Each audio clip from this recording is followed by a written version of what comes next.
This program deals with devil worship and satanic beliefs.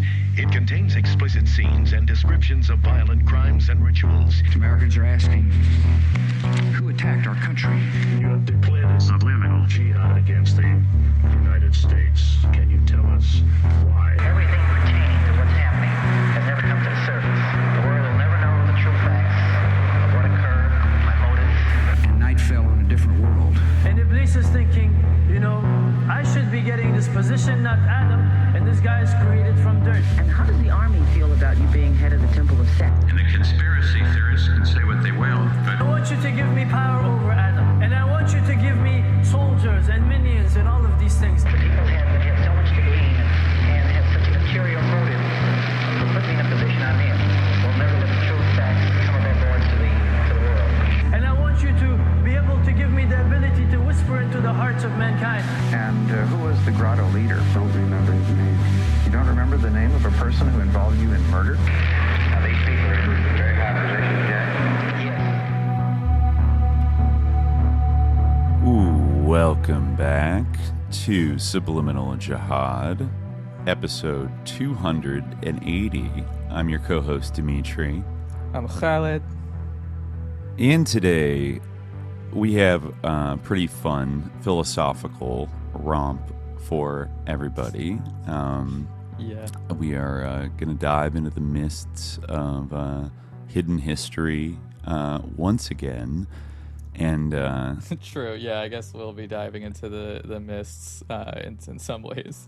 Yeah. Yes. Yeah. So, although I guess like the subject of this episode is a pretty popular one, I think. Maybe not as popular as some of the people on whom he had an influence, but fairly well known. In fact, I looked up René Guénon, and shout out to whoever it was who corrected my lifelong pronunciation of Guénon, or not lifelong, but a very long time. I looked him up on YouTube, and I found a bunch of René Guénon fan cams. Of an AI voice reading one of his quotes about the modern world, and some thumping track and shots of photos clips of him, from the 300 or something. That might be more Evola, honestly. Well, more just pictures of him with sort of lighting effects over them, and a background track, and kind of a Ken Burns way of making just still photographs seem dynamic, but more intense than that. He's jumping all over the screen, and meanwhile it's I will say, world. He right off the bat, he is a kind of a curious looking fellow. He has a striking visage, I'll say. I think maybe that might contribute to the fan camming, I think, just a little bit. Yeah, I think I posted today René Guénon jump scare, which is something that I found here, if everyone can see on the stream right now. He's got a jump scare vibe. But anyways, we're going to talk about this figure, René Guénon. I'm sure it helps. Yeah, I'm sure it helps that he's not weirdly ugly or something, or that his face looks just like a normal dude in some ways. I mean, I gotta look him up. Let me take another look at his picture. But I feel really what people respond to is, I guess he maybe has interesting features. His face is very oval, and it's interesting, but in any case, I think that what people really respond to are his ideas, which do have kind of a they are provocative, and they have a certain magnetism to them, is still today, definitely. And I mean, you brought up Evola, and that's someone who I'm sure again, we can't go too deep into the weeds of that, because that would be a whole separate episode, but I feel it's almost impossible not to draw a contrast between Guénon and Evola, on whom Guénon had such an influence. For sure. Yeah. And they're often kind of grouped together in studies of this field, which I guess in a broad sense at least one book I read, classifies these thinkers under the sort of the school of traditionalism with a capital T. Yeah. Right.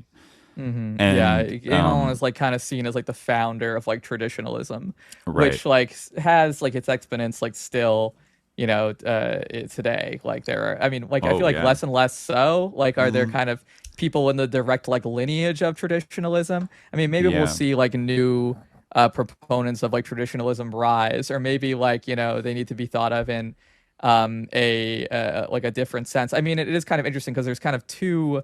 Like there's more like sort of kind of a quietist like branch of traditionalism, like where you have which still can be like deeply complicit with various like forms of power, like Nasser. Is probably like the most famous version. Like he's not really quietist per se. I mean, of course, he was like associated famously with Pahlavi, the Shah of Iran, and was kind of like a court philosopher. Can you break down Nasser? Who is Nasser? Not Nasser, the leader of Egypt, but no. Saeed Hussein Nasser. Okay. Who like I think is still at GW, George Washington University, and he's like a pretty like eminent like academic and like kind of like popularizer or like communicator of like Islam, but like he's in this particular sort of tradition of like perennialism, which really like does have its roots in Guénon's work and in traditionalism. So he's an example of someone who's like fairly influential today. Like I know he was one of the editors of the Study Quran, which is like the first like real like good English Quran, like with like footnotes and like explanatory essays. Like there's many like editions of the Bible like that, or the New Testament, the Old Testament, but in English like there aren't too many Quran. There's no other Quran that has like that sort of extent of like extra sort of critical material, and like explanatory material and stuff like that. That's like really a study Quran. So and Nasser was the editor of that. Okay. So that's someone who really is like kind of in this lineage of perennialist traditionalism that like is really traceable back to Guénon. So who still like kind of has influence in how things are, how things are thought about now in terms of the history of religions, like especially like Islam in the West, right? He has a couple of followers, but I'm not sure like if anyone is gonna like take over the mantle from him. And of course, like through the Evola line, if you follow like Evola's influence, then like obviously like in right wing kind of you can maybe say like Dugin is someone who is like influenced by Evola, perhaps 100%. More so than Guénon. Yeah. Well, yeah. That's actually the one of the books I read for this episode, which I feel like for people that are coming into this like totally blind and want a kind of overview, I think it's like pretty good, and it's new. It came out in 2023. That is Mark Sedgwick's Traditionalism, the Radical Project for Restoring Sacred Order. And he actually he profiles basically like three major figures in like sort of this traditionalist school, which he also like breaks down to how they differ from one another. And that is, of course, Guénon is kind of the founder. Then one of his disciples, Julius Evola, who took it in a different direction, we should say. I mean, it's like there's definitely like strong inspirational links between these two people, but sometimes I think I've even kind of done the thing of like, oh, Guénon, like, oh, he's like part of that Evola crowd, and like not exact like, which is to say like embraced Nazism and fascism like in the mid 20th century, like very like quite aggressively, right. Whereas like honestly, like I was rereading, like I didn't read like every like Guénon like book for this episode, but I reread like the big hits like Crisis of the Modern World, Sign of Reign of Quantity and the Sign of the Times, some of his works on Hinduism, his book Lord of the World, and it really is like there's a big difference in a way, and you can see where like actually there was kind of like a friction that happened between Guénon and Evola. I think among some like apologists for Guénon, there's maybe a little bit of an exaggeration of like how much they broke with one another. Like I mean, it's like because they were like correspondents at one point, and like Evola was much younger than Guénon. They never actually met in person, it seems. But like Guénon did answer Evola's letters like late into his life, but he also like very like was very forceful in like reproving Evola for like things that like he didn't agree with. And you definitely do see like even in like as I was saying like in his works like he's really like not racist. In fact, in a way, like not like there's some things we can talk about, like for instance like his sort of I'd say that the biggest sort of red flag and on that score is like the support of the caste system, but like the Indian caste system, but he kind of very clearly qualifies that he doesn't see it like in racial terms. And like it's pretty interesting. I mean, like obviously there's like many like problematic things like that we could draw out of Guénon's thought, and like his legacy is certainly like not free of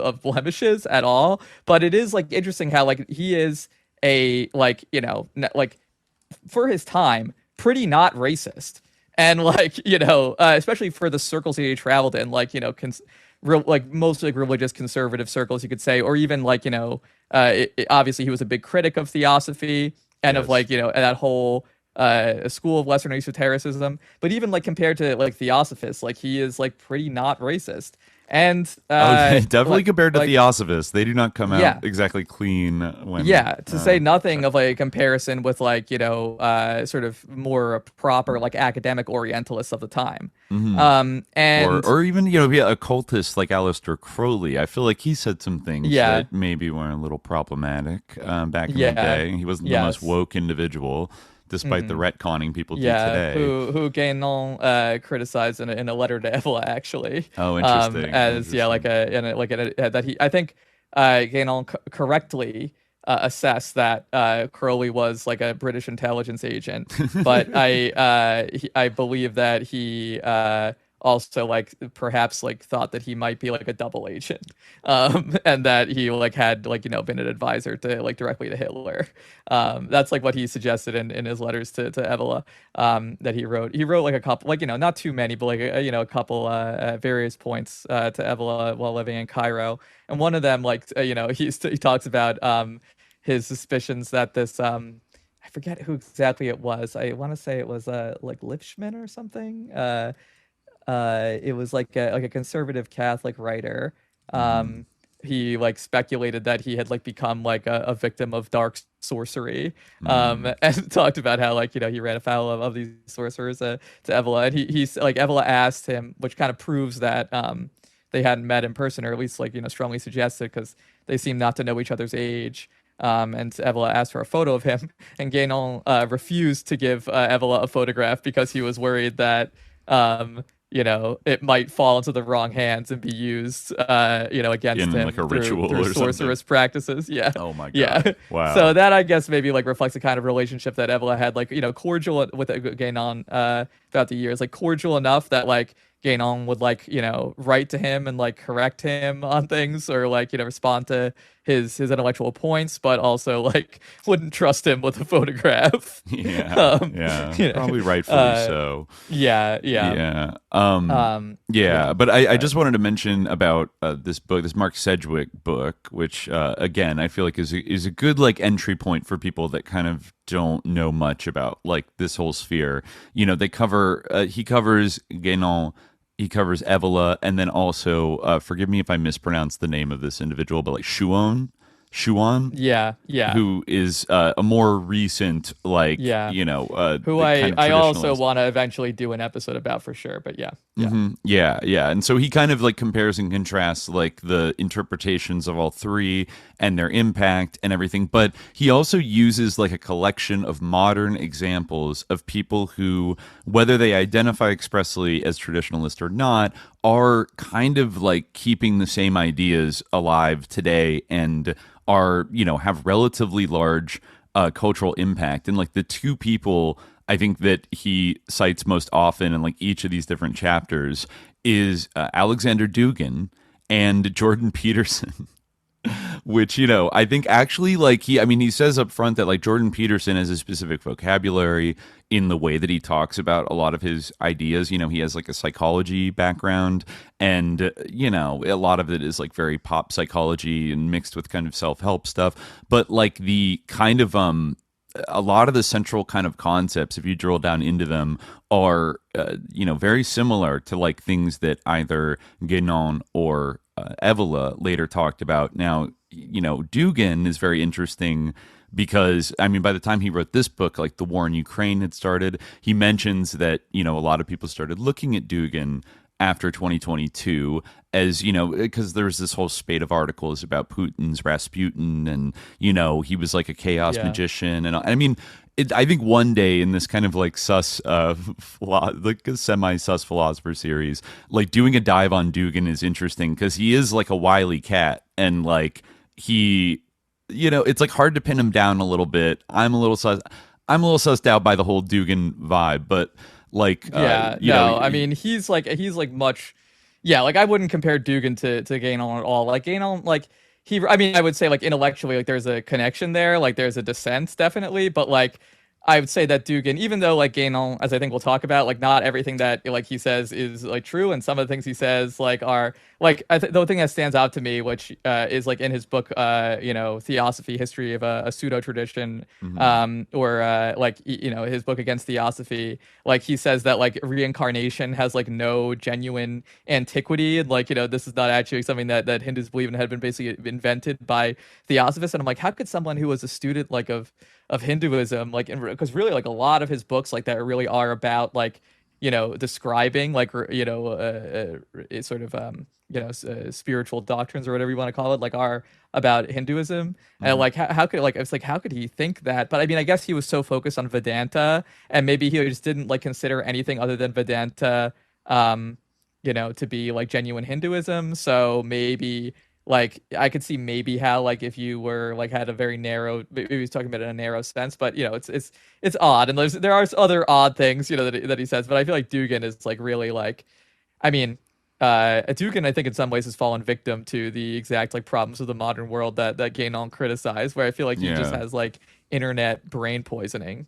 Well, I mean, he goes back. I mean, for example, Sedgwick traveled to Moscow, I think, in the 1990s, and he said, there's a little funny quote here that he says, "I even found traditionalists in Moscow, newly open to Western scholars after the collapse of the Soviet Union.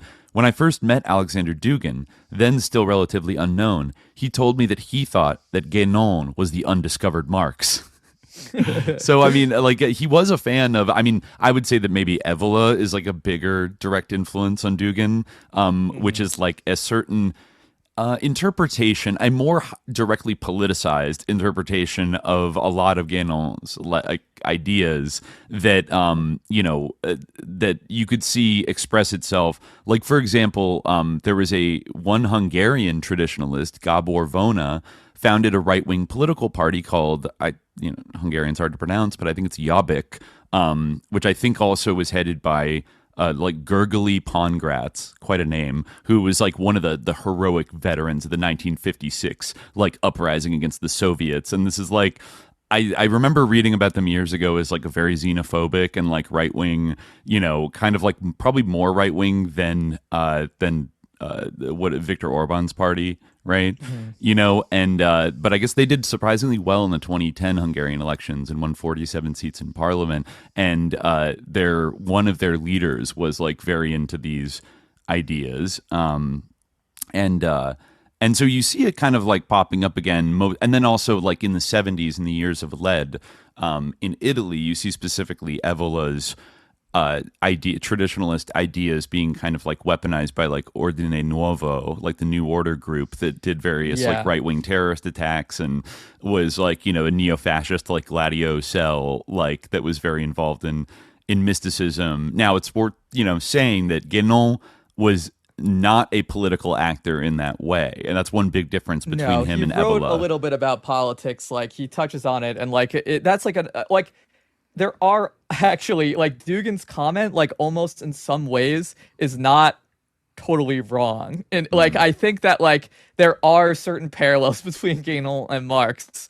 for sure, like because like they're both like great critics, like, and then like, you know, the sort of solutions are like less like well formulated in some ways, you know. And like I think that like even though Guénon, he's also like definitely very anti-communist, or anti-socialist, and he's very much like has that strain, which you can see in esotericism broadly, of like elitism and like the belief in like the superiority of certain people and things like that. So he like basically abominated and like hated like the idea of like a socialism or even like egalitarianism in general. And like he's not like he doesn't hedge his bets about that. But another like thing is that like you might say that he's like kind of like a third worldist in a way, because part of the reason why Guénon it's very interesting. There's a certain comparison that came to my mind as I was writing this. There was another analogy between us and someone else to try to, but I'm not going to do it. I'm not going to say it. But like, so Guénon, he like his ideas were kind of taken, and they were like, Evola maybe saw like a way to market some of these ideas and make them like a little more appealing to a certain maybe for like fascist demographic. And as a result he became he was able to kind of grow his fame through that. But the reason why Guénon couldn't catch on with those same audiences, except like past a certain point, is because Guénon he really took a very hard line that like basically like the tradition, like true initiation, was like completely dead in the West. And like you could not find it in the West at all. And like this whole idea is fundamentally problematic in a way, because it's like this sort of and he kind of tries to qualify it, but it's like this very stark binarization of West and East, which like has its problems in some ways. I mean, like Guénon is also kind of like the undiscovered Said, which is like a point that Halak kind of tried to make. Interesting. I was just going to bring up Orientalism, and I mean, I forget if the book I read kind of said that some people accused him of kind of like an inverted Orientalism, of like kind of over idealizing the East as like the totally Evola spiritual. Accused him of that, and a lot of people who would otherwise be sympathetic, because he basically was like constantly dogging on Western civilization.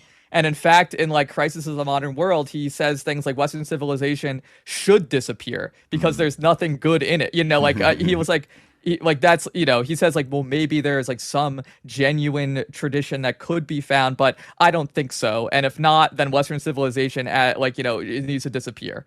Like, which is like, if you think about that, like from the perspective of like the modern, like kind of quote unquote traditionalist right wing, or like traditionalist Catholicism, which like Guénon did say, like, if there were any kind of like receptacle for tradition in the West, it would be the Catholic Church. Yeah. So some of what he says is like, kind of like appealing to people in that group. But like, also he was basically like, yeah, like the West is like barren, like a tradition, like and he was also kind of like, like anti-imperialist in some ways. Like, let me see if I can find like a representative quote here, like from Crisis of the Modern World. Might take me a second. I found it, but I gotta bring it up. Hold on. Scrolling. Sorry.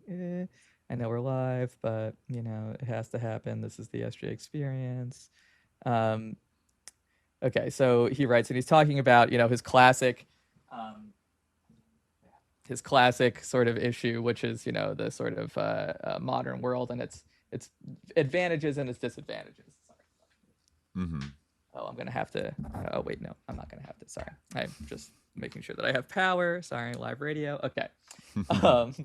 So he says, it is not enough to withhold approval of modern inventions on the grounds of their dangerous side alone. This is where like you can kind of see actually the prescience of Guénon, because he talks about how like, because he's writing this kind of like an interwar period, and you can kind of see like that type of thing, but like the atomic bomb like hasn't been created yet, so like the world destroying power, I guess it's not like miraculously prescient, but he does kind of see like that the sort of quote unquote modern advancements could like eventually like have this sort of world destroying power. He says like the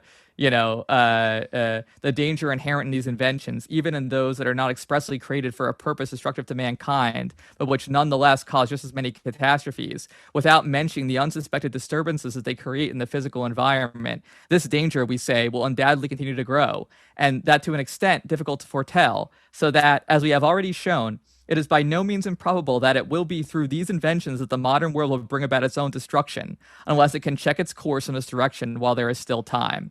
Then he goes on. This is the part that I wanted to highlight. However, it is not enough to withhold approval of modern inventions on the grounds of their dangerous side alone. There is more to this matter. One hears of the benefits claimed for what men have agreed to call, quote unquote, progress, and which one might even consent so to call, provided one took care to make it quite clear that there is no question of any but a purely material progress. But are not these, quote unquote, benefits of which people are so proud very largely illusory? The men of our time claim that they increase their welfare by this means. In our opinion, the end they set themselves, even if it were really attained, is hardly worth the expenditure of so much effort. But what is more, it seems a very debatable question whether they do attain it. In the first place, the fact should be taken into account that not all men have the same tastes or the same needs, and that there are still some who would wish to avoid modern commotion and craving for speed, but who can no longer do so. Could anyone presume to uphold that it is a quote-unquote benefit to these people to have thrust on them what is most contrary to their nature? It will be said in reply that there are a few such men today, and it is considered a justification for treating them as a negligible quantity.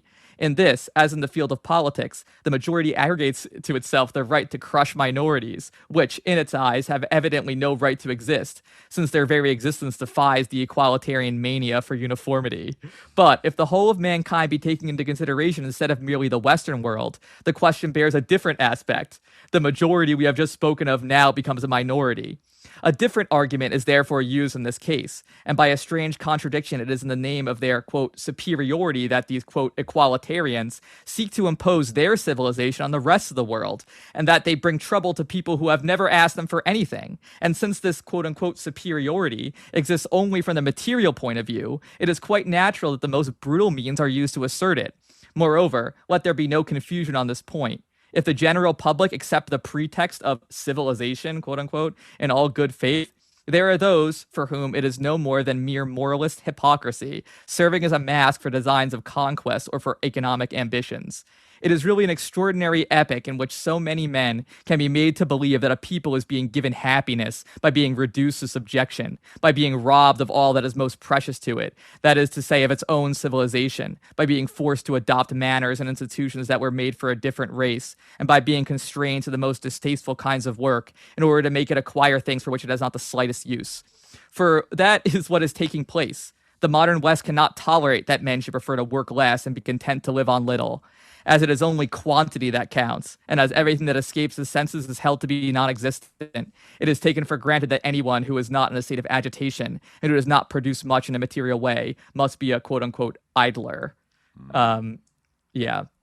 So you can see like the phraseology of that, like, maybe is like a little bit like retrograde or like not how we would say it, like some of these things go, it's not like the nature of their race or whatever. But, I think he means race in terms of like an ethnos and not like in a biological sense. But like it is like, what I kind of want to draw attention to is like how much that parallels like not only like sort of a broader like anti-imperialism, but also kind of like, and this, links back to the Rosicrucian episode. And this is kind of why, like, I think the topic of Guénon is interesting, because this kind of mirrors like sort of like post-colonial thought in some ways as well. Like you kind of like have, or sort of a decoloniality, like this idea, that like there is something like, lost in this sort of like obviously, beyond the sea of sort of anti-imperialism, there's kind of this idea of like a tradition or like a civilizational quality, whatever you want to call it, I guess. Like maybe quality is a Guénonian term that he would approve of based on, his contrast with quantity. But something is kind of lost. Like if you go back to the Rosicrucian episode, this is like Mignolo's point about the sort of non-capitalist world before 1500, which is actually very, very analogous to Guénon's view. And you can actually trace the whole traditionalism and like the adoption of Mignolo's views by kind of like Indian nationalists, like Hinduva types, Indian civilizationists, right? So there's some, like there is something interesting like here. This is like why I think Guénon is more interesting than Evola, because it's not like so simple as to say like, oh, this guy is like an insane like fascist who like loves Mussolini and loves Hitler. Right. Like he actually like hated all that And he like when he's a hater, he's kind of great. He's like at his he hates best like when all he's the right hating. targets. Yeah. I mean, a whole book trashing Theosophy. You gotta tip your hat to that. And yeah, at the risk of being reductive, it almost seems like if like that passage was written by Evola, it would be only applying to like this like communist countries and like not to like the or I mean, he was kind of Evola in his own way was a little bit like anti. I mean, he's definitely anti-liberal and had a kind of anti-capitalist kind of thing, but like for him, like it was all about kind of like the superior. We should build the kind of like Bronze Age fascist, like epic real culture and like take control of our destiny and then like rule over the world because like we're the best. Like he had this like Western chauvinism of which fascism he could never is quite expression. disabuse. Yeah, he could never quite disabuse himself of it, and he even wrote a review of this book, Crisis of the Modern World, where he talks about like the he like it's called like René Guénon like East and West or something, and like he basically the whole point of the article is that like he like thinks Guénon is like too sympathetic to the East. And like it's just it just makes him like really like he can't like control himself. And Chouan, for his part, while acknowledging Guénon's influence, like later on, he would have the same kind of hang up where he would do everything that he could to like get like this sort of the Eastern aspect that he didn't care for out of Guénon, and like try to like because it was part of like his lineage, and he felt like kind of an obligation to Guénon, but he like didn't like the idea that Guénon, for instance, like, became Muslim and just like lived out his life like as a, Muslim man like in Cairo, and like died as a Muslim, like that like grossed a lot of people in this same kind of sphere out, Right. And that's kind of the almost in a way like the origin of these two branches, where you have one side that's kind of more like neo-Sufism and one side that is like kind of like fascist mysticism. They both have their own like critiques with overlaps. There's overlaps. I mean, they both have certain critiques of like European Christianity, of course, and I think like a lot of like Guénon's like critiques, are like he's valid when he's critiquing. I mean, correct me if I'm wrong, but like he was pretty like contemptuous of like the Protestant tradition. Like he basically saw the like Protestantism, especially though, he said Catholicism had fallen down like this kind of rabbit hole as well, but like especially the Protestant approach to religion. It almost did remind me a little bit of like Wang Huning's like observations about American Christianity, about like even people that are quote unquote like super Christian in America, like there's no mystery like involved in it. It's like this weird like they might as well be like atheists because it's like so divorced from any like what he sees as kind of like the true tradition that various religions have like kind of retained. I mean, there's a whole thing with exoteric and esoteric as well, but like like he's kind of saying they're truly washed and like divorced from like the truth, real like spiritual essence of whatever, like this kind of mystical, this tradition with a capital T that has mostly been lost to us in the West. And no, I was like continually reminded like of Wang Huning, especially our conversation about it, which we're just having on the Patreon for those who might be interested. But like the check it out. But like the sort of the point that like it's not necessarily about like the sort of like religion as like an idea, right? It's like it's kind of like on a visceral level, like that like even though like these people like might profess religion, they're truly like disconnected from it. And that's an observation that Guénon makes to the same way, like how people like might profess a belief in like the unseen or the spiritual world, but they don't act as if it is real, right? And that's the exact same thing that they're not actually afraid of ghosts, or, right? Like we don't, we're not afraid of ghosts in America. We just dress up like them and put them everywhere because we don't actually believe in them. Like we're afraid of people, not ghosts. Right. Like it's the sort of distinction between like superstition and religion that Huning makes, But yeah, so like this is like a similar kind of point that Guénon makes in his observations about like the sort of hollowness and the kind of sort of a rote nature of modern religions and modern religious people in the West, right? Yeah. Now, there's one thing maybe you can help clear up for us before we dive any deeper, because I think it could be kind of misunderstood. But can we break down for a second the difference between the term traditionalism and perennialism, and like to what extent what's the relationship between these two concepts? Because they are like intertwined, but they're not exactly the same thing, right? Right. Well, so I guess what we really should distinguish between is like little p perennialism and like big P perennialism, and little t traditionalism and big T traditionalism.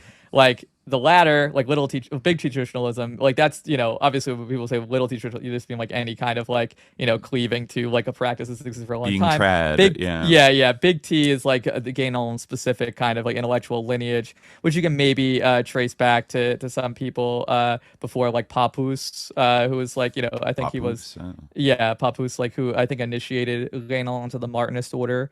Like, because Guénon was seeking initiation, for a while before he got into Sufism. And, he definitely sought it in like, he was like very much like an insider in the sort of esoteric occult milieu that he would later like just really criticize, so he like knew about like some of this stuff, right? So you could say like there's a lineage there, but Guénon definitely is probably like definitely like a founding figure of big T traditionalism as like discrete intellectual tradition of like people being inspired by certain thinkers, sometimes even like being initiated by them, things like that. Like it has that kind of things like this. Like as a specific intellectual network. Then like there's perennialism, which is like kind of the same. Perennialism is more of an idea than like it is like a network. Where like perennial, and there's also like there's a sort of big P perennialism, which is like a sort of doctrine within traditionalism, and there's like little p perennialism, where like I think to an extent like perennialism with a little p is kind of like an idea that exists like in like actual like religious traditions, what religious traditions or philosophical traditions or whatever. It's basically the idea that there is, I guess, what is and like it's definitely like true to an extent that there's like similarities that exist in religious traditions that like didn't necessarily have like a clear contact with one another, or something like this, or like I guess really like the sort of perennialist idea that you see in a lot of these things is that there was some kind of primordial tradition that all of these religions are like processing in different ways. Like another variation of that is that like they're all roads to the same truth, which is like a revised way of thinking about it, which some people also do. But that idea, like you can definitely see like that's like kind of like Ibn al-Arabi kind of expresses that idea, who's like a pretty influential Muslim thinker from long before the modern period, like the 13th century CE. He like so like this idea of like perennialism, that like there is that there's something to the different ways that people worship God, and like a sort of this non-sectarianism in terms of like the basic truth, that there's like kind of this is something that isn't necessarily like an original idea of Guénon's, but it is a big part of traditionalism, and like that you can kind of see like how it is operationalized in the idea that like Guénon's core idea that like the West could basically kind of like catch the flame of tradition from the East, and bring it back home. So like if people made contact with the authentic keepers of tradition in the East because they had all died out in the West, then they could bring that flame back to the West and like bring the tradition back to the West. So like that kind of idea is like a core to perennialism, that this wouldn't be like a foreign imposition because there actually was like this primordial tradition that bridged East and West. Right. So that's like kind of how it factors into Guénon's whole thought and his whole idea. Okay. Yeah. And like in the context of like it having died out, this tradition having died out in one thing, and I think Guénon like really thought of tradition as being like a more sort of concrete thing, not just that like people are worshiping God, even if the idol worshiper the real direction of his worship is towards God, even if like he is wrongly associating God with this image, right? Like that's kind of the Akbarian idea of Ibn al-Arabi, who's obviously a big influence on Guénon through like his forebears in the Sufi tradition. I think actually there is like a lineage from Abdul Qadir al-Jazairi, the great Sufi and like anti-colonialist fighter, to René Guénon through like initiation. But I see. Through the yeah, Sufi I think like orders. there was like a Swedish Sufi guy. Yes. Right. You I'm remember forgetting him? his name, but I read about him in this It was book. like Ilyash or something. I forget what it was. Like yeah, hold on. Sweden. Yeah. Hold on, I forget what his name was. But yeah, he I think like helped initiate Guénon, and he had like some connection to Jazairi. But anyway, I digressed a little bit. Well, sorry. But, the like, only other thing I wanted to say about perennialism is that some people also might be like familiar with it in one of its like 20th century. You could call this kind of maybe capital P perennialism with the British author Aldous Huxley, his 1945 book, The Perennial Philosophy, and Huxley is like basically discussed a little bit in the Sedgwick book. He says that Huxley moved to America in 1937 and was subsequently in contact with the Vedanta Society. Obviously, like Vedanta is the sort of strain of Hinduism that Guénon was very like fascinated with. Which and also which Vivek Ramaswamy is an adherent of. Oh, actually. interesting. Yeah. What percentage of the sort of the broader like Hindu I don't population really know, is but Vedanta? you can actually kind of see like that it kind of makes sense in a way, because if you saw like the recent sort of like encounter Vivek had with like some Turning Point USA fan who was kind of like interrogating him over like how he could be a Hindu and be part of this movement. Vivek is like, I'm actually a monotheist in the Vedanta tradition. And like so I think there is like a monotheistic emphasis in Vedanta, so like that you can see how there's an appeal to Guénon and also there. But anyway, sorry. Yeah. So, I guess, the Huxley was in contact with the Vedanta Society in America, which derived from the Chicago World's Parliament of Religions. I think that was in 1893, and taught a universalist understanding of Hinduism, and with Jiddu Krishnamurti, who had for a long time been a central figure in the Theosophical Society. And then in 1945, he published that book, The Perennial Philosophy, which Sedgwick says became the best-known non-traditionalist expression of perennialism in the later 20th century. So Sedgwick makes the distinction that all traditionalists are basically perennialists, generally speaking, but not all perennialists are traditionalists. Like traditionalism is sort of like a subcategory within a broader kind of perennialist thing that does span many cultures and stuff, but is a little different than like, say, Aldous Huxley's sort of specific flavor of it, and maybe the more like theosophical tinged versions of like perennialism that pervaded. Also, it's like worth mentioning that Aldous Huxley was a big figure in like the early kind of Esalen Institute crowd, and you could say like with basically like MK Ultra, like in kind of the 50s, like he was often on that deep, both with psychedelic testing, right, like the Doors of Perception, and with this almost like this changing images of man kind of thing. Like when he was giving lectures, I think there's that famous one at Berkeley near the end of his life. He famously died the day JFK was shot.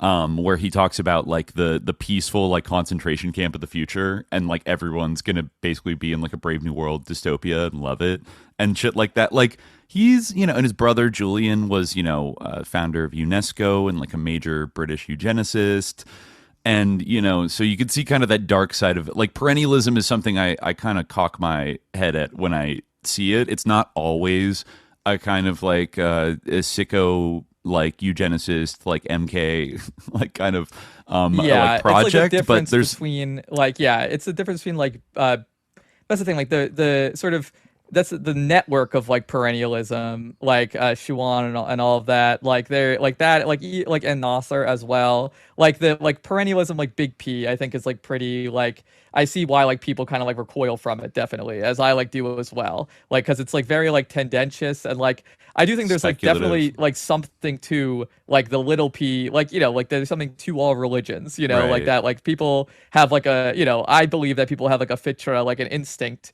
towards like, you know, not because like there was some kind of ancient primordial, like, you know, like sect of like, mystics or you know, sort of an elect that like pass the flame of tradition like across the world and like across time necessarily, but like more, you know, because rather people innate like an innate tendency or like instinct towards it that because like because of God, because God, like, you know, like created us, and we, you know, like naturally like call out like, you know, towards God, so it, you know, like it is so, and I mean I'll say totally even makes it, sense, like it doesn't even require necessarily one's personal belief in God to acknowledge that this does seem to be a persistent instinct you could come of up with humanity. some kind of you like come evolutionary up with explanation something. So I think it's valid. It's whatever. valid regardless of one's own like specific spiritual beliefs, that obviously this is like a deep transcultural phenomenon. And as we talked about in our Daemons Are Forever episode a little bit,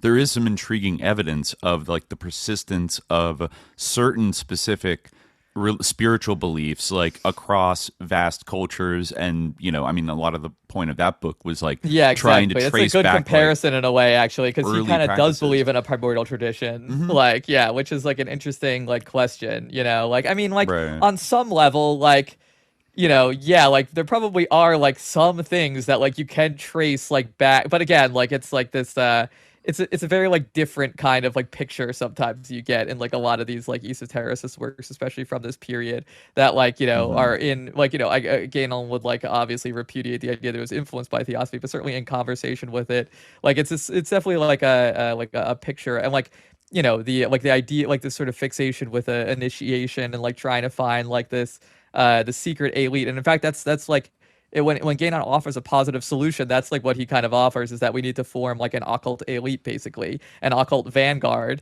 right? Because he's also kind of you know, the unread Lenin, like, you know, basically we need to like form like a secret society that is gonna, you know, like try to like at least get us through this end of the cycle, right? This Kali Yuga. The Kali Yuga. Right. So which is a little, you know, sends a little chill down your spine when you think about, you know, it makes me think about Steve Bannon calling himself a Leninist in like the kind of sussest way possible, but like I feel like he means it in a kind of like chaos magic Duganist kind of way, you know, of like he's a Leninist for the secret occult elite, you know, that maybe he works for.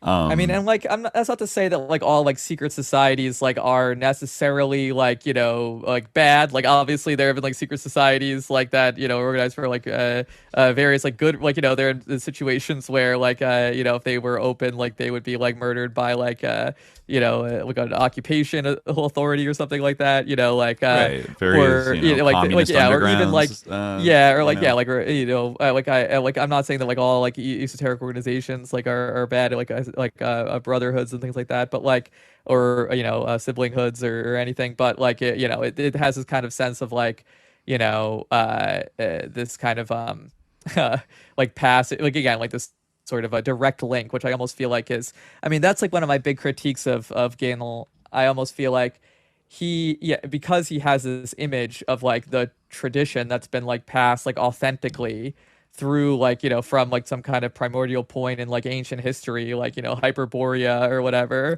you know, like you know, like the there's this idea that like now this is why we're in such crisis, because this chain has been broken.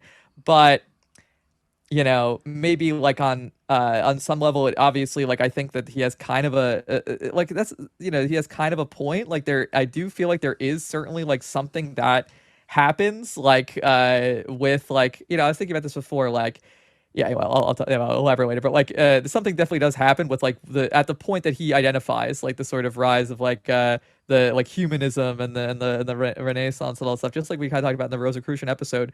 There is like some kind of a change there, it's interesting to kind of contrast the Rosicrucian situation with this one, because actually, like, you kind of almost see this proliferation of esoteric societies at that time rather than like a suppression of them. But that's a good point, actually. yeah. Like, he's right, because we should place, like, Guénon, like, starts writing in the early 20th century. Like, he's relatively modern. Like, he emerges. Yeah, for this sure. traditionalism emerges in relatively what we would consider the modern era, and like he's already coming onto the scene after several decades of like the rising popularity and influence of above all the Theosophical Society, and a lot of ideas they've been kind of dredging up.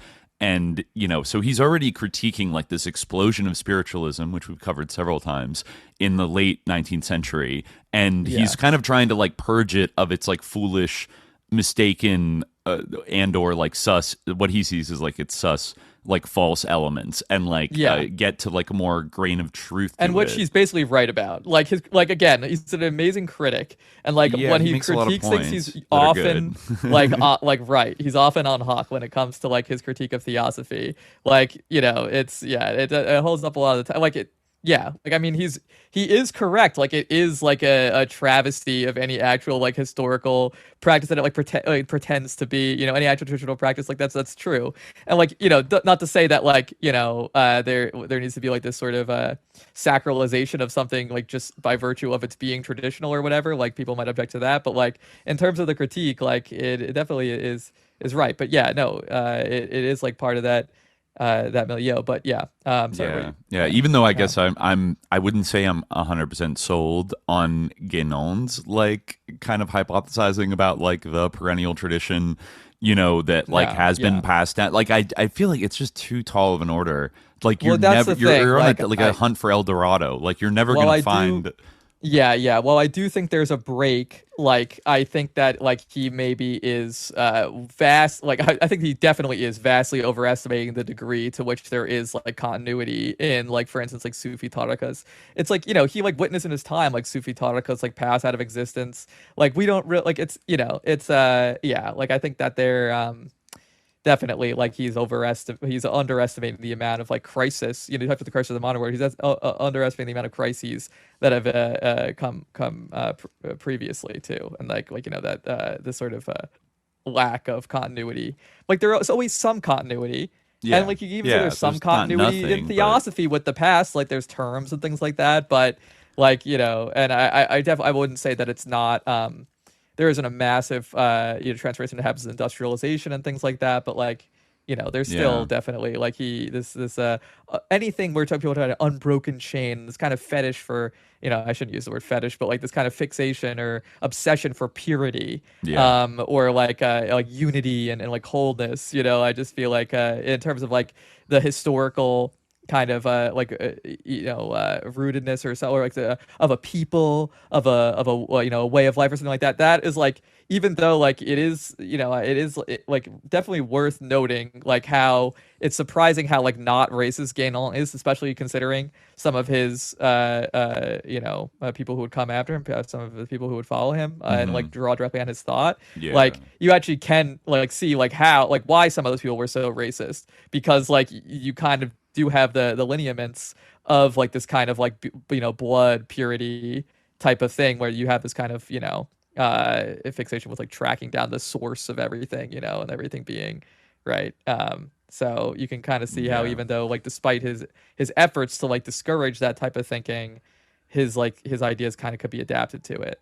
Right, when you start questing around in the Himalayas for like your like Yeti ancestor, your Indo-Aryan Yeti ancestor that will unlock everything, and right. And what's really interesting about Guénon is that he actually like rejected the idea of an Aryan race, and said that there is no such thing, and like repudiated like the whole notion of like Indo-European. Like even the linguistic connection, which is like really like that was something that like was basically being like sort of trumpeted at that time for like imperial purposes by like serious Orientalists. Didn't it used to be called Indo-Aryan rather than Indo-European, and then kind of after the war they were like, ooh, let's just call it. Well, they might have just called it Aryan because that's like what's supposed to link. Like Aryans are Indo-Europeans. Like the Aryans are, they were in India, but I guess they also are supposed to have like made their way migrated. Yeah. No, Yeah. it's yeah, it's crazy. Yeah. So But yeah, so I don't know if we want to dive into like I don't know, the early life of Guénon, or some of his early writings, or maybe his takedown of Theosophy.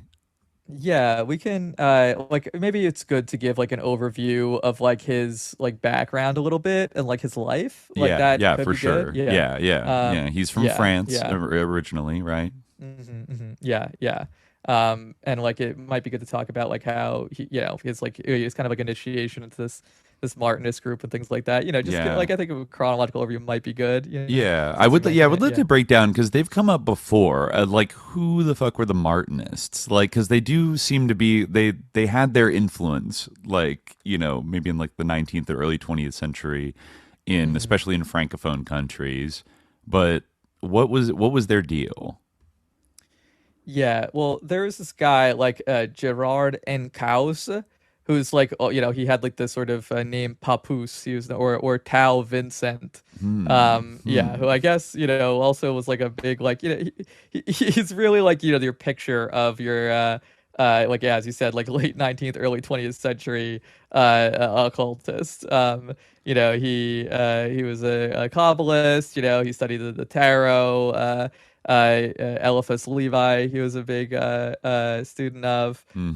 He was formerly a member of the Theosophical Society, but he actually was like turned off by like the Eastern sort of emphasis of Theosophy, Really? which is ironic given that he was like a big mentor eventually to Guénon, who would have like the same problem like probably. Yeah, and I think eventually Guénon and Papoose had like some issues. So that's like kind of like one sort of reading. Like it's interesting because Guénon, I think he's like admired by like a lot of like like Muslims, like a lot of like kind of like intellectually inclined like Muslims, especially like in the Anglophone world. And like, but there's also like this kind of current that like wants to like de-Islamize Guénon. And like that's something that Chouan said about him, that like he was seeking initiation. He didn't care like how he got it. And so like that happened to be like that he found it in Islam, but if he had found it somewhere else, he would have done that instead. So it wasn't that like he really liked Islam or anything. Which Wasn't is, like, Schuon also like inducted into a Sufi order and was technically a Muslim himself? Yes, he technically was, and he continued to kind of like use some of that like terminology, but like it like it's interesting, like it's weird. Yeah, it's true that he was, but like he also like kind of like made an effort to distance himself from it. I almost feel like it might have been a change over time, like as he got older, but also I feel like it might have been the result of like the way that Islam had made its way into those sort of circles, like through Guénon and through others. So like he like kind of had like, again, like maybe that was what he did, like he was like seeking initiation, like even if he had to like touch the dirty like Arab religion in the process, but Okay.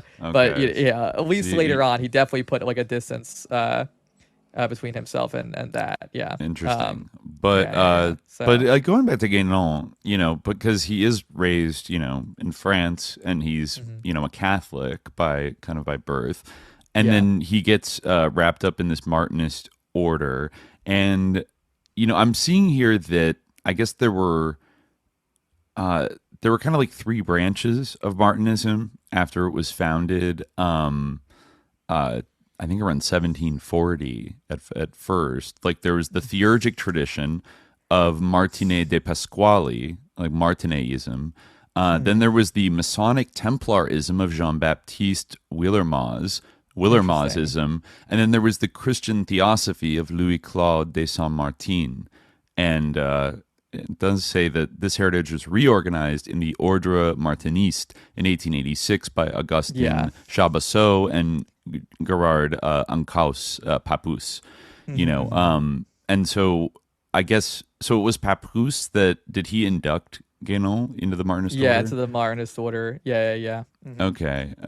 So Yeah. Yeah. So I guess that they were all united by that point, I guess, according to this article, like the different currents. Well, I don't know if like that they were all like different currents that were united. I think that like probably is that just Wikipedia? Yeah, I'm just I feel like reading Wikipedia. reorganized might just be like a way of saying that he like kind of drew on those currents rather than that they were like different groups that like were brought into one. I have a feeling.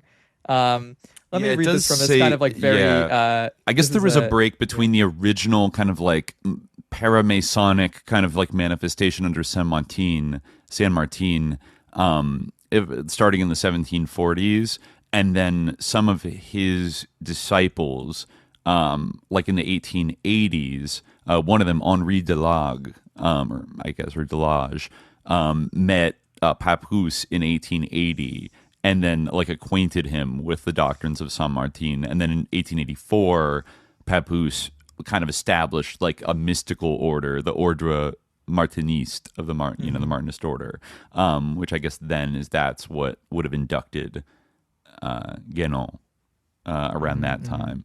Yeah. He joined in 1906, I guess. Okay. And that's like apparently where he got like some of his interest in Vedanta from, according to Sedgwick anyway. I guess Encausse had like invented a machine called the Encausse generator, which was for passing medicines. It was a machine for passing medicines through the skin by means of hot water. But it didn't like really work out. But he was still a physician, and he was interested in like sort of alternative medicine, like mesmerism. And in 1887, Encausse joined ISIS, the Paris Lodge of the Theosophical Society. But then he, as we said, like kind of split off from there. Interesting. Yeah. Wow. Yeah. So I think it seems like he like just kind of like named it after these like previous lodges. But interesting. Yeah. Most of the original Martinists, actually, including Papoose, died on the battlefield of World War One. He was working as a doctor, I guess presumably in the French military, and the order almost went extinct after the First World War. Yeah. But yeah, I guess, okay, there's a little, actually, in the Wikipedia article about the Martinists, there's a little bit about Guénon's participation. It says he was himself initiated in the Martinist order. In between 1906 and 1912, Guénon was a member of Martinist lodges Humanidad and Melchizedek, and spelled French style, and published articles in L'Initiation, Revue Indépendante, and Revue Indépendante des Hautes Études Martinistes, the high mysteries, maybe the high studies of Martinism, independent review of the high studies of Martinism. The Congrès Spiritualiste, held in Paris on June 7th to 10th, 1908, and organized by Papouse, with the presence of Victor Blanchard, Paul Vieux, Paul Chacornac, Theodore Royce. Oh, he popped up as didn't we talked about him maybe in our mesmerism episode with Christ Koopa? It's possible. Theodore Royce. Like we definitely, I actually forget. It might have been more recently than that. The neo-Gnostic, Peregrinus. He was one of the founders of OTO. Obviously. So let's see. They took this conference took place at the peak of collaboration between Guénon and Papouse. However, the regularity of the Martinist order was strongly questioned by Brother O. Pontet of the Grand Orient de France. The creation by Guénon in 1909 of an Ordre du Temple within the premises of the Martinist order, as well as his involvement in a Gnostic church under the name Palingenius, prompted the separation between Papouse and Guénon. Interesting. Wow, so many French Martinists supported Carl Wilhelm Naundorf's claims to the French throne. They joined the Synarchy movement and formed the Ordre Martiniste et Synarchie, the OM&S, under the leadership of Victor Blanchard, both imperators of the ancient mystical order Rosicrucis, Amorc, We'll get to that one day. That's the reincarnation of the Rosicrucians. Ralph Maxwell Lewis and Harvey Spencer Lewis were initiated in the OMS. I guess then that's the end of the stuff about Guénon. But he did split with them, eventually. Yeah. And right, Sedgwick has an interesting section here about Guénon's Hindu masters that he may have had. So like no one really knows where. It's funny because Guénon was like basically like kind of made his fame originally as like a writer on Hinduism, right? And like, but it's unclear if he ever had like it. And like another big emphasis of his work was like how you need to be like genuinely like initiated, right? And like you need to like actually like learn these things like from like this traditional line.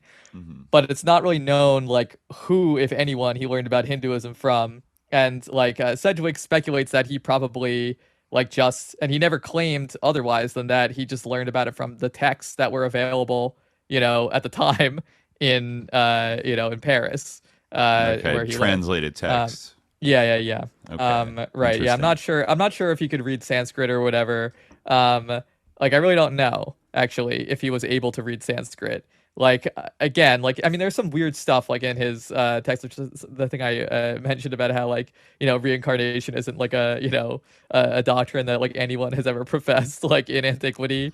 And that does seem like a hot take. Like sound it might partially like be a hot correct, take. Yeah, that it was he does specifically what say that like metempsychosis doesn't like of the Pythagoreans like doesn't count and stuff like that. So it does seem like it's kind of has to do with the definition, but still like it is unusual. But so though such a conclusion may seem unacceptable to later traditionists, there is no particular reason why Guénon of the time should not have considered himself entitled to write about Hinduism without first-hand experience of it. In so doing, he would only have been following the example of many eminent early Orientalists, and also like many Orientalists today, Middle East studies scholars or people in various disciplines, who worked almost exclusively from texts. Yeah, I mean, fair enough, but but I mean, you should at least be able to read those texts in the original language. I guess to be a true, expert on it, you would think, especially if you're making like bold claims that aren't supported by the majority of scholars about how like nobody actually did this back then. But this is a time when you could become like proctor of Arabic at a university without speaking Arabic and stuff like that. Anyway, so it was Guénon's search for initiation that first led him into conflict with Encausse. Guénon evidently despaired of Martinist initiation, and after 2 years found a better initiation independently from the long-dead Jacques de Molay, the last Grand Master of the Order of Knights Templar, an order of crusading knights that many suppose was the recipient of initiatic secrets acquired in and around Jerusalem. Mm-hmm. The instructions of Jacques de Molay communicated to Guénon during a seance in 1908. This is what I'm talking about. I think that type of thing has always occurred. I mean, you have this whole phenomenon of oases, as they're known in Islam, like people who like receive initiation from a spiritual master, like beyond who's dead, like someone who's not currently living spiritual master, but they're initiated, or they're initiated directly by the spiritual intermediation of the prophet, right? Okay. So it's something that happens a lot. But again, are those initiations not real? Perhaps they're even realer. So I guess maybe I shouldn't shade it, but anyway. So so these are communicated to Guénon during a seance, were for the reestablishment of the Order of the Temple. Guénon proceeded to establish an Ordre du Temple Rénové, renewed Order of the Temple, with the help of 5 other Martinists, one of whom encouraged Guénon to help himself to the Martinist mailing list. 2 of these other Martinists became close followers of Guénon, remaining with him through the 1920s and being among the main contributors to his journal Le Worldist / Études Traditionnelles during and after the 1920s. Those were George Auguste Thomas, an important figure in the early history of traditionalism, and a marine engineer who had earlier left the Theosophical Society in disgust, and Patrice Gentil, member of Encausse's irregular Masonic lodge, Humanidad. The eccentric Gentil was an employee of the city gas company. He spent his mornings reading gas meters and his afternoons at the National Library. Nice. Okay, and he lived in a small apartment so full of books there was hardly any room for visitors. Shout out independent scholars, like let's go. The renewed order of the temple met on the premises of the Free School of Hermetic Sciences under the guise of a society for higher religious and philosophical studies. Exactly what happened during these meetings is uncertain. The episode of the renewed order of the temple was one that in later years Guénon found embarrassing and avoided discussing. And when Carlos learned of these activities and the loss of his mailing list, he saw them as a threat to his own authority. He must have recalled the effect that the foundation of his own Marxist order had on French Theosophy. Guénon and some others, including Thomas and Gentil, were accordingly expelled from the Martinist order and from Humanidad. The remaining Neo-Templars were reintegrated under Encause's authority. Guénon's renewed order of the temple seems to have ceased to function, though it was not formally dissolved until 1911. Yeah. And then allegedly in 1912, he converts to Islam.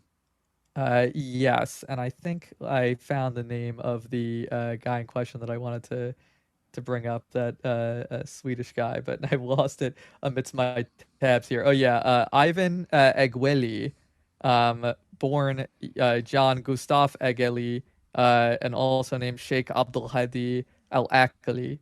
Yeah, Swedish wandering Sufi, painter and author. Yeah, one of the initiators of René Guénon into Sufism.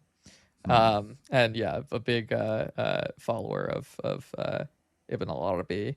And I believe that he had some kind of connection to al-Jazairi, or at least like maybe some different through a couple degrees of separation. But I'll have to find the is he mentioned in Cedric's book? Who? Yeah, there's a mention of him. Who? Yeah. Who? What's their name?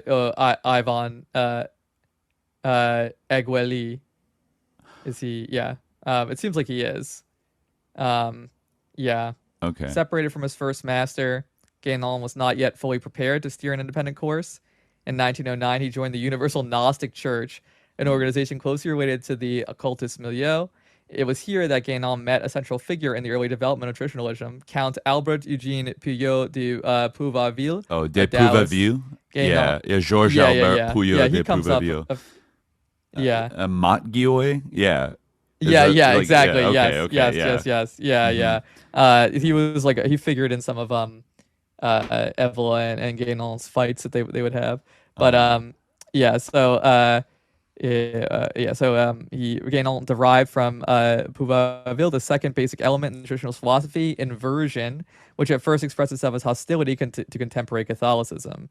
That is an interesting idea. It's like the sort of like counter tradition and thing. That's the kind of I think that might be where one of the early Guénon quotes, or the sort of connection in which I mentioned one of the earlier Guénon quotes, the idea of like counter tradition, so that appears to have the aspects of tradition, but in fact it's like everything opposite to it. Okay. This is later, I'm trying to think of like what other terms you could use for counter tradition, but it's kind of like it's like an anti-Christ figure being like a TV preacher. It's like a munafiq, a hidden munafiq. Like kind of. Exactly. Like, yes. Like I know I'm deceiving. It's like, or like a pedo Catholic priest who is like, but like acts like he's holy and actually like you, or the remember the Catholic priest who did the weird like Bigfoot Yeti ritual?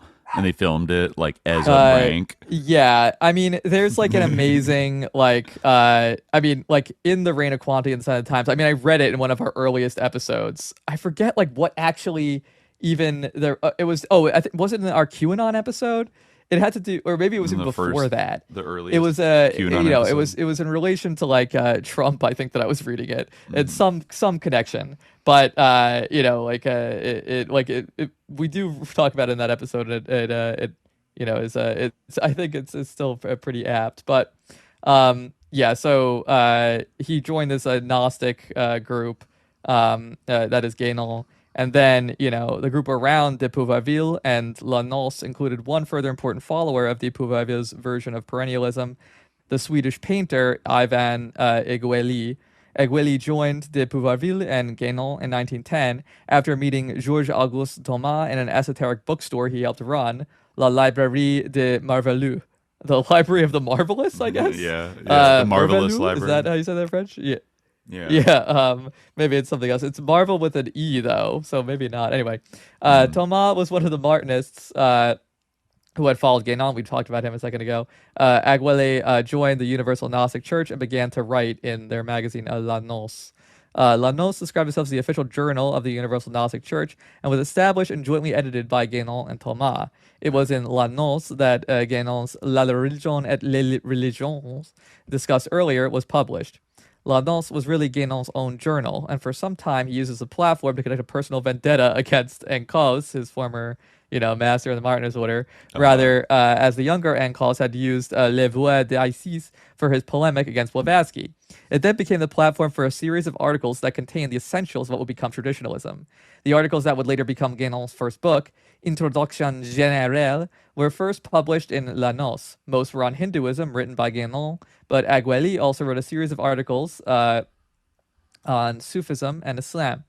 20 years later, both Sufism and Islam would become of primary importance for Guénon and many other traditionalists. When this happened, Aguilé's Sufism would assume an importance it did not have in 1910. Right, so this is where he met the guy who eventually would initiate him. But first he was initiated into this triad by Puvauville. Right, who had been himself initiated into Taoism in Tonkin, French Indochina, Vietnam, right? By a village elder, allegedly. right. So he was run to his triad, which I guess I feel like, is that the same kind of is that called a triad for the same reason that we call organized criminal groups a triad? Yeah, it's kind of the translation issue we had in America Against America, where my version said triads and yours said organized crime groups or something like that. Yes, right. Yeah, but maybe just his mystical organized crime group that he was initiated into. Mm-hmm. Yeah, and then I guess he's writing for La Noce, which means gnosis, then. I mean, his first book is the Introduction to the Study of the Hindu Doctrines in, was it 1921? Yeah, I think it might have been. When did he first publish the Hindu Doctrines? I guess simultaneously he was publishing in 1921. He debuted a series of articles in the French Revue de Philosophie, which, along with some supplements, led to the book Theosophy: History of a Pseudo-Religion. He was asked by somebody to write a book. It didn't come out until 1921, but he as Sedgwick says, he was writing those articles way before that. Mm-hmm. But I guess it wasn't collected until then. Yeah. So I mean, I think have you read the Theosophy book, his takedown of Theosophy? Yeah. I think I have it somewhere. And what are his main points about his critique of Theosophy? I mean, a lot of it honestly is drama, and it's pretty good. He let me see if I highlighted any notes from this. It's not honestly his most interesting book, but a lot of it is just kind of a basic thing that all of this is fraudulent, which is and saying that it doesn't actually comport with the teachings that it is supposed to be representing, which in some cases is true, in others maybe is not correct, but again, there might be some leeway there, but some of it is also has to do with drama, or sort of sort of various accusations of unbecoming behavior by certain theosophists. There's sort of the controversy with Leadbeater. Charles Leadbeater, who was kind of he, I remember hearing allegations Charles about Leadbetter. Charles Leadbetter. Yeah. Did he have a little sex scandal? He did, yeah. He basically encouraged boys to masturbate. It's not clear under what circumstances. Right. But basically the way that he framed it was that they were trying to deal with sexual desires or something. and they couldn't figure it out. So he was like, oh, like you need to I guess you need to like get it out of your system by like masturbating.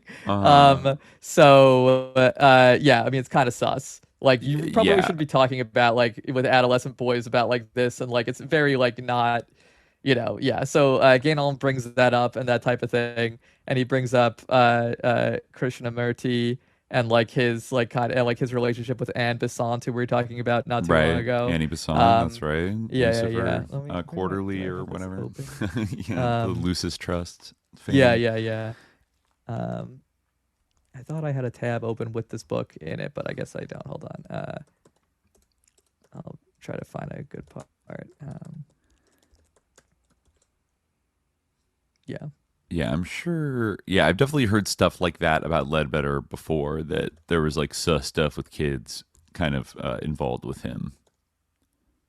Yeah, and that definitely like Guénon has a pretty like fiery part of the book about that.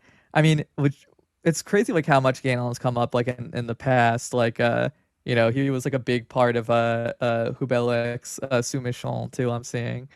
Just as I like try to go find our tab. Okay, that does make sense. Yeah, actually, yeah. Yeah, I guess I didn't flag anything in here as being like super important for the episode, but I'll look for. Wow, he actually, he does kind of come out swinging. It looks like here. He really does. Yeah.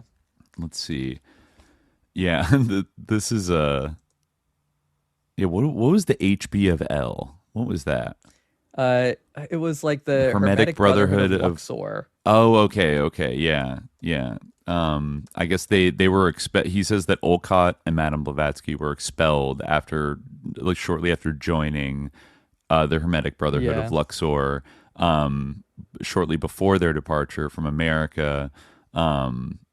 And he's correcting the record on this. Yeah, so you can see, like, I guess now, like, you're flipping through it, you got to see the character of this book. It's like a lot of like drama, and like a lot of like, he does say it's the history of a pseudo religion. Yes. So it is like kind of like historical in that way, or like it's just like going through like the actual like history of theosophy in kind of this polemical tone, which is like in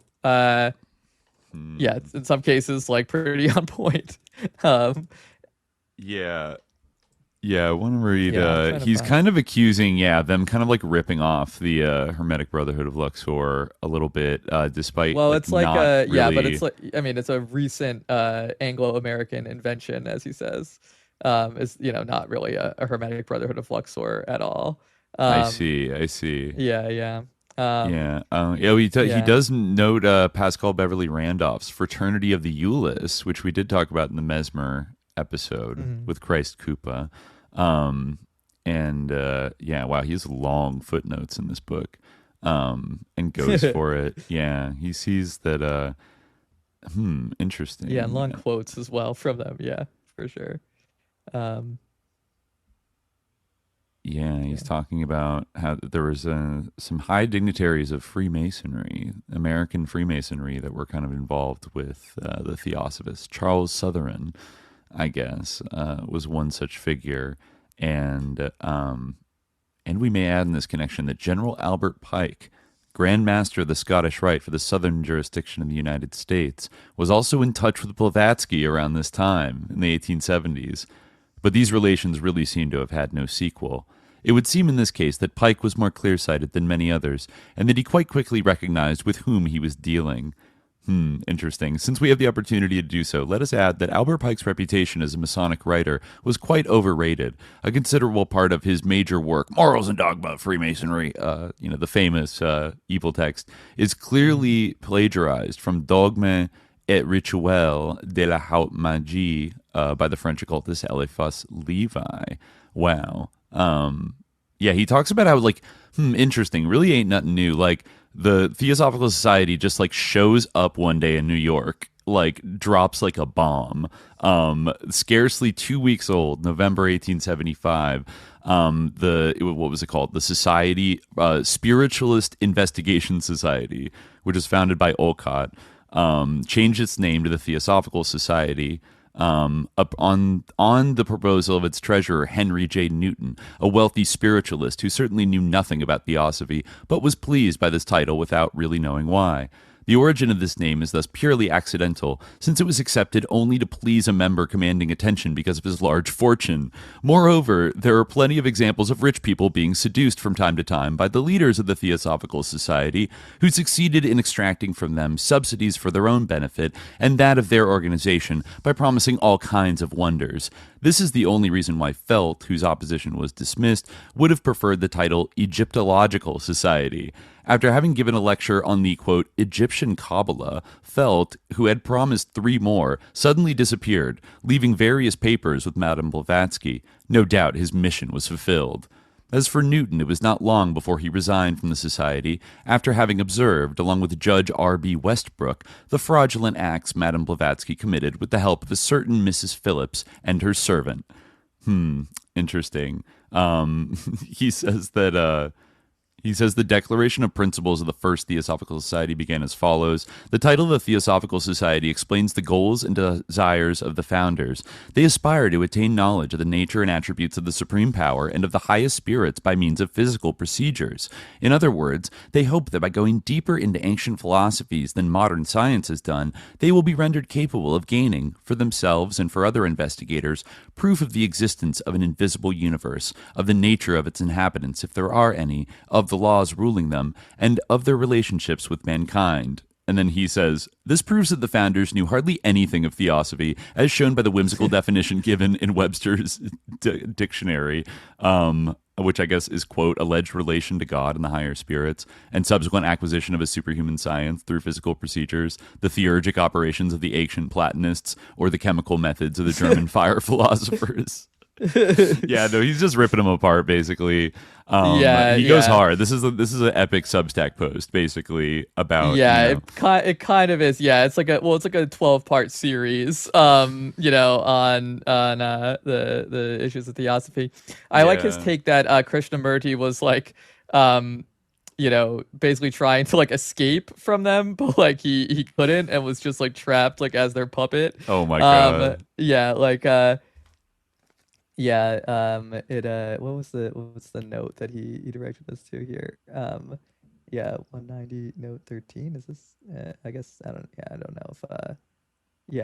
I guess it's interesting. This is not actually on the page that he indicates, but he says Krishnamurti's vain efforts to escape his role as Messiah clearly show he's only an instrument, and we would readily say a victim, of undertakings in which his personal will counts for nothing. The present development of Theosophist messianism, which moreover does not seem to make as much noise in the outer world as it would like, therefore does not modify what we wrote before the latest events. It must be added that even if the leaders of Theosophy now consider there as more than a simple attempt, it might very well be that for others their movement is itself only one of multiple elements which converge to prepare for the realization of a plan which is much more vast and complex.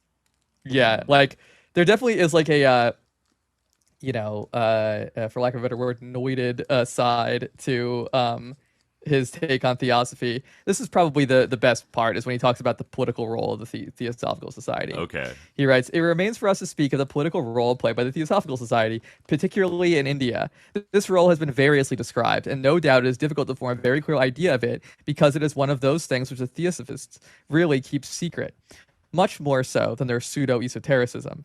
They have always affirmed that, as Theosophists at least, they do not mingle in politics, alleging that their organization is international in the highest sense.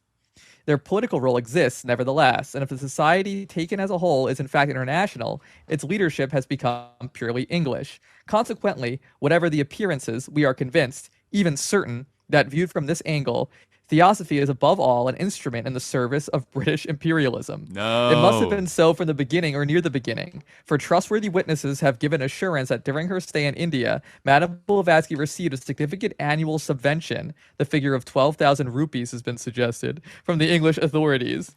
It seems that this was the price of certain services rendered against her country of origin. Besides, she repudiated her Russianness and liked to call herself American.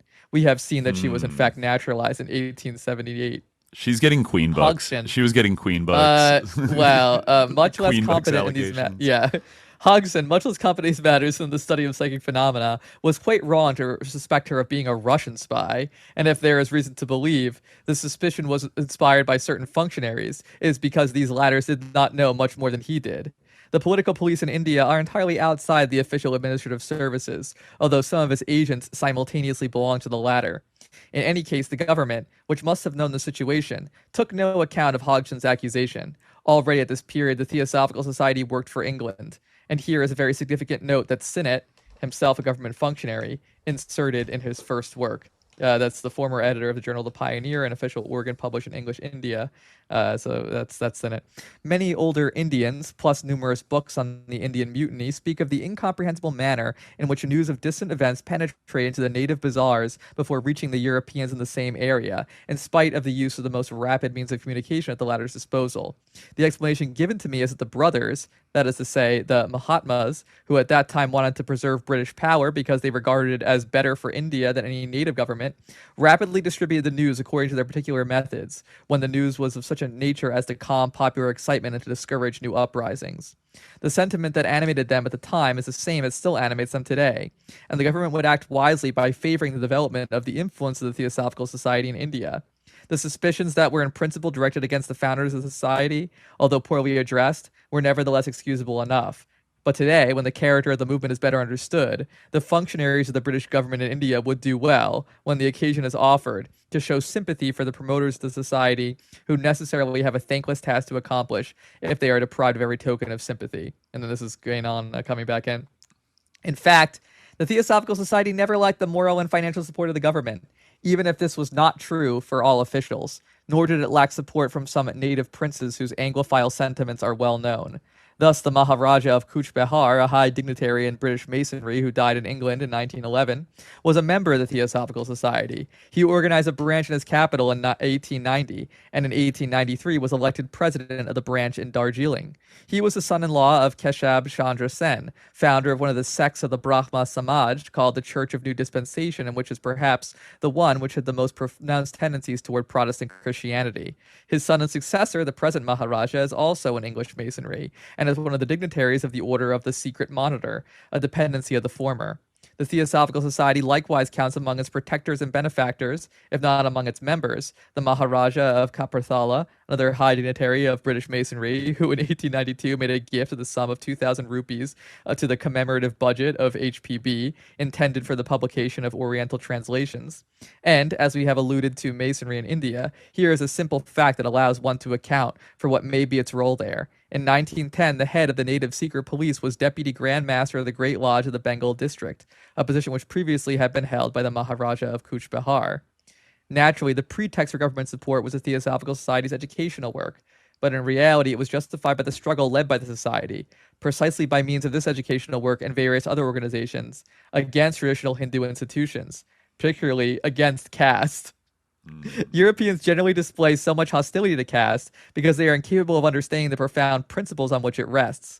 Besides, Hindu civilization in its entirety is based on a tradition which is linked to principles of the purely metaphysical order. Of course, genuine Hindus, who are essentially traditionalists and who, for the stated reason, cannot be other than traditionalists, shun contact with such a milieu, and so much more in that they cannot forgive Theosophy for denaturing Eastern doctrines. They also show a deep contempt for those among their compatriots, quite rare, moreover, who are affiliated with the society, and for those who enter Masonry.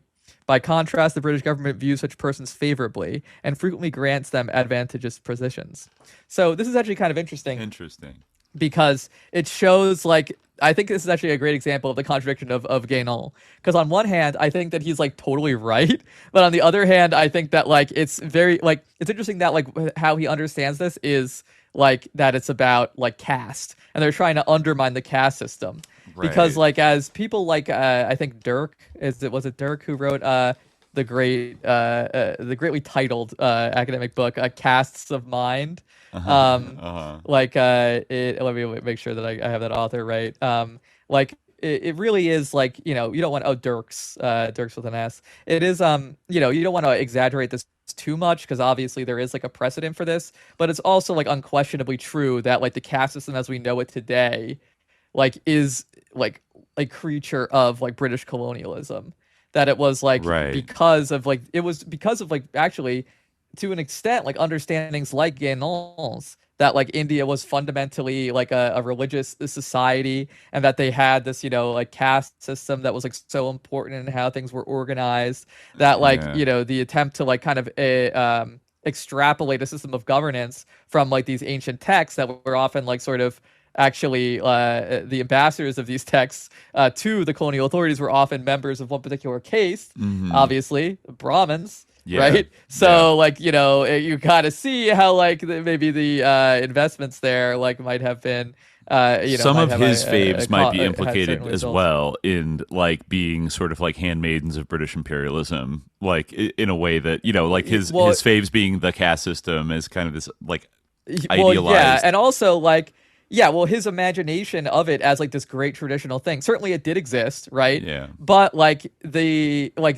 idea of the caste system as like the fundamental like substrate of like traditional Indian society is like kind of like a very like classically Orientalist idea that sort of led to some of the greatest abuses, or like at least some of the greatest transformations of tradition. However you want to say, in like under the colonial system.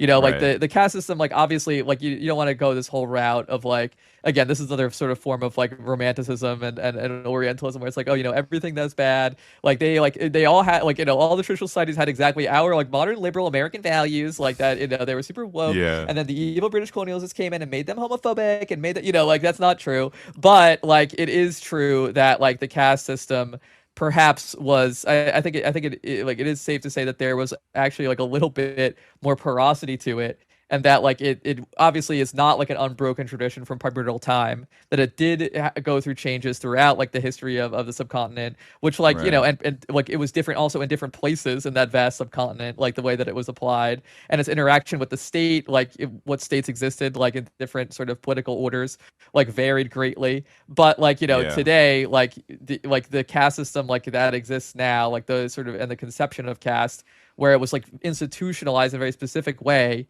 under the British Is Raj, like deeply that, shaped by British imperial rule. Yes, and it was in many ways like that whole initiative, the whole doing of that, like the fact that that was done was obviously on one hand based on like sort of imperial motives, but it was also kind of based on this like a very kind of like abstract Orientalist conception, of like the traditionalism of Indian society and of caste as like the core of the Hindu quote unquote tradition. Yeah.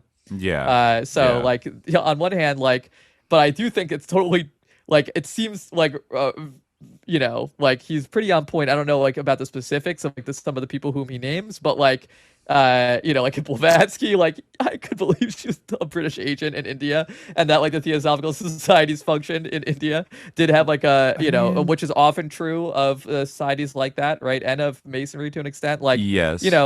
like Absolutely. even before like a lot of stuff about Crowley and his intelligence work came to light, Guénon did like see that. So it's kind of like clocked I it. think He he kind clocked of has it. I bet he yeah, had I so think many he's kind of haters. good. He has a good eye for this type of stuff.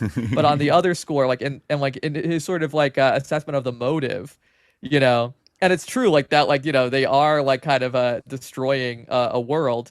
Interestingly, this is kind of a counterpoint to those who would kind of turn Guénon into an inspirational like Muslim figure. Guénon definitely did, and again his perspective and his work did evolve, but he definitely did like have a view that is very like harmful to Indian Muslims today, and is definitely like very much in alignment with like Indian fascists more or less, or at least like extreme nationalists, Hinduva types, Sankhis, like of like the sort of the Mughals as being like a foreign invaders who came in and didn't have anything to do with India, and like the true Indian civilization is like the Hindu core beneath that, and again he like does specify like in his work that like he doesn't see Hindu as like a racial designation, right, but still like you still have this kind of essentialism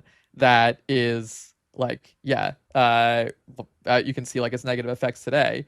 It's very, very interesting to me to draw this connection from like Guénon to someone like Mignolo, sort of a post-colonial scholar, to like now like Hindu nationalism. It really shows like the nature, the sort of two-sidedness of intellectual history and how messy it is.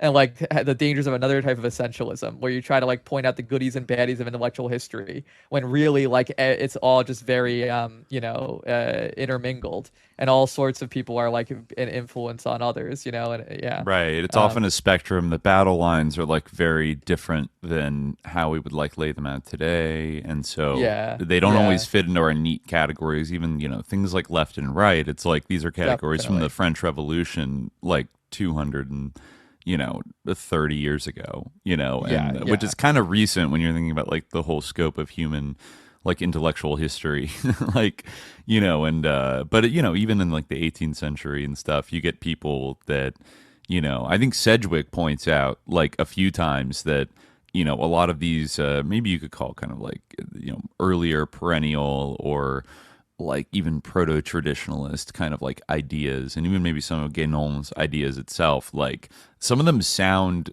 like pretty accordant with like Marxist ideas.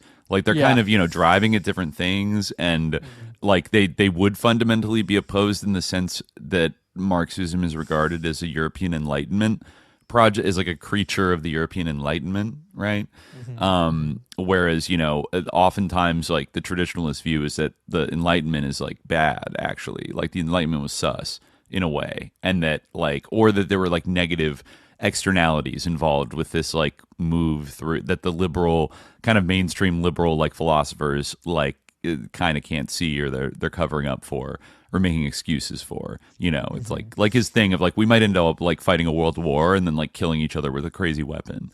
And we did get kind of close to that. Like, it did partially come true, and people that idea became more widespread a little bit maybe after the world wars, where people were like, oh shit, like this great, kind of European chauvinist like idea of like modernity could be very dangerous, and this belief in like the experts and science and rationalism like isn't always just like epic and based and like cool and like liberal and like progressive. Like it can actually be, twisted, just as this kind of school of like traditionalist, like esoteric, like we need a spiritual elite shit could be twisted into like, building an occult vanguard for Nazism, right? It's like these things could be weaponized, and we should never assume, oh, everybody on this side is like the goody, everyone on this side's like the bad. I mean, sometimes there are sickos, and sometimes there are people that stand out, and they're extra based. There are some who are sickos, but often like you might find in the work of those sickos the influence of like non-sickos, or even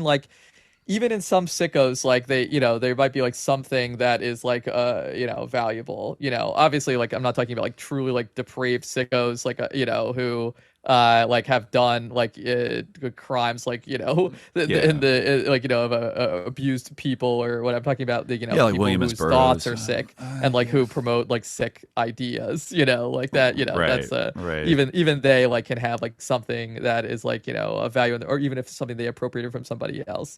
Of course, and because people who read have, their like, adversaries, who write great and like compelling things can be sickos in actual life. I mean, Heidegger is probably a great example. Like, is there nothing of value in Heidegger's writing?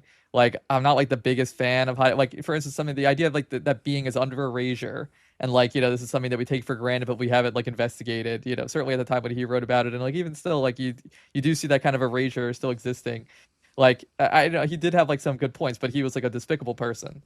Right, like right. It's like it's kind of like simultaneously his, like, politics were repugnant. He was like you can't not regard one's actions in like sort of like the political world and like what they put their ideas to use towards, like, but you also weird how people will bring up people like Heidegger and not even mention that like like their politics. I think that's always like important. Like you do want to like situate these people like where they actually like those kind of things do matter. Like if if it matters, like the idea of like being ready to hand, or the idea of Dasein matters, like then I think that like the fact that he was a Nazi also matters, like an enthusiastic Nazi, like that kind of like is significant too, and the same thing about like the anyone who would try to like, this is also kind of an idea of like the sort of the what pure intellectuality that I feel like we need to get away from, but yeah, no, I think that like it is interesting, like and I think like that's kind of what's the interesting question about it to me,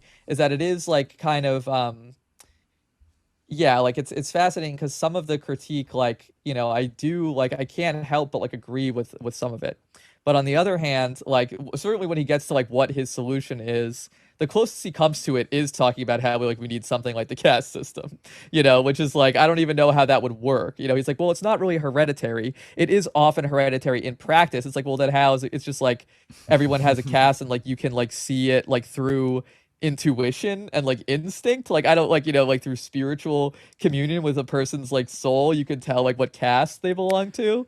Yeah, Like, it's hard to I mean, imagine that working except by using a kind of probably a sort of like state apparatus that he would probably find like debased and like oppressive and bad. Like whether it's like a liberal bureaucratic state or like a socialist state or a fascist state, like the critique he has is basically that like these days, people just do whatever work they can find and not the work that they're suited for, which fair enough is true. Like Right. people like often people are just like doing like certainly not their passion or like not like the job that like speaks to their souls in order to get by. Of course. Here we are in the content mines. No, I'm just kidding. Obviously this is very fun thing to do for and we very much feel very blessed to do it. But but still like that's a fair enough point. Like, but then it's like, okay, well then like if only we had the cast, it's like how, okay, yeah, what is the, that's the thing, like all these ideas like are like the product of like a modern situation. And like to his credit, he'll say this like where he's like, all of this is necessary, it needs to happen, right? He uses that quote like from the Gospels that is like it's something like the evil like must be, but like woe upon, like there must be offense, but like woe upon him who causes the offense, something like that. I don't remember off the top of my head, but he like it's.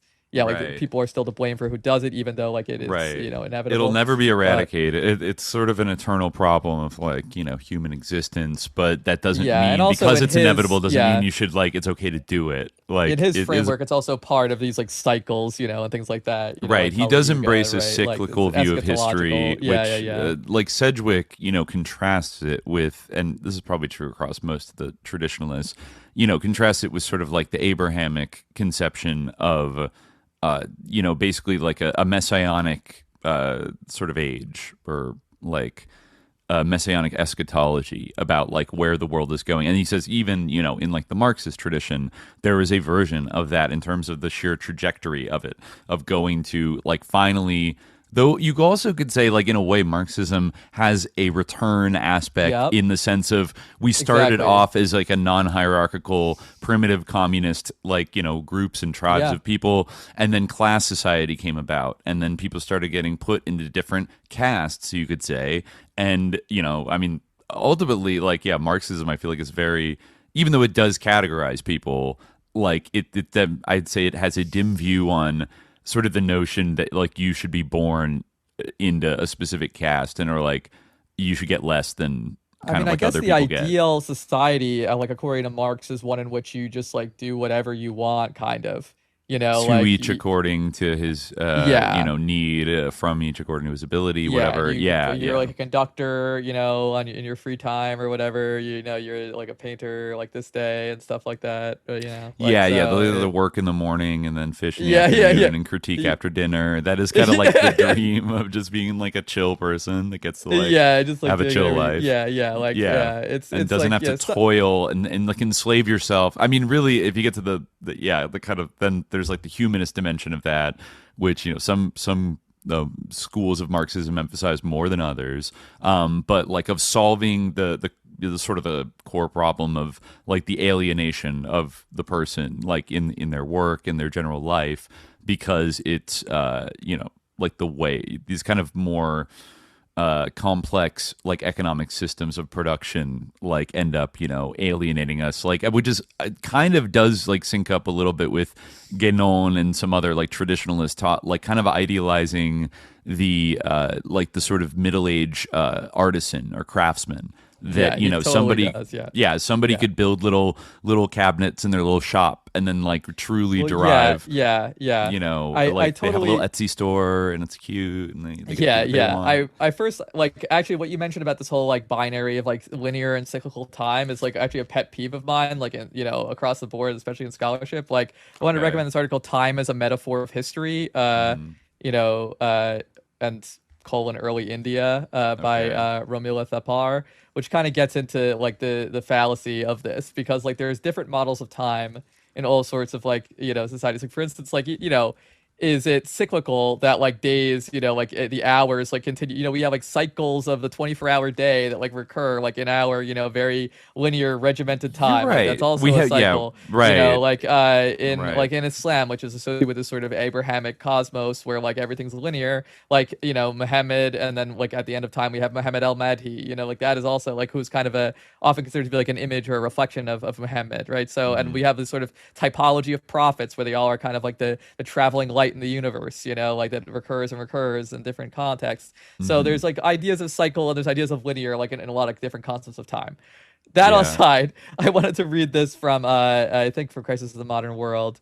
Let me actually open it in the document like it itself, because it really reminded me of Wang Huning and also like of some other things. So he writes, industry is no longer merely an application of science, an application of which science should, in itself, remain completely independent. It has become the reason for and the justification of science in such a way that here also the normal relations between things have been reversed.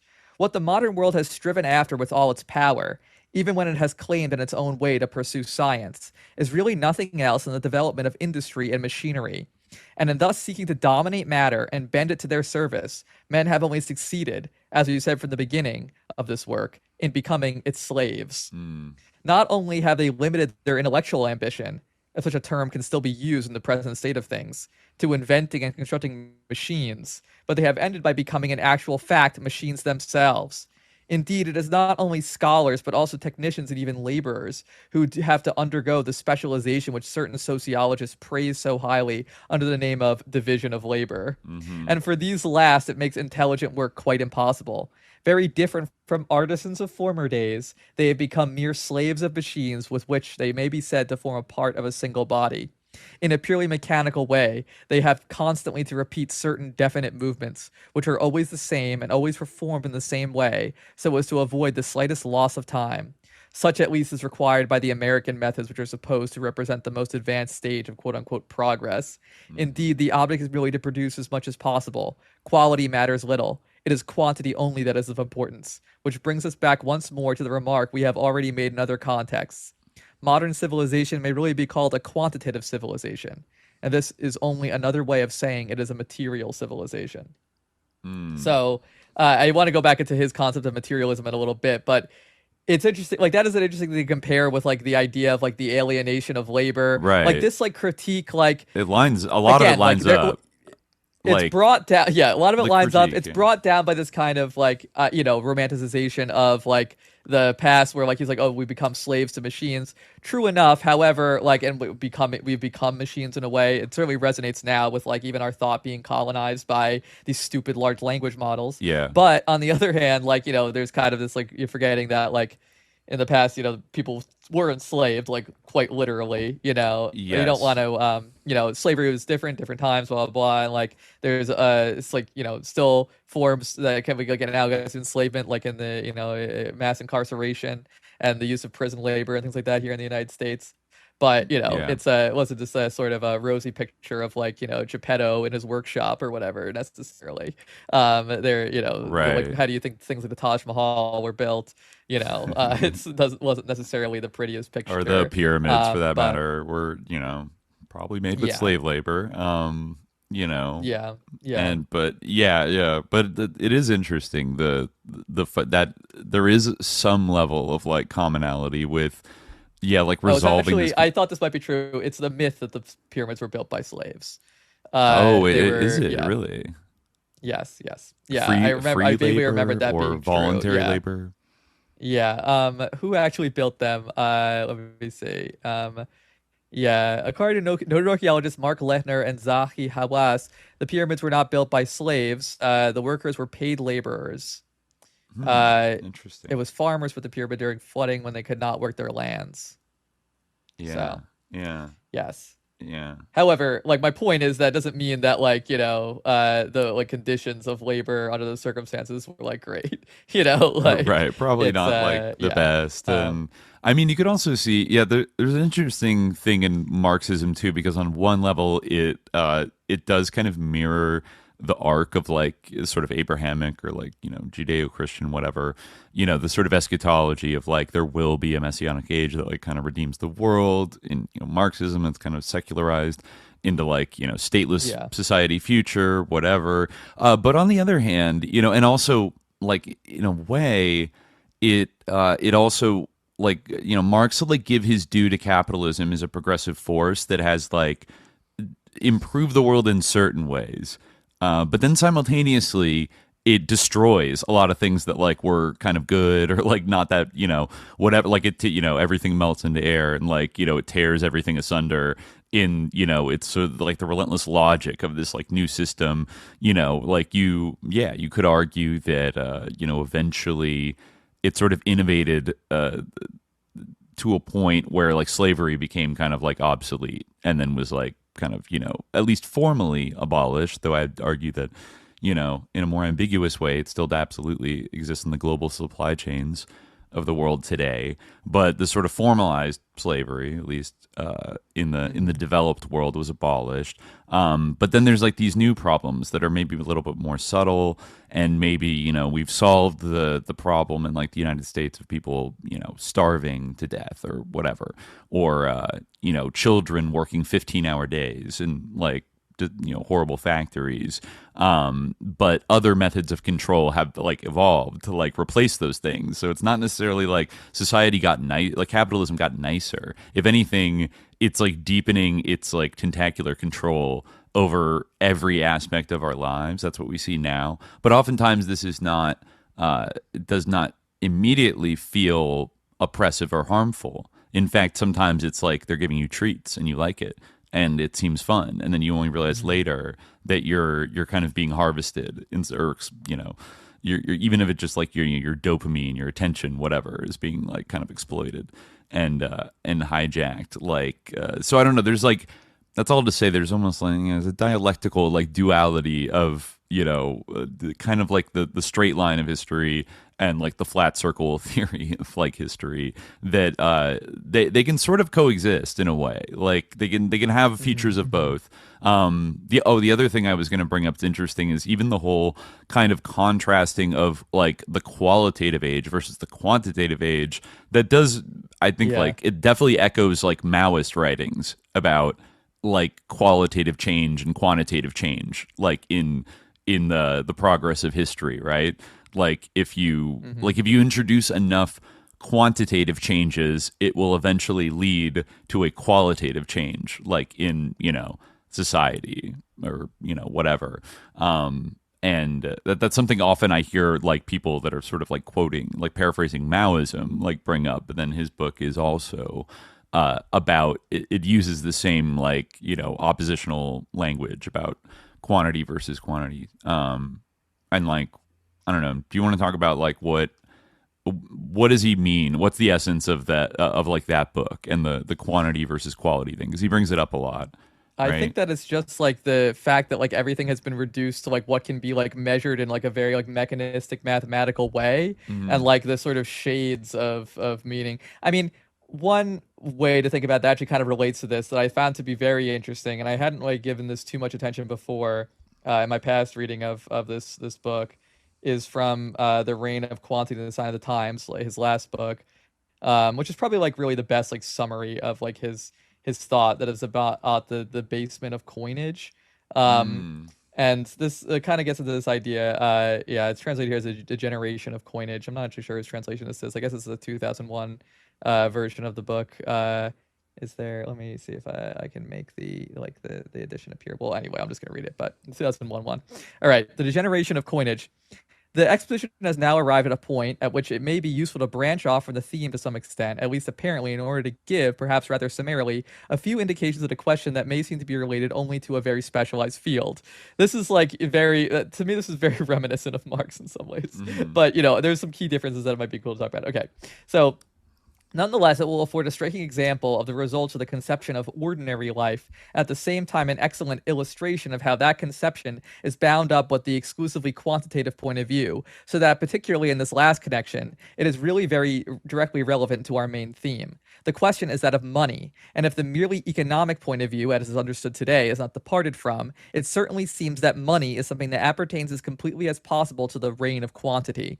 This indeed is the reason why it plays so predominant a part in modern society, as is only too obvious, a point on which it would be clearly superfluous to insist. But the truth is that the economic point of view itself, and the exclusively quantitative conception of money that is inherent in it, are but products of a degeneration which is on the whole fairly recent, and that money possessed at its origin, and retained for a long time, quite a different character and a truly qualitative value, remarkable as this may appear to the majority of our contemporaries. It may easily be observed, provided only that one has, quote, eyes to see, that the ancient coins are literally covered with traditional symbols, often chosen from among those that carry some particularly profound meaning. Thus, for instance, it has been observed that among the Celts, the symbols figured on coins can only be explained if they are related to the doctrinal knowledge that belonged to the Druids alone, which implies a direct intervention of the Druids in the monetary domain. There is not the least doubt that the truth in this matter is the same for the other peoples of antiquity as for the Celts, of course, after taking account of the modalities peculiar to their respective traditional organizations. This is fully in agreement with the fact of the inexistence of the profane point of view in strictly traditional civilizations. Money itself, where it existed at all, could not be the profane thing it came to be later, and if it had been so, how could the intervention of a spiritual authority, which would then obviously have no concern with money, be explained? And how would it be possible to understand that many traditions speak of coinage as something really charged with a, quote, spiritual influence, the action of which could not become effective except by means of the symbols that constituted its normal, quote unquote, support? It may be added that right up to the very recent times, it was still possible to find a last vestige of this notion in devices of a religious character, which certainly retained no real symbolical value, but were at least something like a recollection of the traditional idea, more or less uncomprehended thenceforth. But after having been relegated in certain countries to a place round the rim of coins, in the end, these devices disappeared completely. Indeed, there was no longer any reason for them as soon as the coinage represented nothing more than a, quote, material and quantitative token. The control of money by the spiritual authority, in whatever form it may have been exercised, is by no means exclusively confined to antiquity, without going outside the Western world. There is much to indicate that it must have been perpetuated until toward the end of the Middle Ages, that is, for as long as the Western world had a traditional civilization. It is impossible to explain in any other way the fact that certain sovereigns were accused at this time of having, quote, debased the coinage. Since their contemporaries regarded this as a crime on their part, it must be concluded that sovereigns had not the free disposal of the standard of the coinage, and that, in changing it on their own initiative, they overstepped the recognized rights of temporal power. If that were not the case, such an accusation would have been quite without meaning. The standard of the coinage would only then have had an importance based on convention, and it would not have mattered, broadly speaking, if it had been made of any sort of metal, or of various sorts, or even been replaced by mere paper, as it is for the most part today. For this would have been no hindrance to the continuance of exactly the same, quote, material employment of it. An element of another order must therefore have been involved, and it must have been of a superior order, for unless it had been the case, the alteration could not have assumed a character so exceptionally serious as to end in compromising the very stability of the royal power.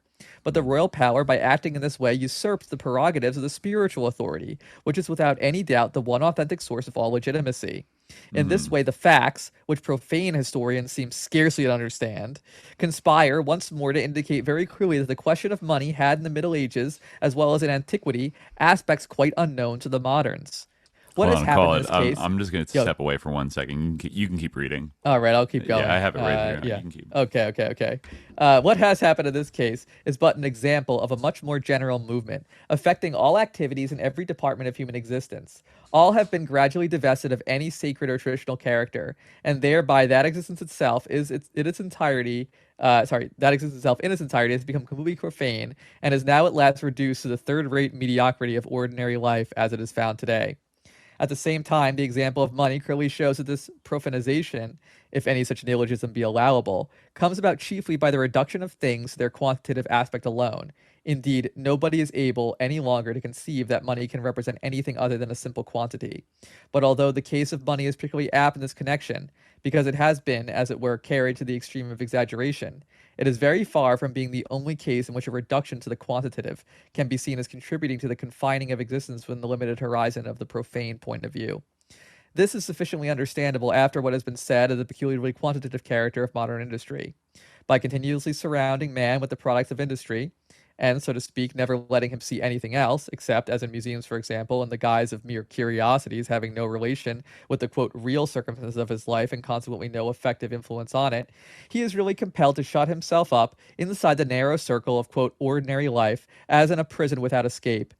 In a traditional civilization, on the contrary, each object was at the same time as perfectly fitted as possible to the use for which it was immediately destined, and also made so that it could, at any moment, owing to the very fact that real use was being made of it, instead of its being treated more or less as a dead thing, as the moderns do with everything they consider to be a work of art, serve as a support for meditation, linking the individual with something other than the mere corporeal modality, thus helping everyone to elevate himself to a superior state according to the measure of his capacities. What an abyss there is between these two conceptions of human existence. The qualitative degeneration of all things is closely linked to that of money, as is shown by the fact that nowadays the worth of an object is ordinarily estimated only in terms of its price, considered simply as a figure, a sum, or a numerical quantity of money. In fact, with most of our contemporaries, every judgment brought to bear on an object is nearly always based exclusively on what it costs. The word estimate has been emphasized because it has in itself a double meaning, qualitative and quantitative. Today, the first meaning has been lost to sight, and what amounts to the same thing means to have been found to equate it to the second. And thus it comes about that not only is the worth of an object estimated according to its price, but the worth of a man is estimated according to his wealth.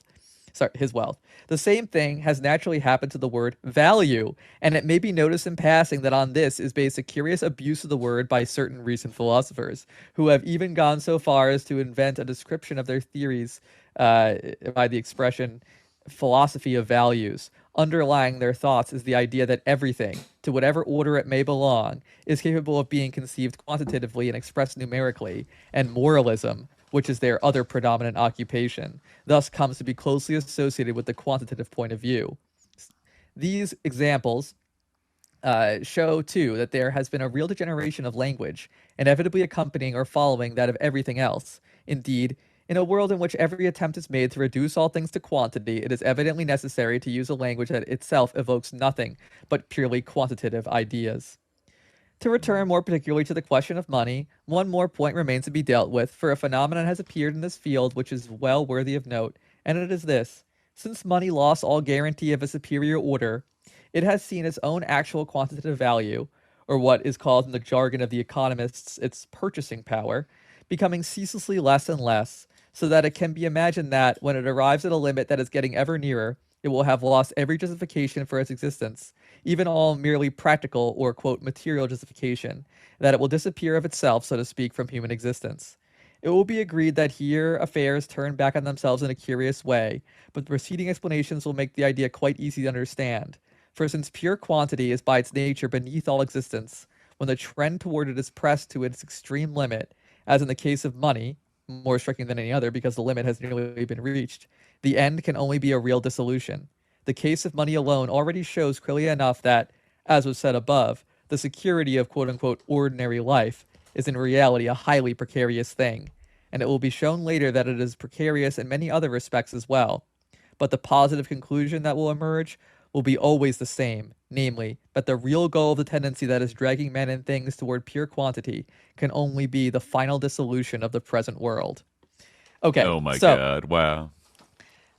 Yeah, so it's kind of interesting, right? Because like I didn't like actually like reread Capital and like his discussion of like commodities and of money like in this to like compare this much, but I did kind of think of it as I was reading it since you mentioned it. Like it's kind of like he is like talking about the like sort of the same problem, which is like the sort of abstraction of like value from labor. or like sort of the distortion of like like use from a value from use, right? Yeah, exchange But, value from use like, value. Yeah. yeah. But like it's kind of almost in the exact opposite. Like he's kind of attributing it to the exact opposite cause, or like coming at it from the exact opposite framework. Where like Marx is like, oh, this is all like actually we're like spiritualizing and like investing money with this like symbolic significance that, or like investing commodities or the product of labor with this sort of symbolic significance. He's kind of saying that like money has like too little symbolic, like it's like lost all of its like spiritual Right. It's meaning, been debased. which actually is its use.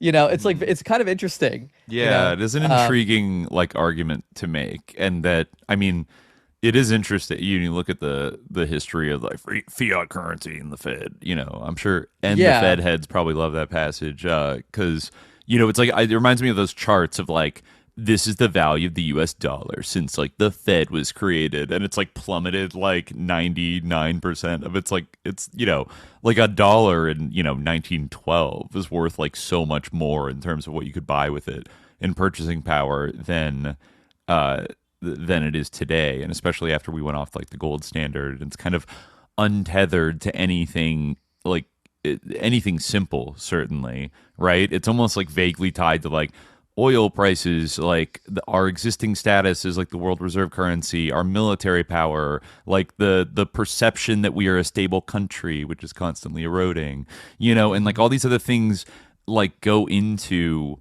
in a way a kind of like mystification, but maybe Guénon would kind of say it's like a fake mystification of it, or it's actually the opposite of a mystification in any kind of what he would regard as positive sense, because it's like making a depraved idol, like that's sort of based on these various, like this amalgamation of like vibes and like data that kind of convince people that it has authority, but it's not actually based on anything, whether it's based on actual labor value or use value, or it's based on a kind of like transcendent symbolic power that I think Guénon kind of implies that it used to have, right? Yeah. I mean, I guess, what is he kind of saying? Like where did the original value of currency derive from before it was debased? Hold on, let me try to find this one part that like I wanted to highlight in particular.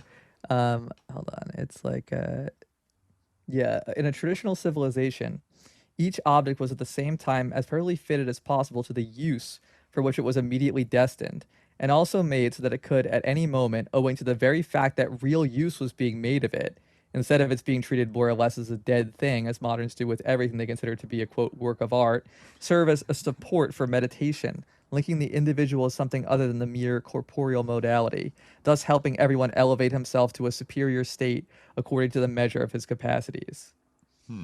There's a note here. Let me see if I can find note 48. But yeah, like, so I guess the idea is that like, because there's an appearance of a certain coin, it actually has like use value because it has like this like symbolism on it or something. Or maybe I should, use value might not be the right term to use it in that context, but it has like, it's, properly fitted for a use that actually has like kind of been removed from it. I mean, there is like kind of a symbolic like character to money still, but I think that it has to do with like the reason why it is like made of what it's made of as well, and not just paper. Right. I mean, it's like, on one level you could debate like what really is the use of gold versus other materials, but like gold is a type of rare earth metal that has a variety of utilities, and sort of like everybody agrees that, oh, this is like a good enough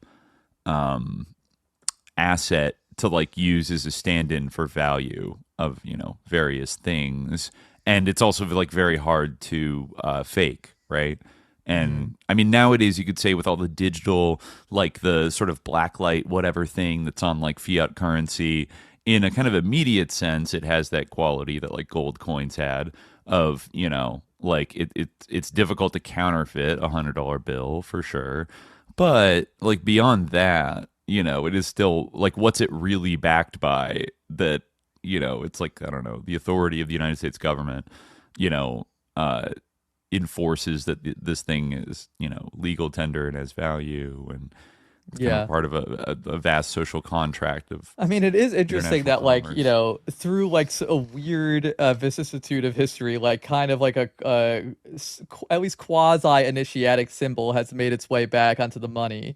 I feel like Guénon would probably say this is like the essence of like counter-tradition. Like that's exactly what that is. In God we trust. They had to slap that on. Or not even later, that, like they? the pyramid. Oh, like, yeah, that's, no, like, I did straight that. up. But well, I thought In God We Trust kind of has like counter initiation vibes, because like the reason they put it on there was to like contrast themselves to the evil, godless like Soviets. They put that on in the 50s, and then it's like, but is it really God we're trusting in with these greenbacks, or is it the pyramid with the eye? Or is it, I don't know, something else? Somebody said in the chat, it sounds like the implication is that money used to be managed and maintained by a priesthood, which is probably the case, right? Like the religious origins have been. of currency. I mean, I feel like he's like generalizing a little bit, and I'm not sure how much I like believe his idea that like druids, like, or I believe that he even knows like enough about like druidic practice, like to recognize like whether these Celtic coins have symbols that were known only to the druids. Yeah. But like in some cases, like certainly like you could say like that was true. I mean, I think like. I mean, certainly, like the sort of history that I know the most about is like the history of Islam, and I think like in those cases, like they had like mints, like there was no like sort of like a initiatic priesthood that managed the coins. The coins certainly did have like sort of symbolic meaning, and there are like numismatists who like analyze coins and sort of like try to understand the sort of religious or content of coins, or like the sort of like that's the symbolic content of coins, or like the sort of what's the word, like sort of I guess like the political content of coins, like the sort of fashioning of sort of the cult of rulership through the symbology of coins and things like that. But yeah, I almost feel like Guénon is getting at something like more like esoteric, like literally. Yeah, I think it is something that like there is like the idea of these coins that like they're that we like coins are what is used as money, but. Yeah, I'm thinking about like deep coins haven't history. Been used as money everywhere. Yeah, but I'm thinking about like who were the first people to sort of adapt like coins into like money, and like what are the odds that a sort of some kind of religious or spiritual priesthood or like shamanic council or something like that was like involved in sort of consecrating these coins in a specific way. Like, I mean, we know that the boundary between like religion and political authority, the further back in history you go, the more like intertwined and indistinguishable almost like these things get. And there are examples of, I mean, not only are there many examples of like divine kings, quote unquote, right, that are almost like regarded as demigods and having like a quasi spiritual authority. Even the emperor of Rome, like it's in the Bible, render unto Caesar that which is Caesar's, right? Talking about Caesar's face on the Augustus's, I think it's either Augustus or Tiberius, their face on the coin, because the Romans were a god. It also makes me think of like Teotihuacan, the sort of mysterious Mesoamerican city in Mexico that was, at its peak around, 1800 to 2000 years ago, that didn't have there's no evidence that they had monarchs, but they probably did have some kind of like currency thing, and they were probably ruled by a kind of like shamanic council, or like a mystery cult, you could say, of like the feathered serpent or something like that, that were the both religious authorities, but also probably the political and economic authorities as well. Like, so if you go back far enough, like I could see you could make a reasonable argument. Now, do I think Guénon like knows for sure? Not so sure about that. Like, he does seem to be like shooting in the dark about like, oh yeah, the Druids had people that were like in charge of, blah, blah, blah, their currency. Yeah, like I'm not sure if I trust like the sort of evidentiary chain, like, the evidence that he like furnishes for that. But I also, I mean, I guess if you go back like really into the mists of time, and Guénon like is very comfortable going back into like the past, like beyond, like this sort of materialists, historians or profane historians are willing to go. So yeah, I mean, he does have like this chapter on metals, where he says like he talks about how like metal has like a malefic aspect, and also like is revered in some traditional forms, and it serves the basis of very important initiatic organizations, like the Kabiric mysteries. Referencing Kabir, or I is don't this know if he's actually different? talking about Kabir, like the Weaver, but maybe. Okay. Uh, all that need be said is the moment for the moment is that metallurgy has been has both a sacred aspect and an execrated aspect, and that in their origin these two aspects proceed from a twofold symbolism inherent in the metals themselves. If this is to be understood, it must be remembered in the first place that the metals, by reason of their astral correspondences, are in a certain sense the planets of the lower world. Naturally, therefore, they must have, like the planets themselves, of which they can be said to receive and to condense the influence in the terrestrial environment, a benefic aspect and a malefic aspect.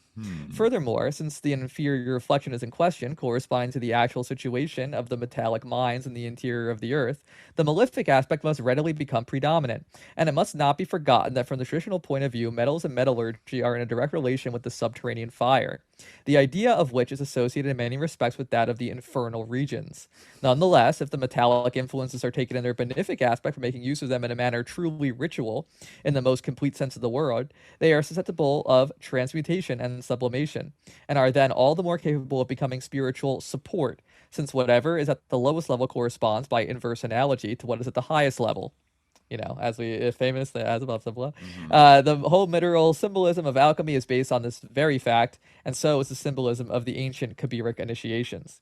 On the other hand, so I guess it's not Kabir, it's something else. I'm not sure what he's talking about. But on the other hand, when nothing is in question but the profane utilization of metals, in view of the fact that the profane point of view as such necessarily brings with it the cutting off of all communication with superior principles, nothing is then left that is capable of effective action save the malefic side of the metallic influences. And this will develop all the more strongly because it will inevitably be isolated from everything that could restrain it or counterbalance it. This particular instance of an exclusively profane utilization is clearly one that is realized in all its fullness in the modern world. So he's talking about how like everything is being replaced like by metal, but I think that you can also kind of take this idea, he says later on, like the metals are in relation not only with the subterranean fire as already indicated, but also with the hidden treasure, all these matters being rather closely interwoven for reasons that cannot possibly be developed here. I feel like when he says hidden treasure, he's referring to the famous like hidden treasure hadith, like I was a hidden treasure and I created humanity because I wanted to be known, like hadith Qudsi, like Okay. Those are God's words. Okay. All these matters being rather closely interwoven for reasons that cannot possibly be developed here, but that can go some way towards explaining how it is that human interventions are capable of provoking, or more exactly of releasing, certain natural cataclysms. However, that may be, all the quote-unquote legends, using the language of today, about these quote-unquote treasures so clearly that their guardians, who are none other than the subtle influences attached to them, are psychic entities that it is extremely dangerous for anyone to approach who has not got the required qualifications and does not take the necessary precautions. But what precautions could the moderns, completely ignorant of such matters, in fact be expected to take in this matter? They are all too obviously lacking in any qualification, as well as in any means of action in the domain in question, for it eludes them in consequence of the attitude they adopt toward anything and everything. True enough, they constantly boast about conquering the forces of nature, but they are certainly far from suspecting that behind these same forces, which they look upon as being exclusively corporeal, there is something of another order, of which the apparent forces are really but the vehicles, and as it were, the outward likenesses. It is this other thing that might well one day revolt and finally turn against those who have failed to recognize it. Oh my god. That's like, I That's love that. wild. I gotta say, I love that. But like, you can kind of see, like, okay, this kind of clarifies the question of money in a way, where like he's actually kind of saying that like without something like those like putative druids to actually like deal with this, like we like have totally lost like what money is supposed to be, like the qualitative aspect of our money, and like Right. now it's like been transformed into this purely quantitative thing, and like it like actually like the sort of like spiritual support that the coinage could provide as like a tool for meditation is like gone, and now it is like just like possibly a malefic influence, at most, and in addition to that, we also have a society where he, as he says, like, we have this kind of replacement of, like wood with metal, right? He says, Sun is the metal. arts applied to minerals include metallurgy in all its forms. Now, the evident fact that metal tends increasingly in these days to be substituted for stone in building, just as stone was formerly substituted for wood, leads to a supposition that this change must be a symptom of a more advanced phase in the downward movement of the cycle. And this supposition is confirmed, by the fact that, in general, metal plays an ever-growing part in the industrialized and mechanized civilization of today. And that, from a destructive point of view, if it may be so expressed, no less than from a constructive point of view, for the consumption of metal brought about by modern wars is truly prodigious. So yeah, he's kind of associating metal, this is like we're living like an iron age, kind of, an age of metals. Even if there might be a benefic aspect to metals, Yeah, he's kind of going cyclopedia with metals here a little bit. Basically, yeah. They're it's kind sus. of yeah. There you go. They're possessed materials, and they are secret planets. materials. This is very similar to what we were talking about Day Months Are Yeah. Forever, about how the planets, they have like their associated intelligences, Mhm. right? And the metals do as well. It calls them like the planets of the terrestrial sphere. So there you go. They are there you go. But yeah, but to pick back to what even brought us to this point, it's like the total opposite, but in some ways like it's also kind of similar. Rather than saying that the products of labor have been like extracted from their actual value through like this sort of process of like commodification and like what Marx would call like the fetish of commodities. The commodity like, circuit or whatever. MCM, and they also kind of both see like an eventual like dissolution of money, right? Altogether, like they both like kind of envision this, but like kind of in different, like in very different ways. Right. But also like Guénon actually like it's so opposite in the sense like when I was like, oh no, money is like super important. Like we need these coins and this money, but it's not about like as a store of value in any way. These are like maybe in a store of some kind of value, but like actually these have like an inherent value. Like this is also kind of a an anti-fiat person sort of rhetoric, but they have like this inherent like spiritual value which is not quantitative. So it's kind of interesting. Yeah, the chat says he's like an idealist trying to come up with Marxism. It's like it is a little bit like that. Yeah, where he's noticing some of like the same problems and the like deleterious phenomena in so-called modern sophisticated society. But then the take is that we need to kind of like re-sanctify. We lost the plot hundreds if not thousands of years ago with like the true importance of money. And it is interesting. I mean that's like some of the best parts of Guénon to me. I mean whether they're the parts that like are most like credible or the most like this guy's got a point, like they're still like the most like provocative is when he like really goes like off into like these things like where like it seems like he actually like thinks like that somewhere literally out there is like a hidden land or something, like that you could go to. Like he talks about that too, like there's some kind of like hidden country out there, like that did he call this Hyperborea or was that he purely does an talk about Evola thing? Hyperborea. I'm not sure like if like that is like the one that he's like thinking of, but there's like or Shambhala also. Yeah, he talks about Agartha too. Oh, Agartha. Yeah, of course. Of course. Yeah. He says this part where he talks about the like the limits of history and geography. I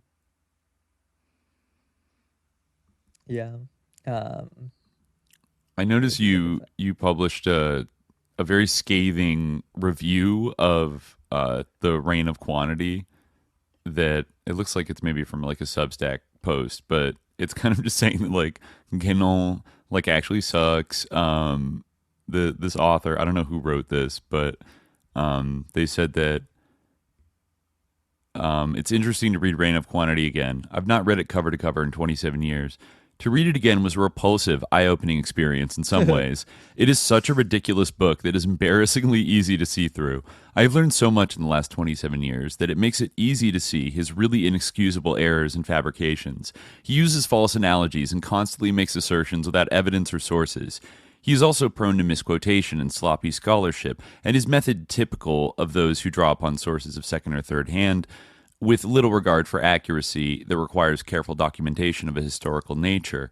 Though there is a pose of erudition in the book, there is no real learning. He knows little or nothing about science, and his understanding of history is very skewed by his obsessive and highly eccentric and paranoid point of view.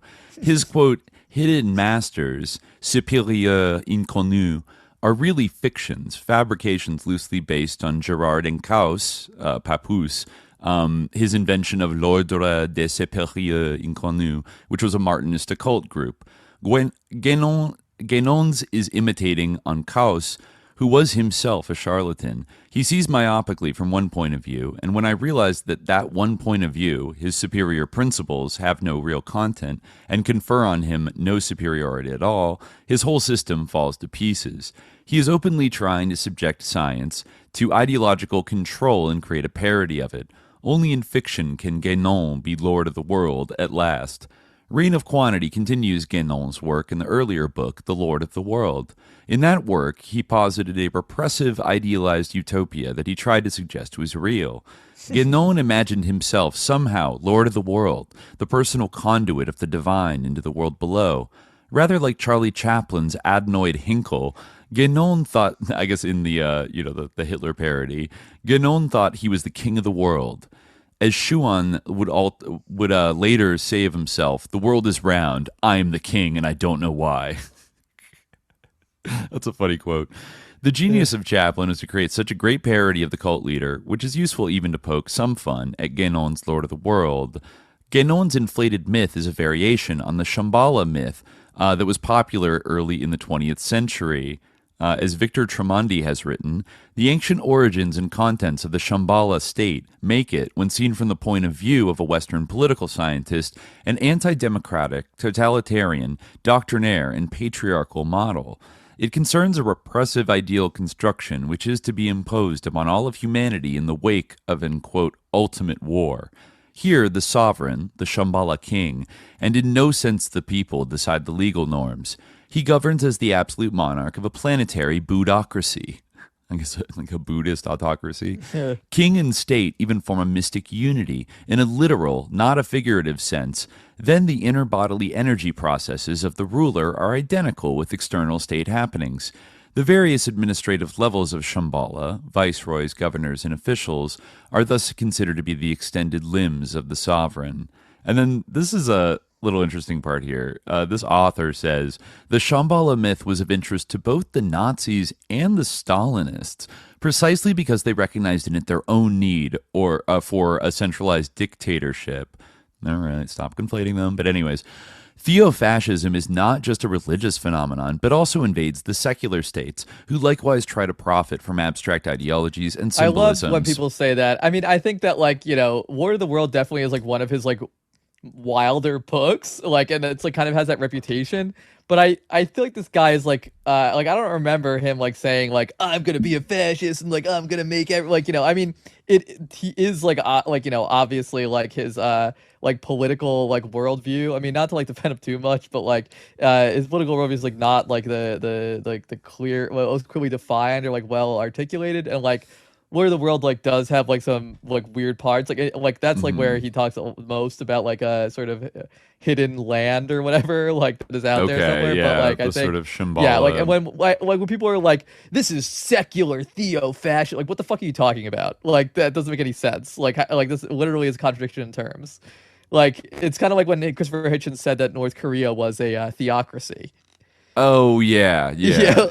No, I mean well, yeah, like, I mean, I think on the one hand, like, sometimes people think that a secular state cannot engage in, like, similar technologies, like social technologies to that of a religion. Is bad, and everything bad has to have to do with religion. So if, like, an atheist, like, state were to do something bad I get why calling it theo-fascism is...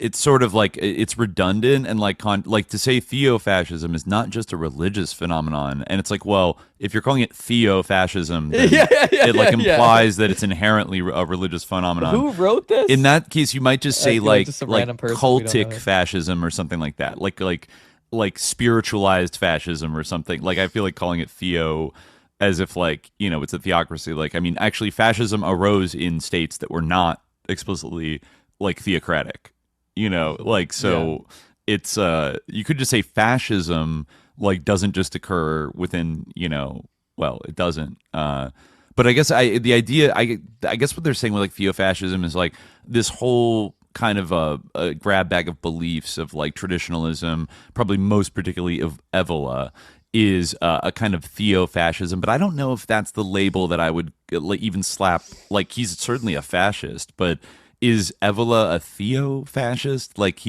I would call him like an occult fascist, you know, like that's a little more specific. He's like something like, I mean, it's almost like not even accurate. Like he was he was basically a fascist, and I don't want to make it seem like I'm like not like, you know, saying that he was like incredibly sympathetic and like an enthusiastic supporter of like fascist parties, like literally during his lifetime, like the worst ones that ever existed.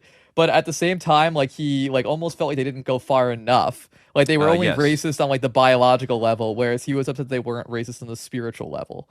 Like, that's actually, you know, interesting, because one Yeah. thing when I was reading a little bit in Sedgwick's book about like Evola's like beefs, like he had criticisms of the Nazis from the right, like that they weren't quite going far enough, and it actually reminded me a lot of like and I think you could probably trace this lineage directly to the kind of modern like satanic Nazi O9A kind of Adam Waffen 764, like that, you know, a temple of blood, like kind of nihilistic, like satanic neo-Nazi ideology, in that what and even maybe, you know, to some extent people like Aquino, where basically I guess one of his big criticism of the Nazis, he was cool with them being anti-Jewish. Like that was like fine with him, but he faulted them because they just stopped at being anti-Jewish, when he said if you're really about it, you have to root out Christianity, the ultimate slave, like Semitic slave religion. Yes. And like if you don't aggressively stomp out Christianity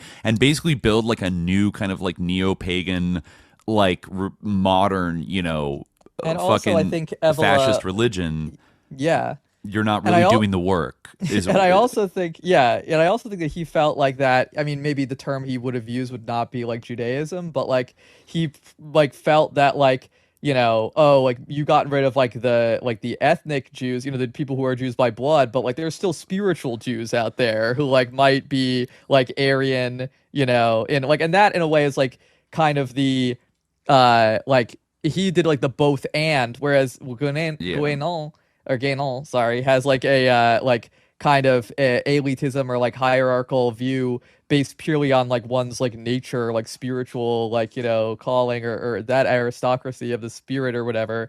Evola was like both and, like there's a racial one, like that's cool, and also there's a spiritual one, and like you need to punish people based on the spiritual one as well. Whereas like, you know, Guénon, I would say like he doesn't like, you know, scream for violence, and like the ultimate like proof kind of is that like when those things happened, he like was kind of like disgusted with them and didn't like them or praise them. Whereas Evola was like, this is sick. Like I love Mussolini. Like let me like Evola like went to Nazi Germany during the war. He was like, I forget, you know, he was in liaison, some kind of liaison relationship with SS officers. And he actively tried to like pitch his work to like those, like and make his work more appealing and like cater to those groups, you know, like he was like, oh hey, and like you could argue that the only reason that he wasn't, because sometimes I think some people have tried to kind of like minimize. I think he later said like a ridiculous statement of like, oh, I had like no idea that the Holocaust was going on. Like obviously I would have been against it if I'd known at the time. And it's like, bro, you're like hanging out with SS officers like 24/7. Like you're in tight with like real, you're not just like our average German or Italian,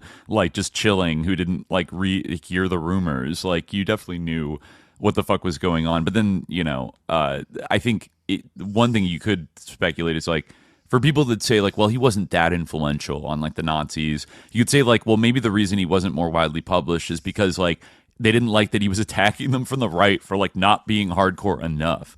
And, you know, and kind of like, he, you know, you could say he wasn't just like a blind sycophant, saw himself as an energetic and right. critical partner, like a partner who could give them honest be, like, criticism. reliably controlled. Yeah, exactly. Right. Like that's like the real problem. Like he wasn't like incorporated into like the Nazi apparatus or whatever. Like, and that's like, not like an it doesn't like make it's like when like NATO, both them and Mussolini, like okay, right? It's like when NATO libs are like fascism was almost more extensive. Yeah, but it's like when people say like Stepan Bandera. It's like, did you know that he got put in prison by Hitler because he was blah blah blah, like to basically like deflect from the fact that he was like an enthusiastic Nazi collaborator and like genocided lots of people. That's like, well, and it's like, no, I think he just was like, all these little quislings working for Hitler were like fucking sickos and like insane in many cases, and like, yeah, like that would happen, that they would like outlive their usefulness and get like thrown in jail because they're annoying and like they're not, some of them, yes, like just because they didn't blindly listen to orders from their like Nazi masters at all times and bucked like bad little kids, like doesn't mean they weren't like absolutely like guilty and like psychotic murderers and like participating in the evil. In fact, they might have had an even more crazy, like a wild version of evil or whatever. So yeah, he's not beating the allegations. But anyways, I forget where we started with that Evola thing, but you were reading that like review that you found where like right. Like if anything, I almost feel like Guénon, like, and this is like not a something that should be like just dismissed as like meaningless, because it is like, it's not something to take lightly, because like this attitude certainly like can have like negative results, and it like has to be. I think that if I express this critique to Guénon, he would totally dismiss it, because like, I guess maybe I'm maybe one of those religious people who's like too infected with modernity, but like I guess I would say that like his his political philosophy, such as it is like pretty like naive. It's kind of like, someone in the chat said like, oh, it's like Republic vibes, and like that is kind of like a lot what it's like, where it's like, what if there was a perfect system where there was a perfect king and like everything was great and like everyone was happy, and it's like, well, yeah, like that would be good. Like, right. And like as it's not like, really like, like Sedgwick points out, that like the biggest kind of fundamental difference between like Guénon's traditionalism and Marxism is that, unlike Marxism, Guénon had like no desire and didn't think it was feasible or desirable to like spread his teachings and beliefs to like the masses and like activate them to like, because he didn't think most people like were on a spiritual level to like fully understand they wouldn't it. be interested. And and therefore, as a result of that belief, he didn't make like he barely made any attempts to like intervene in sort of like the political sphere, like throughout his lifetime. Was, like, in a way that was like kind of his saving grace. I mean, again, like I don't want to necessarily diminish like the like the that he did kind of seem to have like better moral instincts than Evola, but I think also Evola was a little bit more of like an attention seeker. Whereas there's this phrase where like Guénon talks about how like there's two types of anonymity, and like one is like that are, of course, as he loves to do, like they're opposites, and like one is great and one is like the worst and the most disgusting thing ever. And one is the anonymity of like the mob and the masses and just like disappearing into like an undifferentiated throng where everyone is quote unquote equal, which of course he believes is impossible, because like no one is exactly the same as anybody else. And like true enough, but like like when it comes into politics, it's kind of like, all right, well, what are you actually proposing? But like then the other kind of anonymity is like the anonymity of, and really this is like kind of like men of the unseen, or like this is an idea in Sufism of like the guy who like no one even knows who he is and no one notices him, but like he's like holding the world together, like he's like the most important like the pole, like the kutub, like the most important person in existence.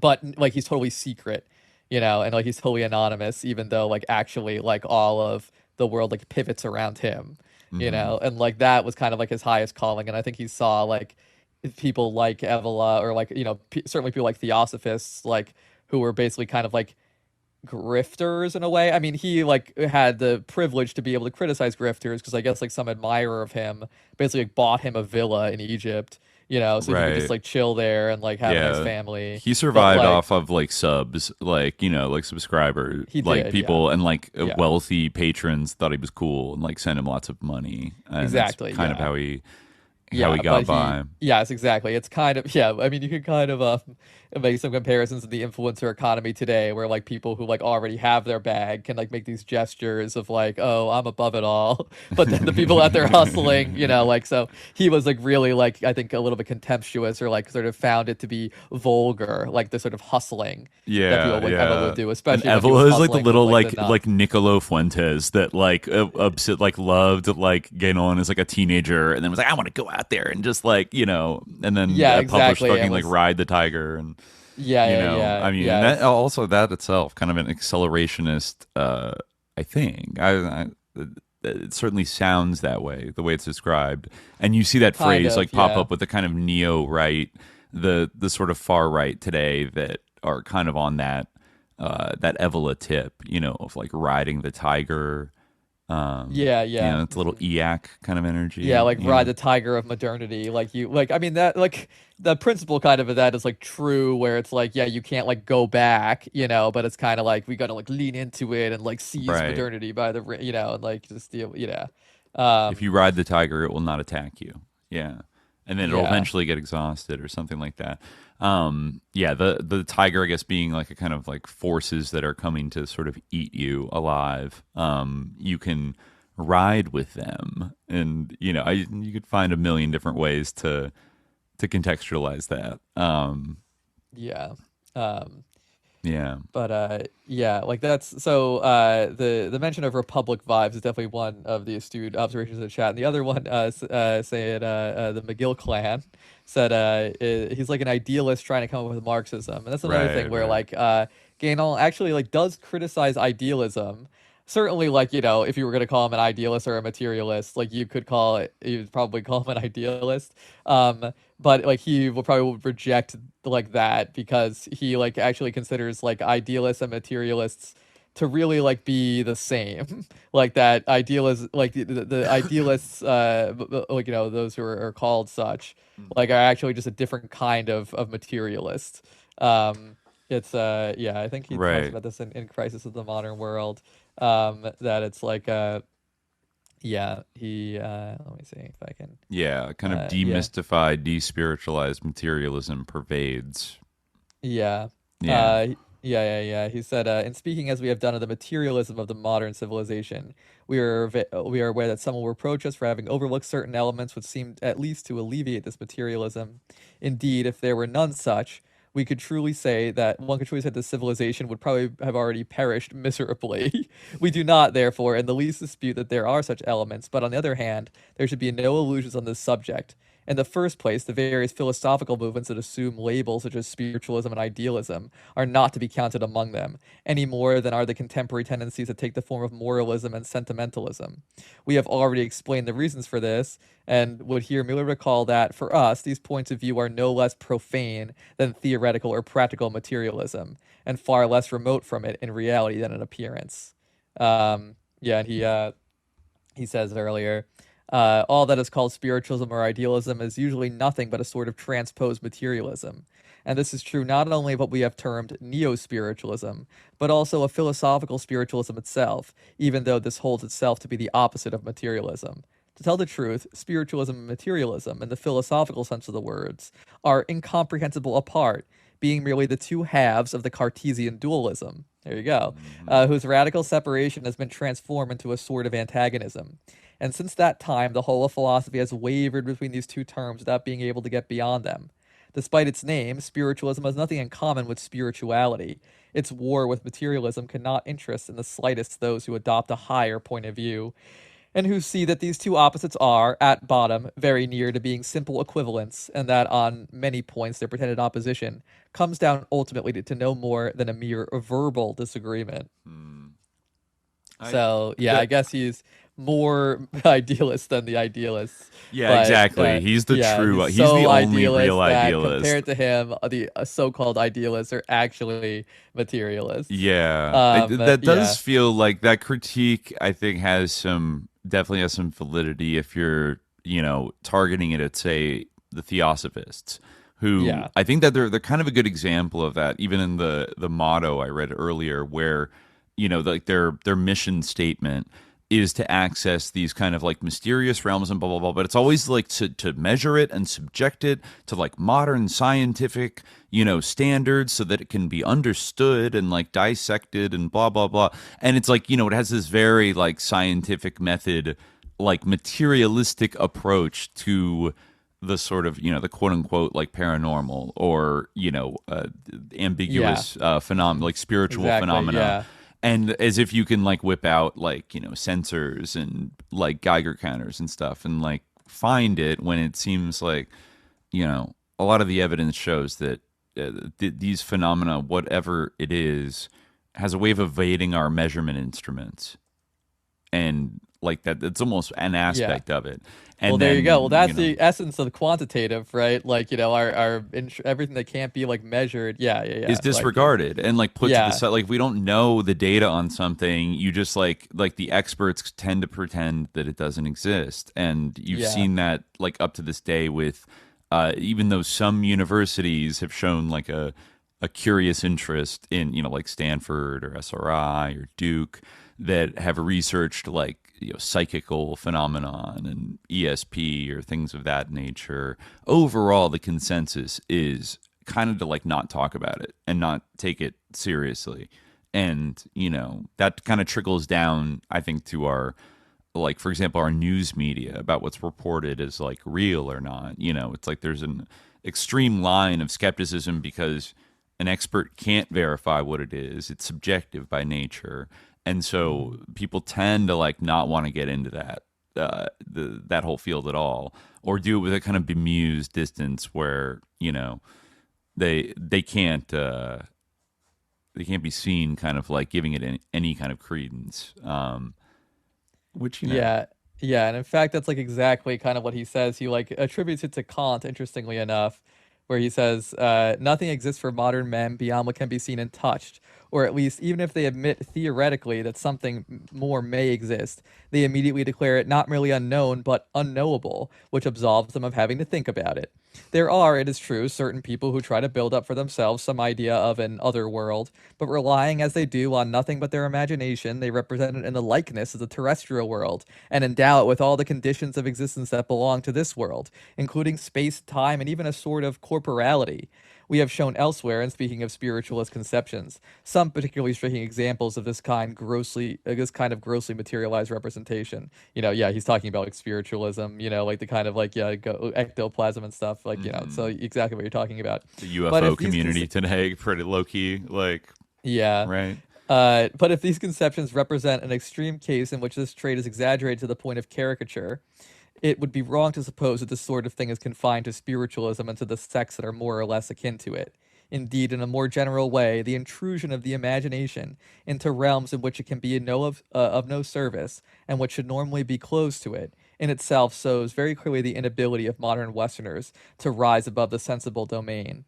There are many who can see no difference between conceiving and imagining, and some philosophers, such as Kant, have gone so far as to declare inconceivable or unthinkable everything that is not susceptible to representation. You know, so then, he continues to critique the idea of spiritualism and idealism in the modern sense. But, you know, I mean, I feel like it maybe like it's a little bit odd. Like it's hard to know what he's talking about. I mean, I guess if he's talking about like God or like the Godhead, I can see how like that is like maybe beyond representation or like conception, you know, so maybe that is what he's talking about. But I also feel like the other world is not necessarily like inaccessible to imagination. It's when traditionally, I feel like traditionally people love to imagine the other world. You know, if what is traditional is just like what is, which maybe is not always what Guénon means.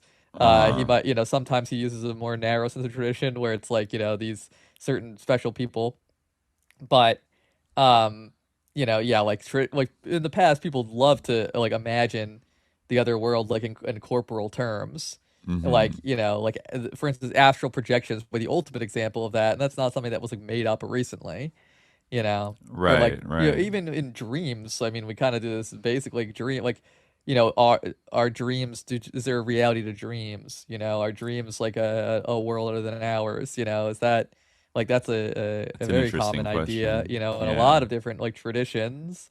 So, like, what about that? Like, I mean, I feel like imagination and dream have traditionally thought of as like, very overlapping domains. So, it's kind of a weird. I mean, what I did get he it say if he's there? saying like Is God is not conceivable, but he's contrasting, or he's saying a conceiving and imagining, like conceiving and imagining have been conflated as like the same thing nowadays. Yeah. Is that what he's saying? Yes. Yeah, it's interesting. Yeah. It's interesting He to like means kind of like unpack I guess terms. I guess what he means is like, to like conceive is like something that we can do of another world, even if we can't imagine it. So like by imagining, he means like imaging, basically, like making it into an image that we can see and like, that is comprehensible. perceive, right? Yeah. Yeah. Okay, Yeah, yeah, I guess that right, kind of right. So if it has to be susceptible to representation in order to be imagined, right? Yeah, like you so couldn't draw he's a basically painting saying of like it. things that you can't like picture can still exist, Yeah. But I think that's a different point from saying that moderns deny the existence of another world, because we can kind of picture another world. But I mean, I do see what he's saying in terms of there are some things that are perhaps beyond the limits of imagination. Although in the traditional like Akbarian conception, the imagination is kind of the way, in Al-Qunawi and Ibn al-Arabi, that is, the imagination is kind of how you get to that. You have to move past through the alam al-khayal in order to get to, or mithal, the world of imagination, the world of images or likenesses, to get to what's beyond that. So Interesting. yeah, I don't know, but Check a kind of a daydream world of the original internal VR chat. Yeah, basically. The metaverse yeah, like, in our mind. Yeah. Like there's like we have our imaginations where like certain things can. I'd have to like look at it to recapitulate it fully, but like there's basically like certain things that actually like have like kind of a real existence, like concepts or things like that, and this is where like we can actually sort of like apprehend them, or where we can kind of encounter them. But like it has to do a little bit with our constitution. Like we have to like develop that capacity in order to actually bring. This is what Ibn al-Arabi says, I think, at least in Futuhat. We need to like bring our conception like into alignment and actually like make sure that like what we perceive in that is like the truthful to the appearance of it. I mean, yeah, I actually translated this section of Futuhat a while ago, so this is probably why it comes to my mind. Yeah. But I could bring it up, but I'll stick to Guénon for now. But I think that like his his like devaluation of imagination there is kind of like not very traditionally like Sufic, I guess. Which especially not even in the tradition which he is supposed to be a follower of. So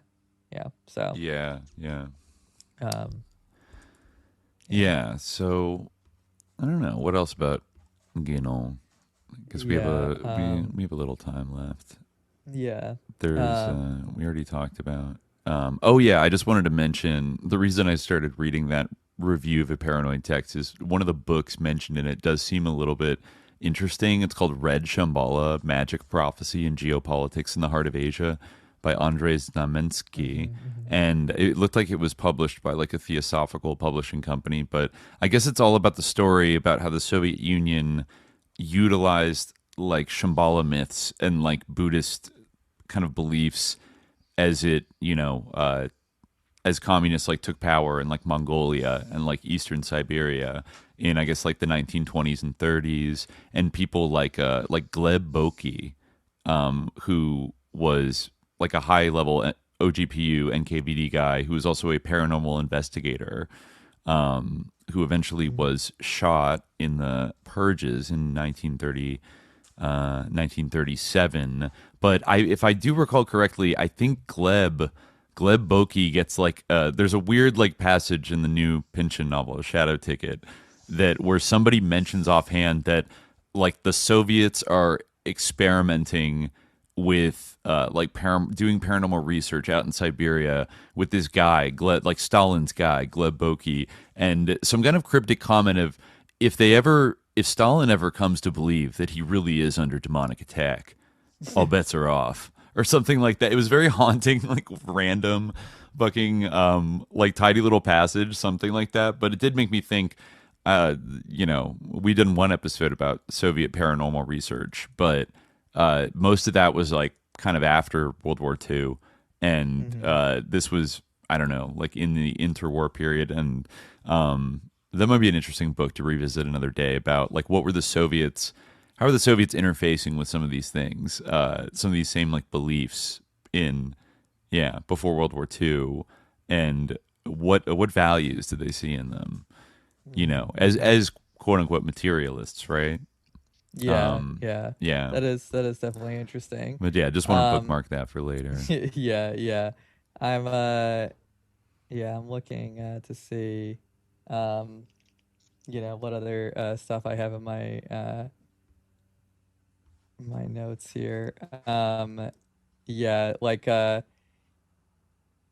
I mean, it is like kind of interesting to think of like, you know, to think about like his critique of democracy as well, when like sort of the context of Huaning, which we talked about last time. That was the other part that kind of reminded me of what we had just been reading before, where it's like, Right. you know, it's like it's very I mean, again, like I think like some of these some of what Guénon expresses is like kind of wacky, and like but at the same time, like I feel like it's interesting how like, you know, he kind of does like sort of like, you know, on one hand, like it kind of has this weird like kind of gnostic rationale to it, whereas like the higher cannot come from the lower, and therefore like democracy is bad. It's like, well, all right. But on the other hand, like a big part of his critique is that like you know, democracy like is not like, it doesn't practically exist, you know, that like this is you know, this like where we have this idea, but in fact it actually kind of like leads to, and Hoining actually made a similar point, which is maybe why it stuck out to me. Like that, it was at the part about the meritocratic elite, where I think he was citing like some other how, author. Like they worship talent more than anything else. Like they're supposed to be like egalitarian, but on the other hand, they have exactly this like the elite. Yeah, it's like technically there is an element of social and class mobility, like in the United States system, that places a heavy emphasis on like meritocratic achievement, broadly defined. Usually that equates to like, are you able to make lots of money? And, you know, or do you have a talent that also makes you lots of money?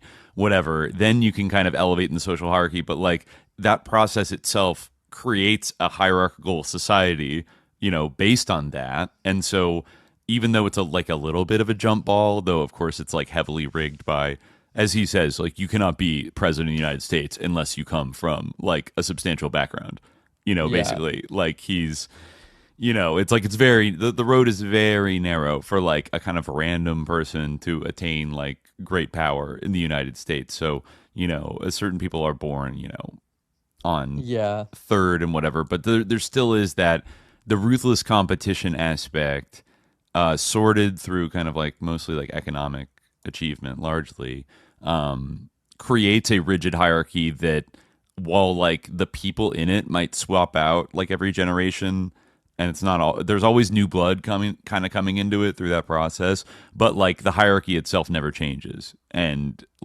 then therefore you have a kind of like cast of experts a little bit, and like managers of society and like elites that, you know, are going to call the shots like every generation. And then I mean, in some sense it's like, it's not a super shocking observation, but we don't usually talk about it in those terms, because like it's like, oh, meritocracy just means that blah blah blah. And especially nowadays where things are like, we're not living in like the boomer economy where it seems like you could just like you kind of have to like bow down to power, or like give a part of yourself to like some kind of, I don't know, like sus institution doing a sus thing. I feel like more so, or maybe it was better occulted and people were able to like convince themselves.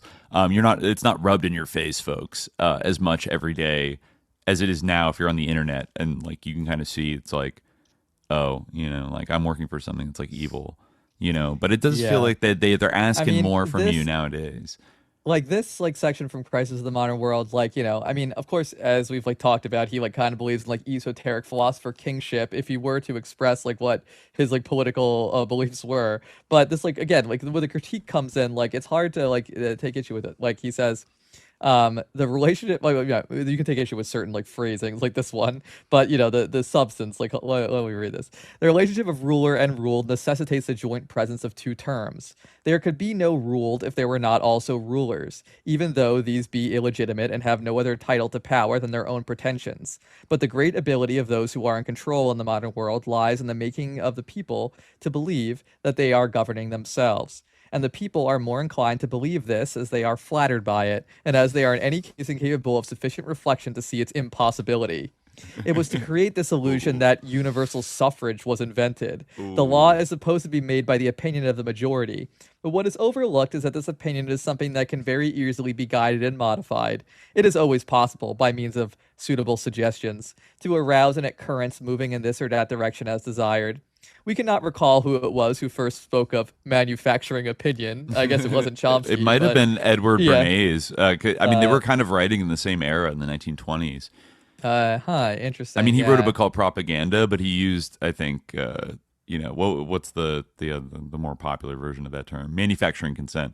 Yeah, manufacturing consent. Yeah. Maybe they were kind of writing a little bit at the same time. I'm not sure. Yeah. But this expression is very apt, although it must be added that it is not always those who are in apparent control who really have the necessary means at their disposal. This last remark should make it clear why it is the incompetence of the most prominent politicians seems to have only a very relative importance. But since we are not undertaking here to unmask the working of what might be called the quote-unquote machine of government, we will do no more than point out that this incompetence itself serves the purpose of keeping up the illusion of which we have been speaking. Indeed, it is a necessary condition if the politicians in question are to appear to issue from the majority, for it makes them in its likeness, inasmuch as the majority, on whatever question it may be called on to give its opinion, is always composed of the incompetent, whose number is vastly greater than that of the men who can give an opinion based on full knowledge of the subject. We are thus brought face to face with the error by which it is supposed that the majority should make the law.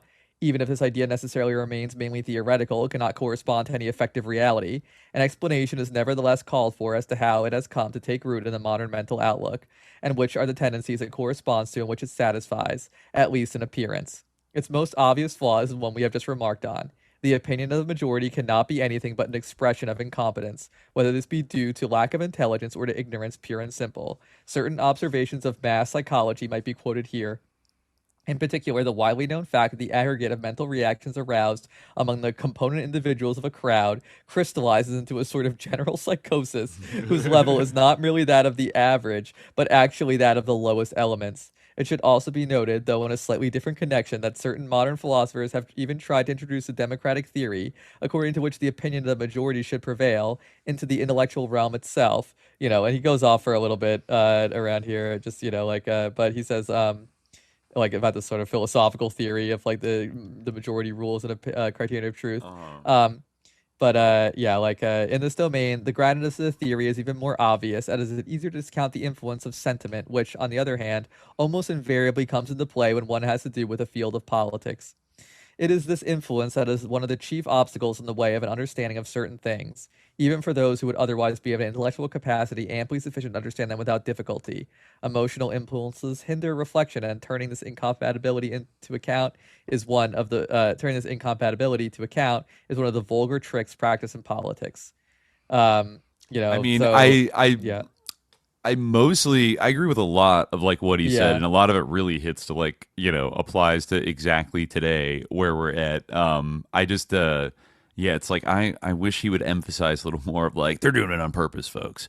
Like, it's like it was designed this way to make I think he people. Definitely believes that they're doing it on purpose. He does acknowledge it, that like manufacturing approval, manufacturing consent is like a big part of this process. And then the people are just like not like they don't stand a chance, and while I would like to have more optimism in people. To not get psyoped, like, unfortunately, there are great forces arrayed against people that, like, it's going to happen. It certainly did happen a lot in the 20th century, and still, now there's all these new tools they use to manufacture consent for various things. And, the democracy thing isn't, real. Yeah.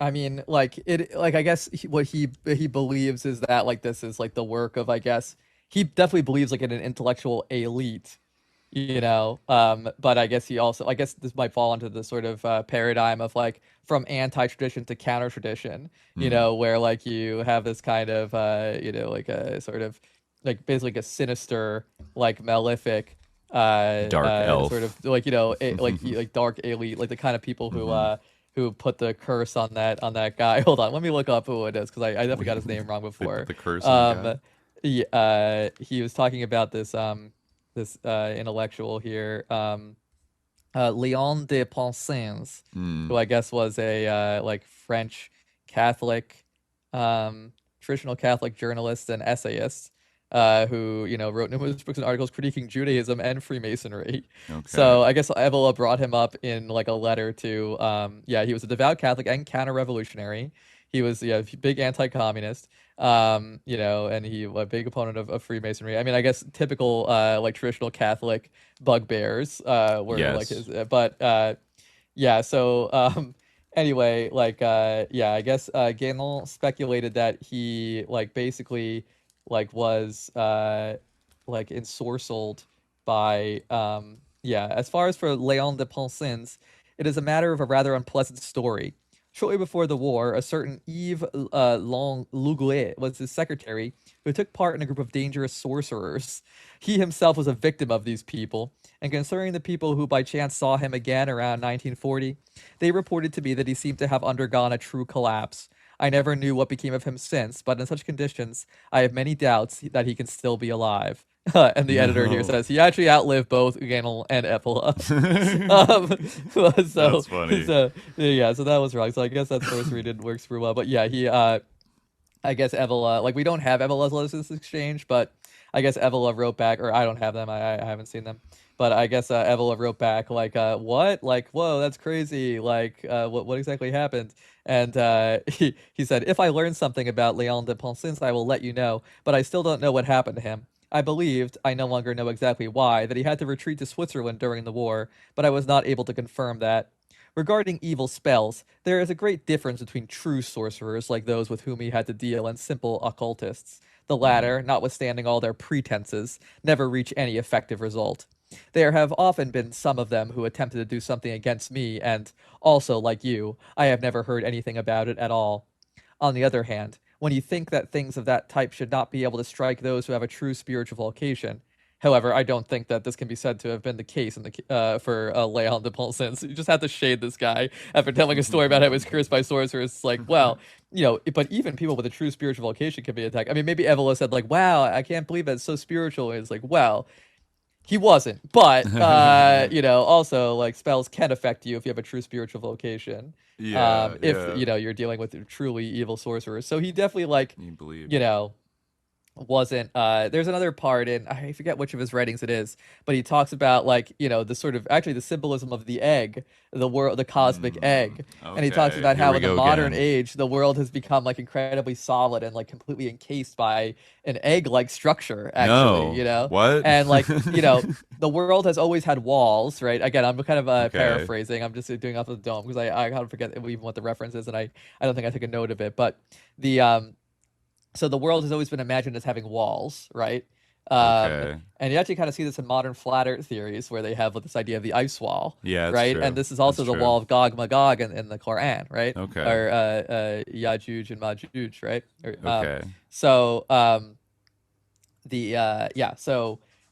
Like this big wall behind which are these sort of dark forces of Gog and Magog, right? And the ice wall, I don't know, is there something bad behind that, or it's like who knows? I'm not sure what's beyond the ice wall, but I guess they're not telling us, but that's like all we know. All we know is like they're not telling us, like they're doing something.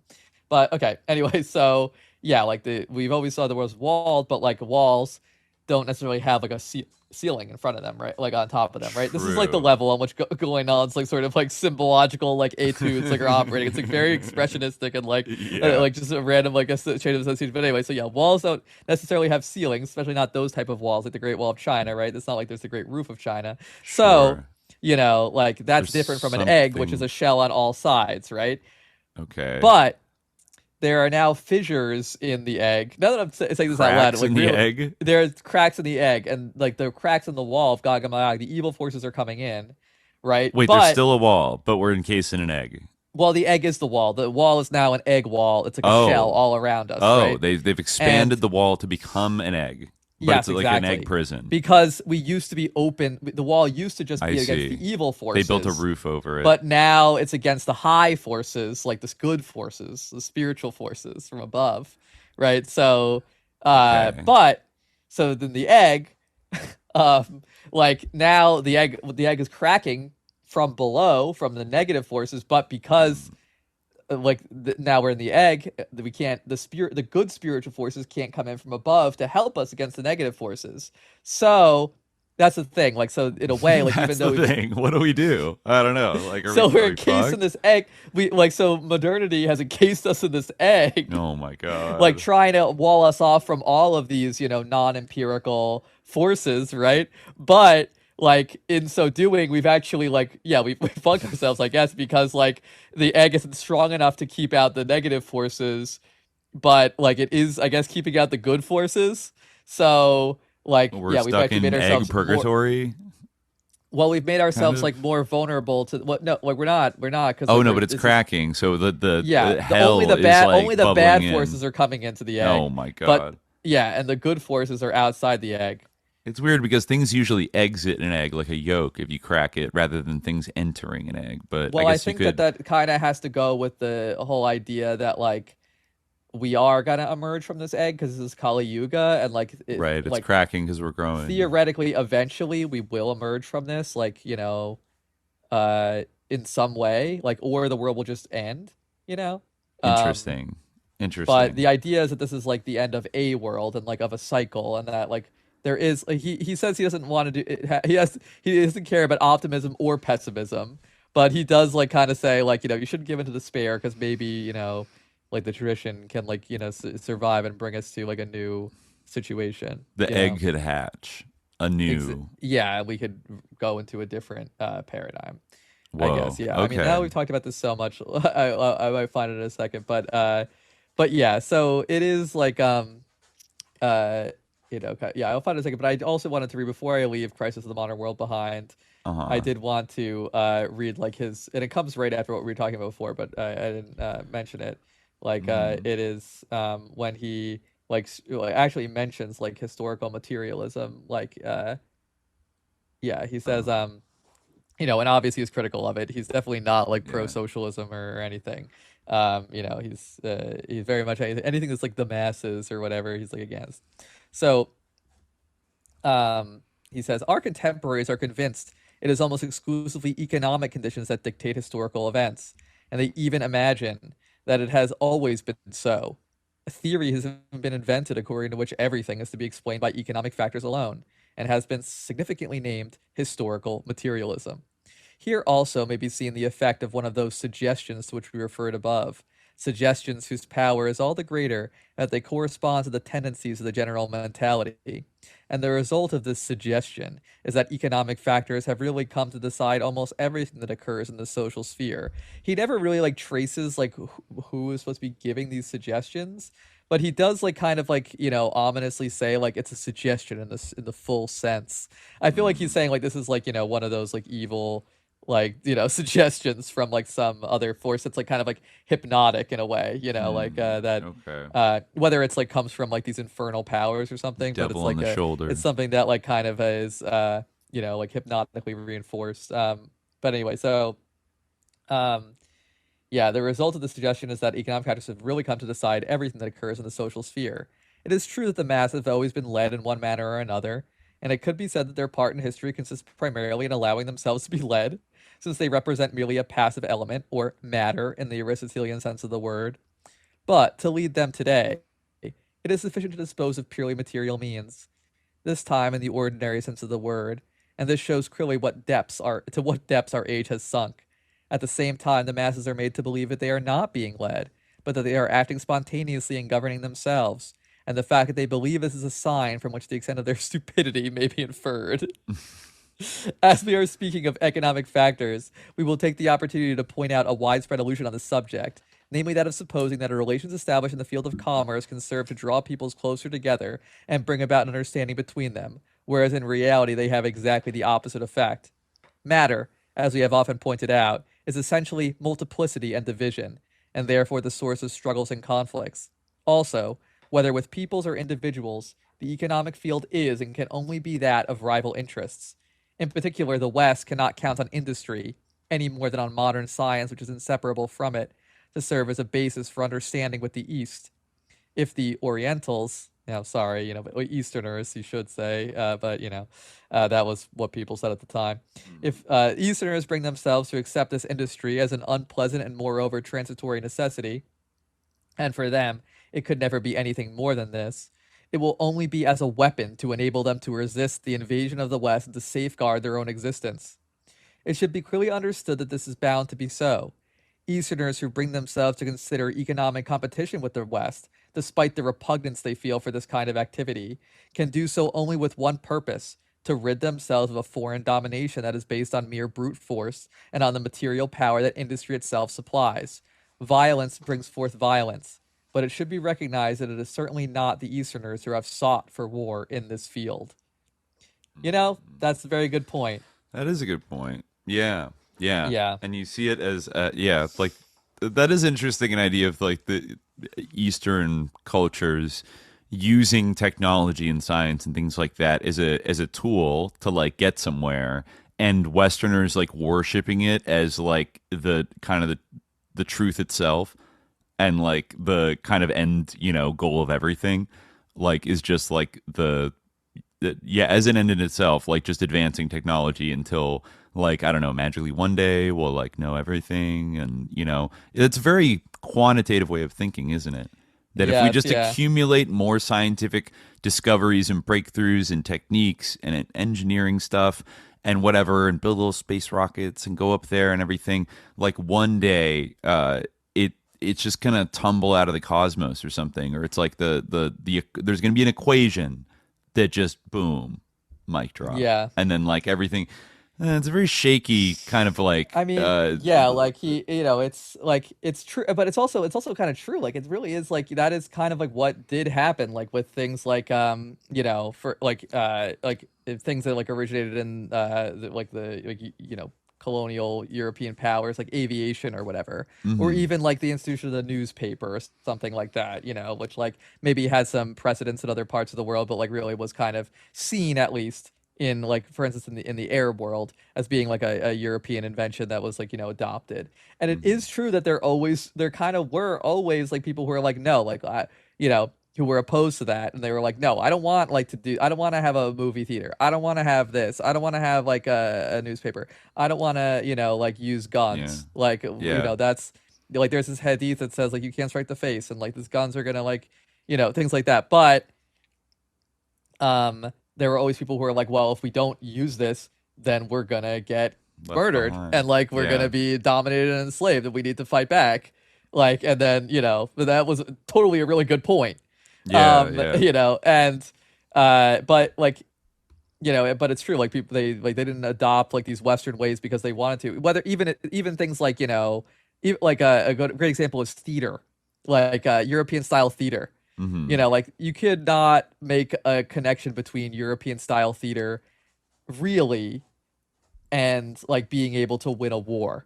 But there was kind of this, like, sense that, like, oh, well, the Europeans have this and they're stronger than us in the military field, right? So therefore we should copy, like, elements of, like, this must serve a beneficial, constructive social function that makes them stronger, which inevitably allows them to win wars and protect their economy and everything else.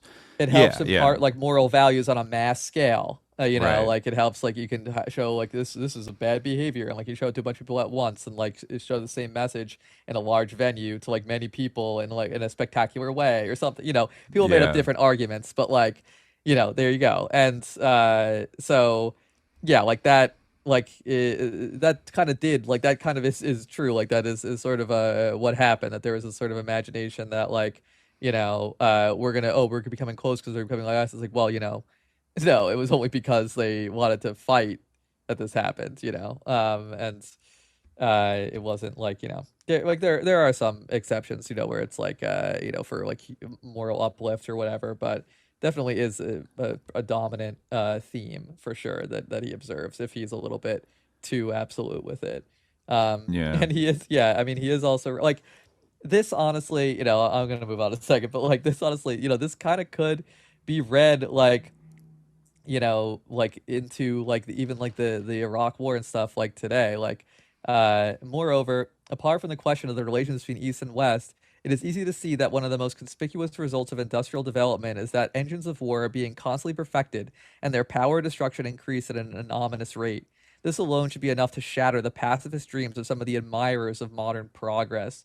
But the dreamers and idealists are incorrigible, and their gullibility seems to know no bounds. The humanitarianism that is so much in vogue is certainly not worth taking seriously, but it is strange that people should talk so much about ending all war at a time when the ravages it causes are greater than they have ever been, not only because the means of destruction have been multiplied, but also because, as wars are no longer fought between comparatively small armies composed entirely of professional soldiers, all the individuals on both sides are flying against each other indiscriminately, killing those who are the least qualified for this kind of function. Here again is a striking example of modern confusion, and it is truly portentous, for those who care to reflect upon it, that a mass uprising or a general mobilization should have come to be considered quite natural, and that with few exceptions, the minds of all should have accepted the idea of an armed nation. In this also can be seen an outcome in the belief in the power of numbers alone. It is in keeping with the quantitative character of modern civilization to set in motion enormous masses of combatants. At the same time, equalitarianism finds its expression here also. So, like, it is like an interesting like thing. Like, there's a couple. He's like, right about that. elements. The hypocrisy of the heckin' science enjoyers, like not realizing how pivotal it is to like the war machine. Or the provocative idea, I guess, is like, even though like obviously like I'm American, I was born in 1980, I was born in 1980s. I'm not like gonna have this pretense of like being this wise traditional person, or like that those aren't like my values, that I don't think like universal suffrage is good, or like that like like that or like I don't even like think that his ideas of what government should be are clear enough to even like respond to, like they're just like a realm that I can't even like really access. Perhaps because like I live, I'm a creature of this modern darkness. But or that I think like mass education is bad. Like I definitely like think mass education is a pretty good thing. But it it is interesting to consider, like, this is the kind of question of like, well, are these two sides of the same coin?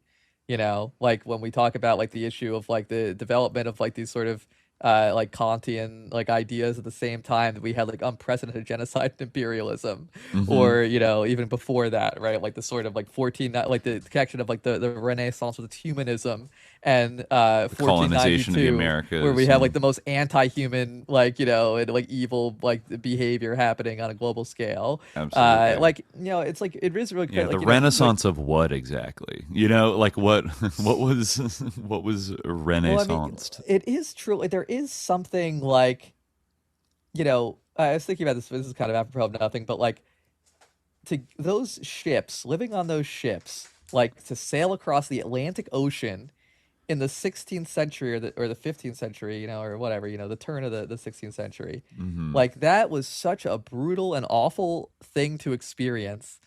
Like, and I know they were like doing it for like financial gain or like glory, but I don't know. It's just like there's something like insane about that.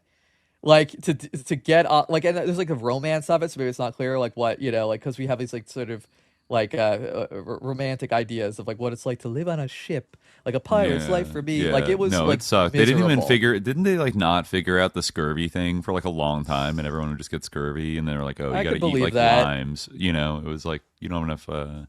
I don't know, like the calcium, like it is insane. Vitamin C. Like to do that, and to do that like at such a volume. Like, and, not to mention then the slave ships. Like, I mean, if you were going voluntarily on a ship, it sucked. And you could easily die. And like, but I guess the promise of a boundless new continent that you could subdue and have your they own didn't even little know plot that of was land. there. They just thought they were gonna get to like India or yeah. something, right? Yeah, Yeah, like they that- thought they were going to get a passage to India. Yeah, I mean, like to people get fought in spices and wars. stuff. Like, you could get groups of people to do all kinds of shit back then. Yeah.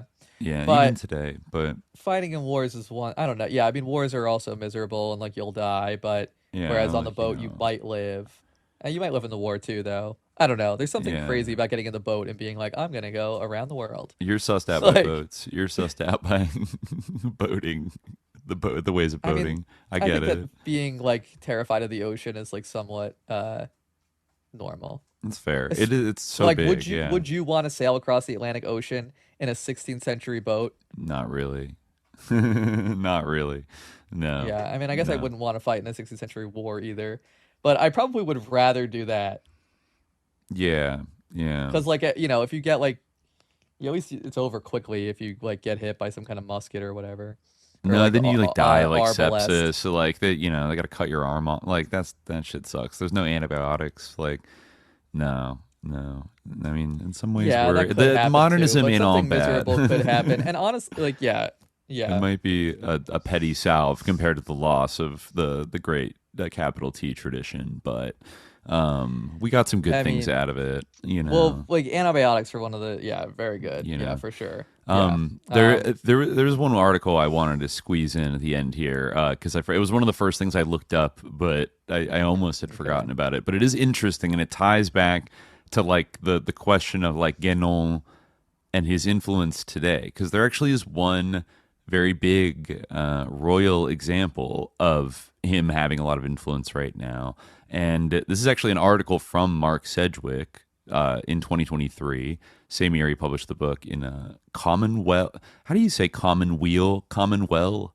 I don't. I You know what I mean? Commonweal, but maybe I'm wrong. Yeah. It's probably Commonweal, but WEAL. Yeah. I see that word I've pop always- up sometimes. Like, what the fuck is that? Anyways, this is called King Charles's Traditionalism with a capital T. So King Charles, very into Guénon, actually. Let me just read some of this. Sedgwick says, although the coronation of King Charles III followed ancient precedent, the new king sometimes looks quite modern. As Prince of Wales, he was famous for his environmentalism, an apparently very modern stance. What could be more up-to-date than going green? Who's more hip than Greta Thunberg? In reality, however, his views are even more anachronistic than the ceremonies in which he just took part. The king's environmentalism derives from his support for a little-known philosophy, Guenonian traditionalism, that is promoted in the United States by George Washington University professor emeritus Syed Hossein Nasr, who you mentioned, an Iranian-American scholar and environmentalist whose work has had a significant impact on the British king. For both Nasr and the king, the fundamental problem is that modern Westerners have lost touch with the spiritual past, and that is why they despoil their surroundings. The solution is not just technical, but a return to the values and practices of earlier periods. Two questions arise. What exactly are these traditional values and practices, and to what extent are they compatible with the values and practices of liberal democracy? And let's see, sorry, I got bounced down here. Let's see. First, however, an account of Charles's environmentalism. He's been a big environmentalist for years. He started like his own little farms, I guess, and blah blah blah.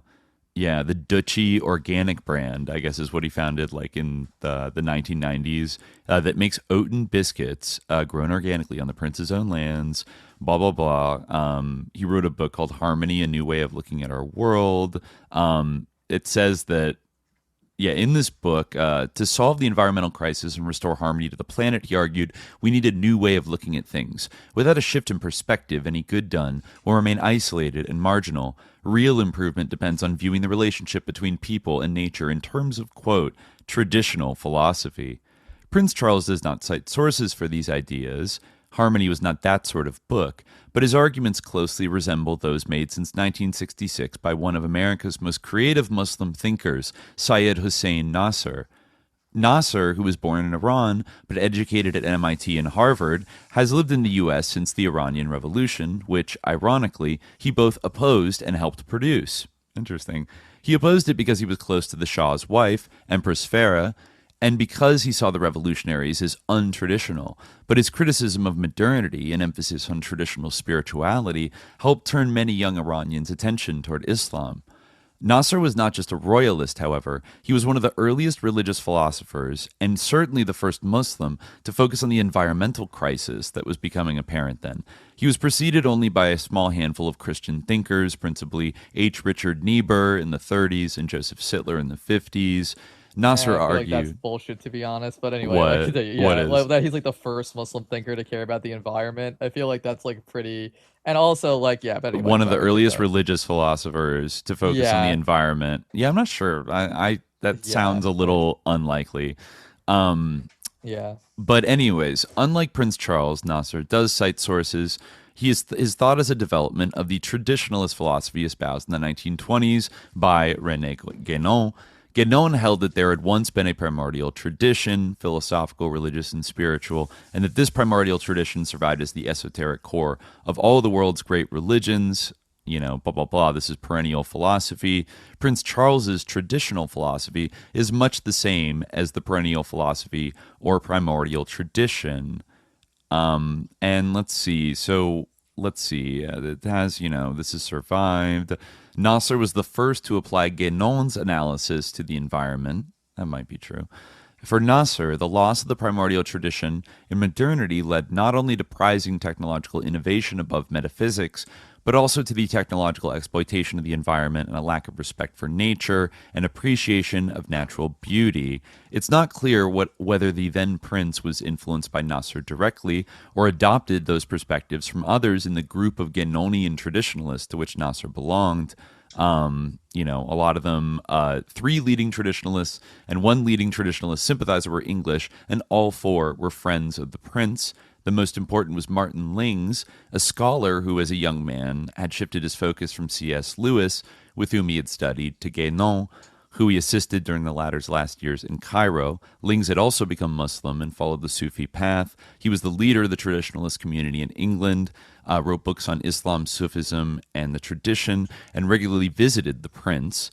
The sympathizer was a poet, Kathleen Raine, an expert on, William Blake and Yeats, who led the Temenos Academy, an influential spiritual think tank where leading traditionalists often spoke. And it is funded by the king, or, back when he was the prince, it was like funded by his estate, the Temenos Academy in London. And then the other 2 were the composer Sir John Tavener, a convert of the Orthodox Church and composer of The Protecting Veil and Song for Athene, and the artist and architect Keith Critchlow, who wrote on sacred geometry. All were close to the prince. Prince Charles was more than a passive recipient of these ideas. He modified them by tackling head-on traditionalist insistence that modernity is purely bad.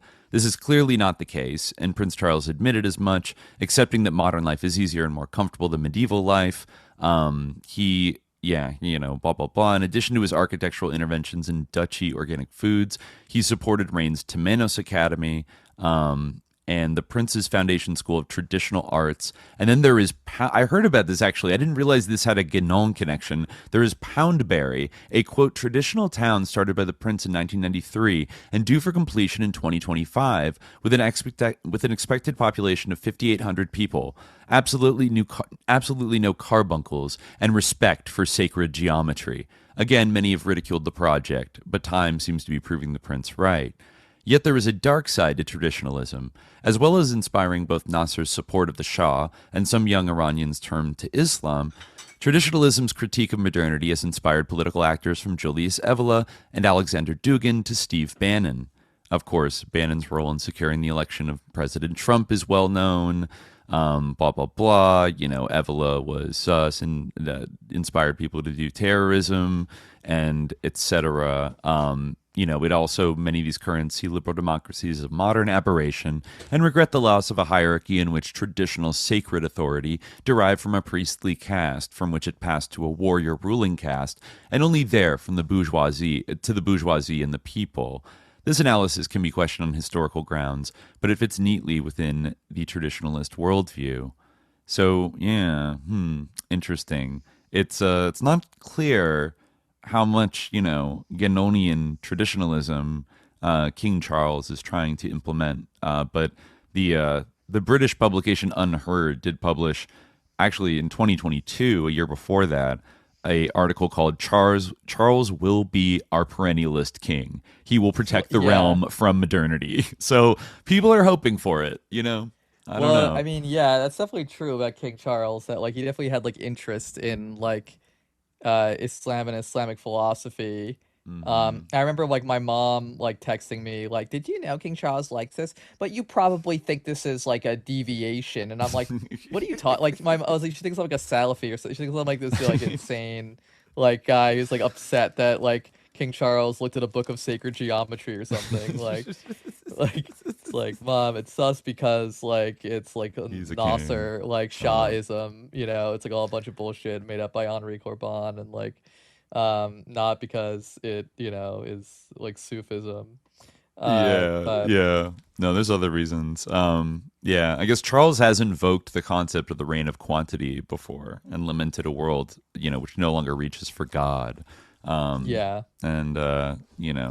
But I don't know. It makes sense like that, like Nasser, like that's the like the real like Nasser is like not as offensive as Evola, I suppose, but like that is the other like side of all this. It's like it's very like it's the kind of thing that you would come up with at like the Royal Iranian Academy of Philosophy or whatever. It's like very much like a concern, like it's like perfect for like a king.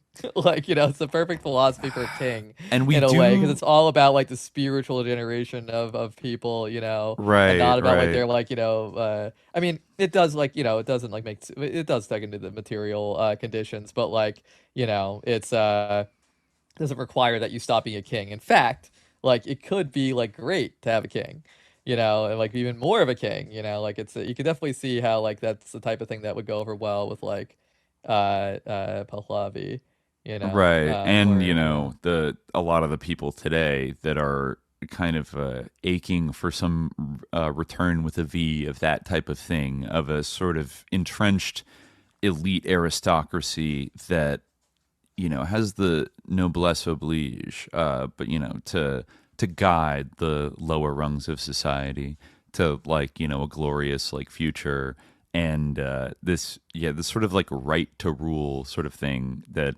is contemptuous of sort of liberal democracy, socialism, anything like that, and wants these hierarchies to be almost like re-enchanted and put back in, maybe in a new weird like techno psychedelic form, but reinstated nonetheless, like these rigid hierarchies. And I don't know.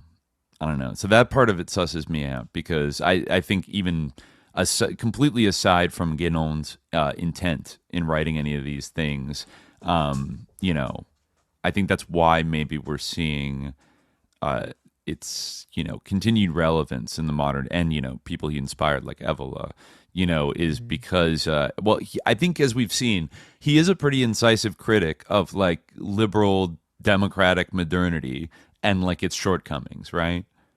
Like, and the way that it kind of like it kind of crushes the human spirit in many ways, and it's like up to a point he almost sounds like a Marxist. That we're hurtling toward like the apocalypse, and like there's an absence of meaning, and also like he's kind of like a third worldist, like in a like he gets there like through a roundabout way, but he kind of is like a third worldist, like which is kind of interesting. But I mean I do think like that whole idea of like counter initiation, or counter tradition, from anti-tradition to counter tradition, like the inverted spirituality, like in a way like he almost kind of predicted like exactly what you're describing, where he like I'll try to like find a representative like a passage here, but like there's this chapter of the Reign of Quantity where he says like let me see here, like it is well to point out that at once that just as the tendency to solidification expressing itself as anti-tradition has not been able to reach its extreme limit, that is like sort of this like getting us into this mollusk shell. I should say that like he well, he used the egg in a different context because he mentioned a shell. I thought he was talking about an egg, but I think he really was talking about a mollusk. But they're kind of anyway, whatever. Yeah. So we're the solidification is like becoming more and more, like modern empirical metallurgy and whatever, etc. So it hasn't been able to reach its extreme limit in any tradition, since that limit would have been outside and beneath all possible existence. It may be expected the same will apply to the tendency to dissolution, expressing itself in its turn in the counter tradition. The very conditions of manifestation, so long as the cycle is not entirely completed, obviously demand that this should be so. And as far as the actual end of the cycle is concerned, it presupposes the, quote, rectification whereby the malefic tendencies will be transmuted to produce a definitely benefic result, as has already been explained above. Moreover, all the prophecies, the word is of course used here in its rightful sense, indicate the apparent triumph of the counter-tradition will only be a passing one, and that at the very moment when it seems most complete, it will be destroyed by the action of spiritual influences, which will intervene at that point to prepare for the final rectification. Nothing less than a direct intervention of this kind would in fact suffice to bring to an end, at the chosen time, the most formidable and the most truly satanic of all the possibilities included in the cyclical manifestation.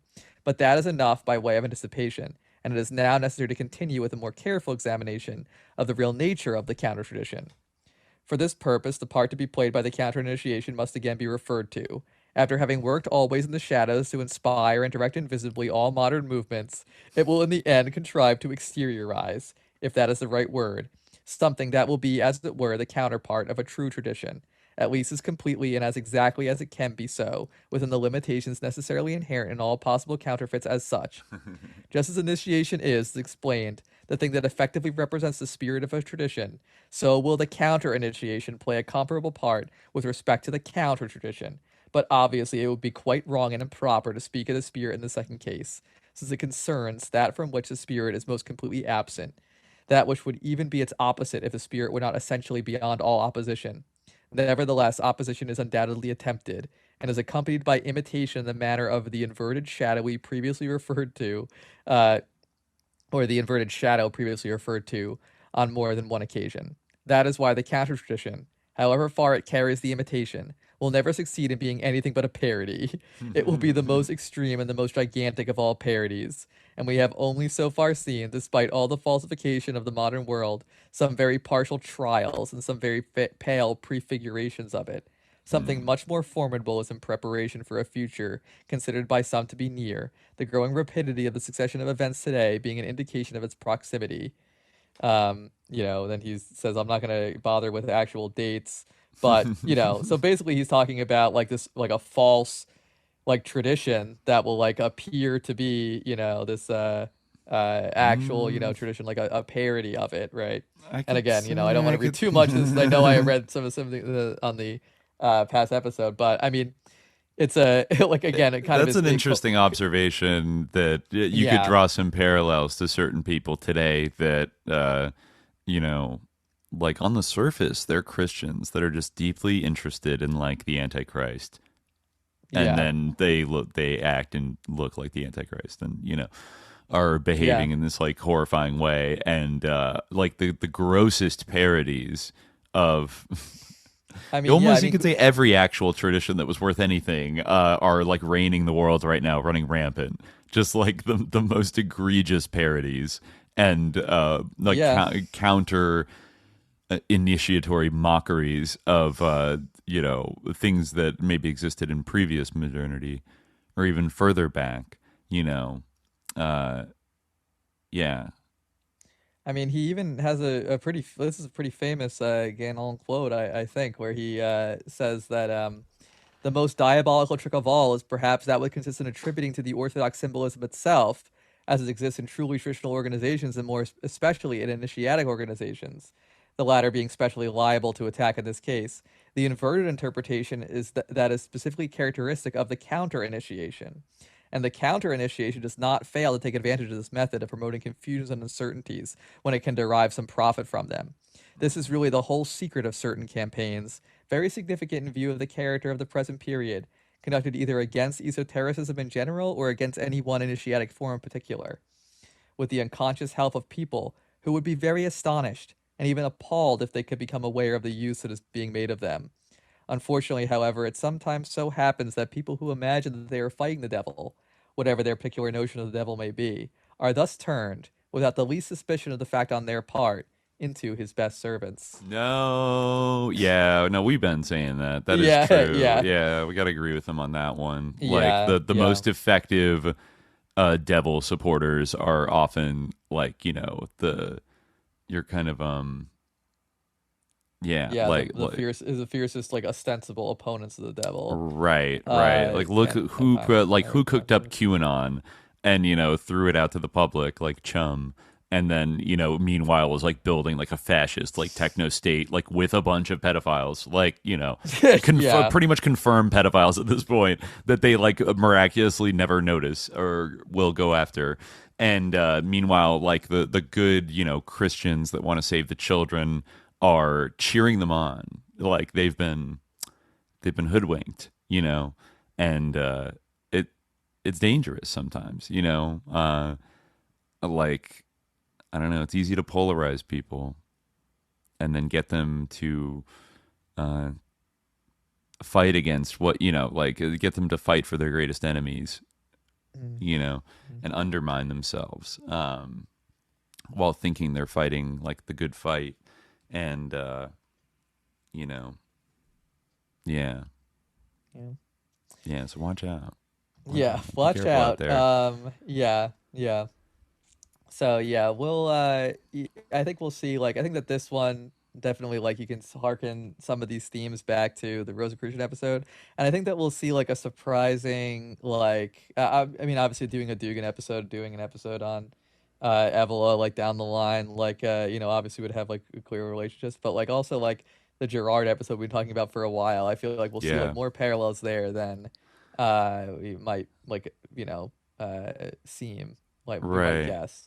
Another, another almost like you could see some similarities to Guénon as we've covered today, where, he himself was maybe not necessarily advocating a sort of like scary aristo-fascist, like, paradise world that we had to create through blood and violence and domination. But then like he inspired somebody who basically was like, yeah, let's do it. And in a similar way, maybe René Girard, had some ideas that were interesting, might have some valuable insights, but then maybe he had his own little Evolas, sitting on his lap and hearing these like theories and then coming up with like extremely sicko like applications and interpretations of them.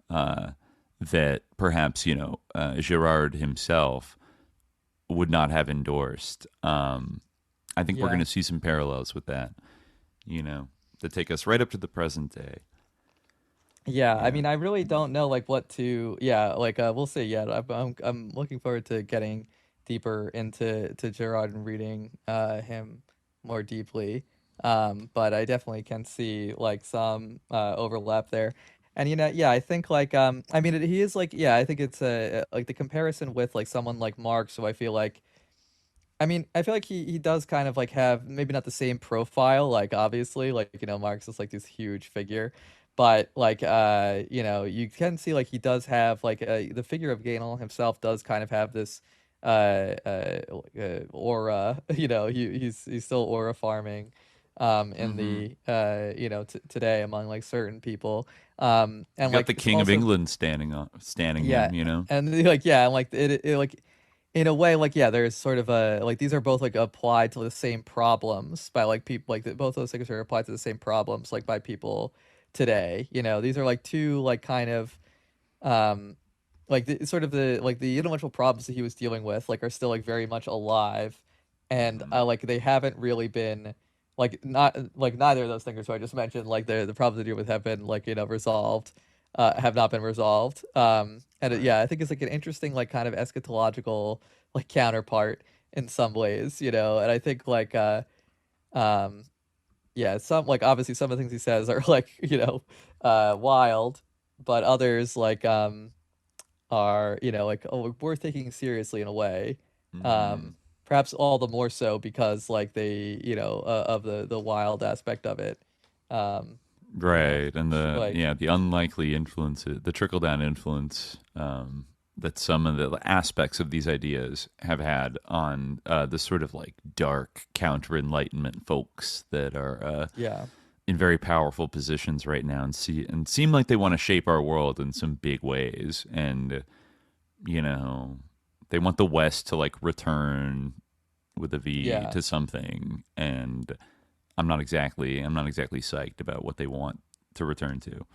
yeah. Um, I mean, we should like we should stop, but I guess what I'm saying is like also like like that people are still trying to answer these questions in a way, and like some people are like directly turning to like whether it's Evola or like whether Dugin is trying to like address these questions. But like I see like people who are like like liberals like saying things like we like need to bring back literacy tests, or like like the voters can't like be trusted, like they like mhm. we need to have like basically like these type Right. of problems like that like or even just like more broadly like the sort of enemy of like the of modern life. Like there's obviously like this like it's like if he could see like I mean if he could see the fan cams of himself, like he would be appalled. Like he would like can you imagine like how this guy's mind would reel if he could see like where we are now?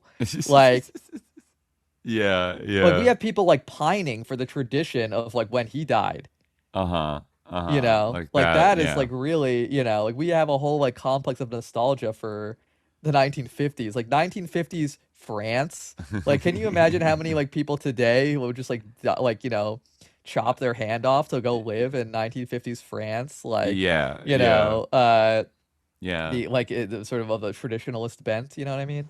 So like it's He probably would be but he was like so horrified. disgusted by that that he Yeah. had to like flee, like because it was too like modern and industrialized, and Yeah. like it, yeah. So it's yeah, like these people are still trying to address these issues, and like The they're like on one same, hand, like you yeah. said, they're like they may, if like an alternative isn't produced, they may get addressed like through the absolute worst excesses of like Yeah. this kind of thinking, Yeah, yeah. Like the like people that are the influenced by bloodiest these like version of this, yeah, like the worst, the sussest possible interpretation of his beliefs, like yeah, will be implemented. I think if the disillusionment and decay of like democratic capitalist society continues to like crumble, which it certainly feels like it is right now in the West. Like the West is,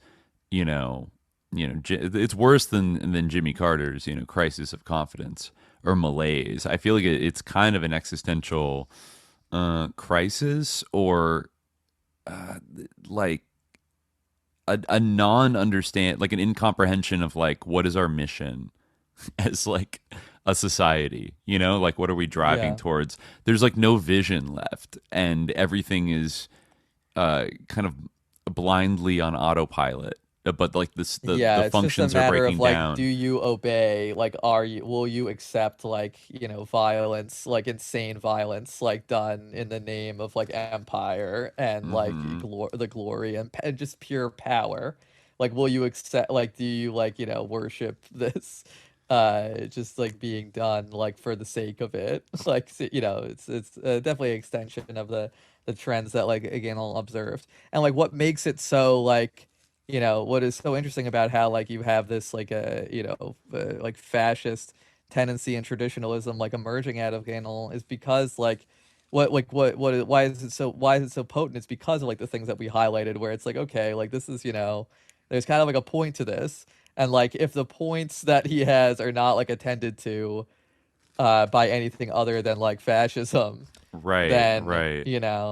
like Yeah, yeah. Unless we forget, I mean, fascists then and fascists today, they sometimes make like, salient critiques of, say, like, capitalism or corporate power or something like that. I mean, you could see today with like the right wing influencer, like look who like the top 5 like influencers, and you have people that like sometimes like depending on what subject they're talking about, like might make something that they might say something you technically agree with, maybe for slightly different reasons, but I'm thinking of the ones that are very critical of Israel right now, right? Yeah. So it's like up to a point, and then like some other topic will come up and you'll be like, whoa, okay, and it's like. I mean, I think it's important to name that, like, around Gaza, there's a shift that's happened where, like, it's becoming, like, it hasn't quite happened, but it's, like, becoming the new, like, Iraq War. Yes. Where, like, there was a certain point where, like, it was courageous to, like, stand up and, like, but then it became for some, there certainly are some who still, like, attempt to justify this, which is, like, awful, and, like, is, like, to justify a genocide. But on the other hand, there are those who, like, they know they're not going to suffer any consequences, like, for doing it, or that they'll lose their audience if they don't, because, like, anyone, as we said before, with a shred of conscience is disgusted by what they're seeing. Yeah. So, like, they will, like, make a show now that, like, all this devastation has already been unleashed, and Israel is, like, trying to, like, expand into Syria, and has actually seized, like, a ton of territory beyond, like, the 1972. So and who knows, like, in other directions, like bombing Qatar, like it's like now it's okay, like now it's like, oh yeah, like that's bad now that it's like happened. I mean, of course it's ongoing, and there's no real end in sight, but it almost seems like certain people have been kind of like given the license, the hall pass to talk a little shit. Actually, to keep some people on the to keep them in line in order, and then to deploy them when necessary. Because we can't have all of our elites and all of our like little commentariat like on board with this when the people are disgusted by it, right? So this is the again, the polling data is clear. You can say Guénon's critique might apply here as well, where like these people who did this are then going to use this to stay in power, and they're going to leverage people's disgust with what they did to stay in power. So there you go, democracy, folks. Yeah, I saw like what was it?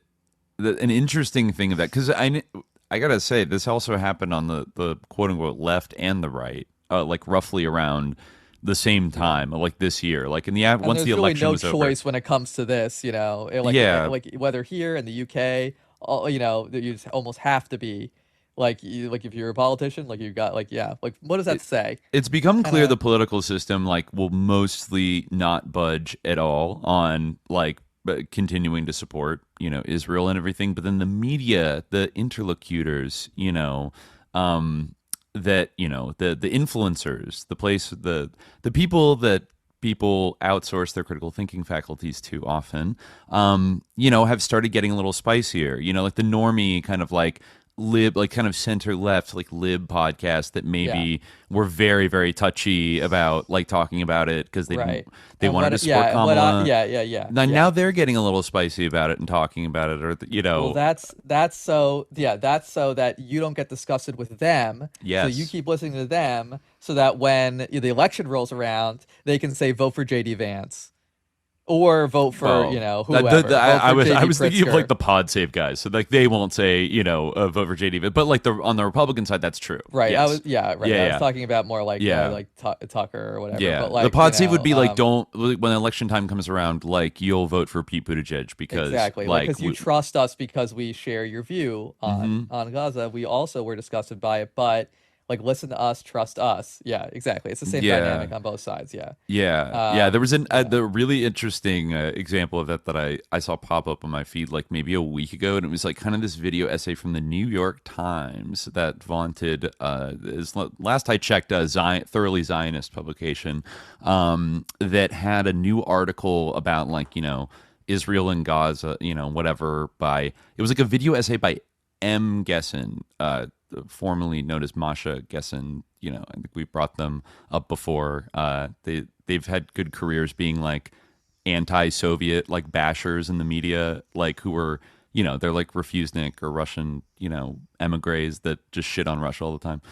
Anyways, that's beside the point. But it was like this funnily framed article that was called like, "Can you be a good citizen in a bad country?" And it was like M. Gesson going to like Israel and like interviewing like activists that are like against Netanyahu, and in some of them like want, you know, the war in Gaza to like end and like stop bombing, and some of them are like, you know, they're involved in like, you know, NGOs that try to like get in the way of settlers in like the West Bank. So when they try to do violent shit, which they do every day, and stuff like that. And it was kind of like profiling them as like, I mean, can you be like, a good great. person in a bad I country? would hope that not every single person in Israel, Right, like, you know, right. is so morally bankrupt that they full-throatedly support this like questionable evil. Right. The fact that even a majority of them do is appalling. But It's I would scary. hope that there's someone who is just like morally compromised Yeah. and recognizes this is evil, but still is like complicit in it. Right. Or, you know, who even does. I would hope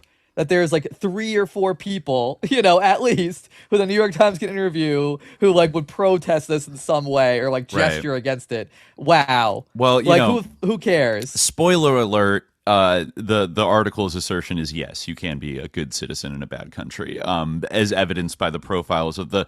Sure, like for given the country they live in, like they're, you know, they seem committed to being on the right side of history.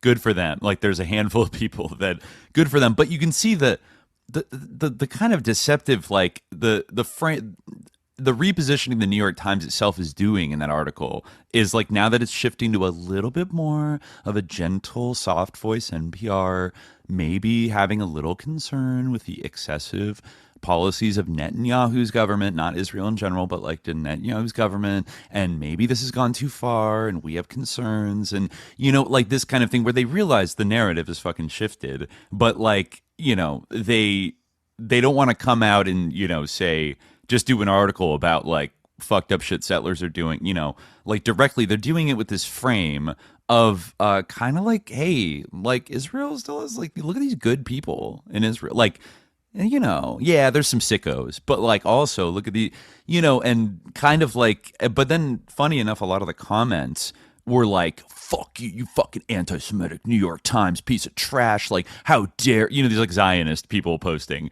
like, how dare you, like, say bad country, like you're Nazis, like, fuck you, you know, and it's like, oh, they're not Nazis. Like, they're, you know what I mean? Like they're these people, like the New York Times. That's not why they're doing this. Thing. You know, that's the classic thing with you know, which in a way kind of helps. It almost helps the New York Times to get attacked by this like freak, you know, like insane Zionists that like detect, you know, the Hitler particles like in any the most mild critique of Israel ever, you know, is like they'll jump at the bit. And then because of the negative polarization, like people that maybe like 6 months ago would have been like, fuck the New York crimes, like they're, you know, they're supporting this genocide or whatever, then they like see these like comments and like, hey, wait, New York Times, like they're trying to be balanced and like they're actually doing not that bad, like they're doing better, you know, like maybe I should be on the side of the New York Times because like they're at least not as sick as these people who are like attacking them. And I don't know, so many things in our system right now work that way, where people can get away with like these institutions can get away with supporting terrible things, but then like, you know, just like do a subtle little shift, and then, you know, they can keep going on and like and remain legitimate when they probably shouldn't be. No. But anyways, but that's another thing for another day. For now, we'll get out of here, and we'll be back on the Patreon live stream feed on Monday, which you can join at patreon.com/subliminal jihad. And yeah, we're gonna have a good current events app, I think, coming up on Monday. So yeah, tune into that in the afternoon. But until then, dear listeners, stay vigilant.